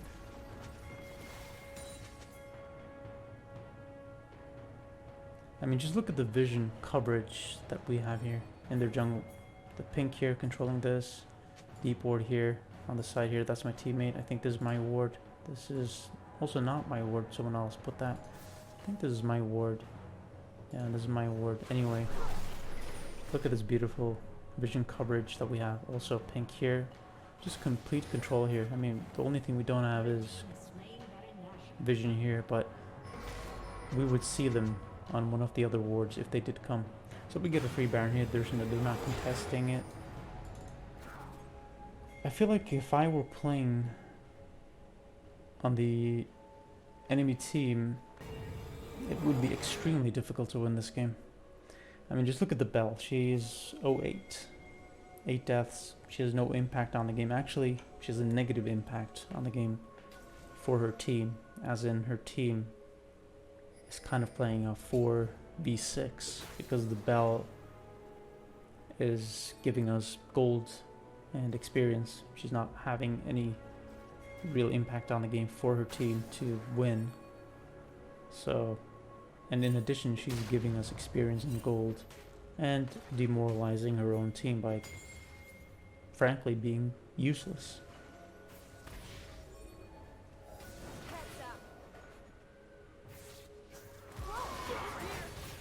Yeah, I was a bit slow with the WQ there. Should have went in sooner. But we have Baron. We should get mid and get bot. Yeah, my team is really strong. We have complete vision control. I could have went in there and probably shouldn't stand so far up into the brush anyway because of what you just saw, which is Ezreal can poke me really easily, so it's kind of a mistake by me. I shouldn't do that. Too easy for him to poke me without any consequence.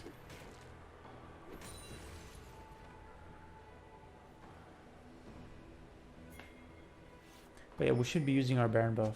Really important to make use of that, not just camp in their jungle. Doing some of that is good, I think, you know, varying your approach. Sometimes you stay in their jungle, you control vision. Sometimes you push. You need to vary things. You need to be unpredictable.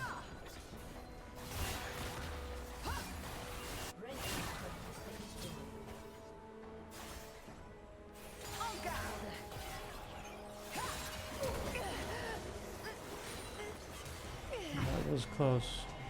So I just took the kill just to make sure that nothing would happen. Dragon is up, so we should just get that. We have complete control here in their jungle. I mean, they could theoretically walk around here. That would be smart of them to walk around. But this Bell is on autopilot, not doing anything. The enemy team is conceding everything. I can tell you one thing. If I were playing on the enemy team, I would at least be trying to contest. I would be pinging like mad to, like right now, take the dragon, or at least contest the dragon, not just give it away. Just fighting for resources is what I'm saying. Like, you can't just give everything away and expect to win. You're not going to win by giving the enemy team every single resource. That's just not going to happen. You need to fight. We lost our Baron buff, so now we... Okay, Fury's out of position, so this is really easy. Zed is converging, I'm going down, this is really good. This is exactly what we need, just punishing someone out of position, just like this.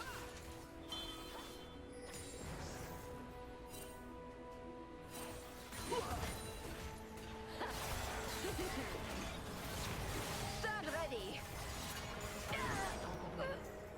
And the Fiora is really...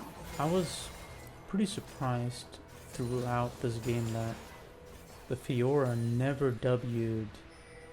I think it is her W that repels. She never W'd any of my WQs or Qs. And I feel like a pretty, not even a great Fiora, but just a decent Fiora should be able to do that. But I feel like this Fiora is just not doing anything.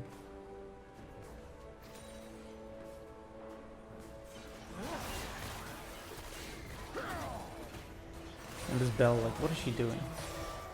I feel like the Zed could have killed her there, but... yeah. Pretty sure the Zed definitely could have killed her there. Oh well. Not doing anything crazy. Our top is pushing, our mid is pushing, so we're just pushing all the waves. That's really all that's happening. Very, very simple. Blue team's turret has been destroyed. So I could see that she did that because I put a ward over the wall. Really, really good ward when you're sieging. Putting wards over the wall. Just to see how the enemy team is rotating. I don't know why the Senna isn't removing this, because it's a really common warding spot. So she should clear that. She should put a pink right here, where my cursor is. Anyway. Looking at my build, so I did go Seeks first, and then I went Frozen. So yeah, it makes a lot of sense. Frozen is extremely good against their team, because they have so many auto attackers. And Seeks I went first, like I said, because I'm going in so much. There are so many times where I WQ in, so it makes sense to get Seeks.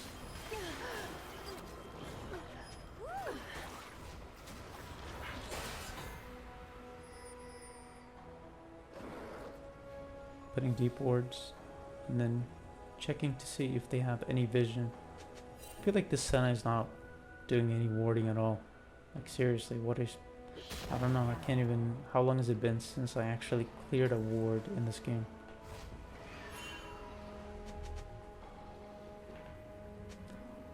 Going back to replenish my wards, so we have great vision coverage. If they clear any of these wards, I'm going to be ready with new wards that I will put down immediately.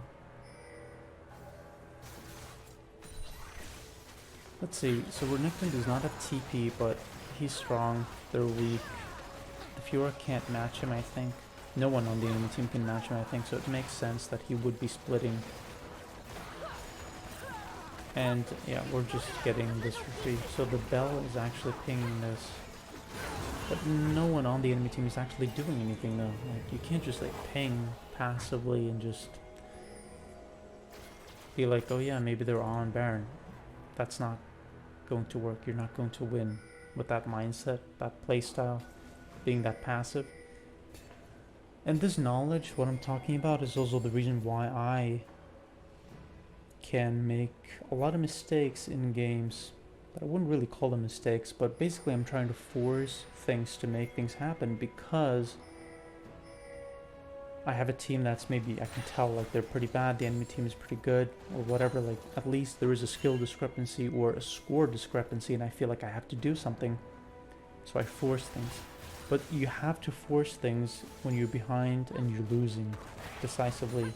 You're not going to win by playing passively and just waiting for the game to just drag on and to be sieged like this. It's pointless. There's just no point to it.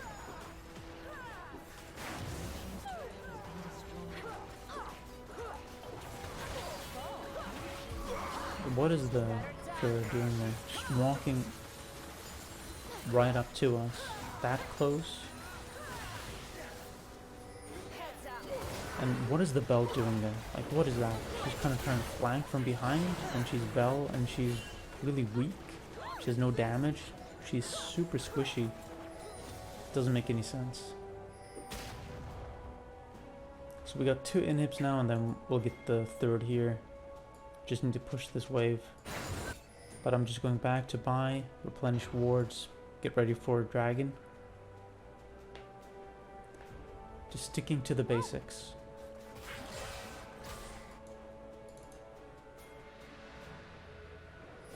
We got the dragon, so we have gotten everything this game.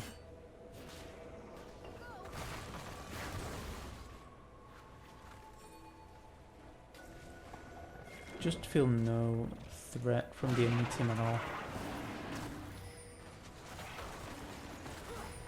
Feels like we can just do whatever we want, whenever we want, and the enemy team will not contest or do anything.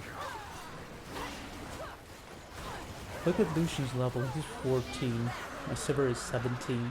I'm 13 because I've been roaming throughout the game just constantly, but I mean, Talia is 17, level 17, and their jungler is level 14.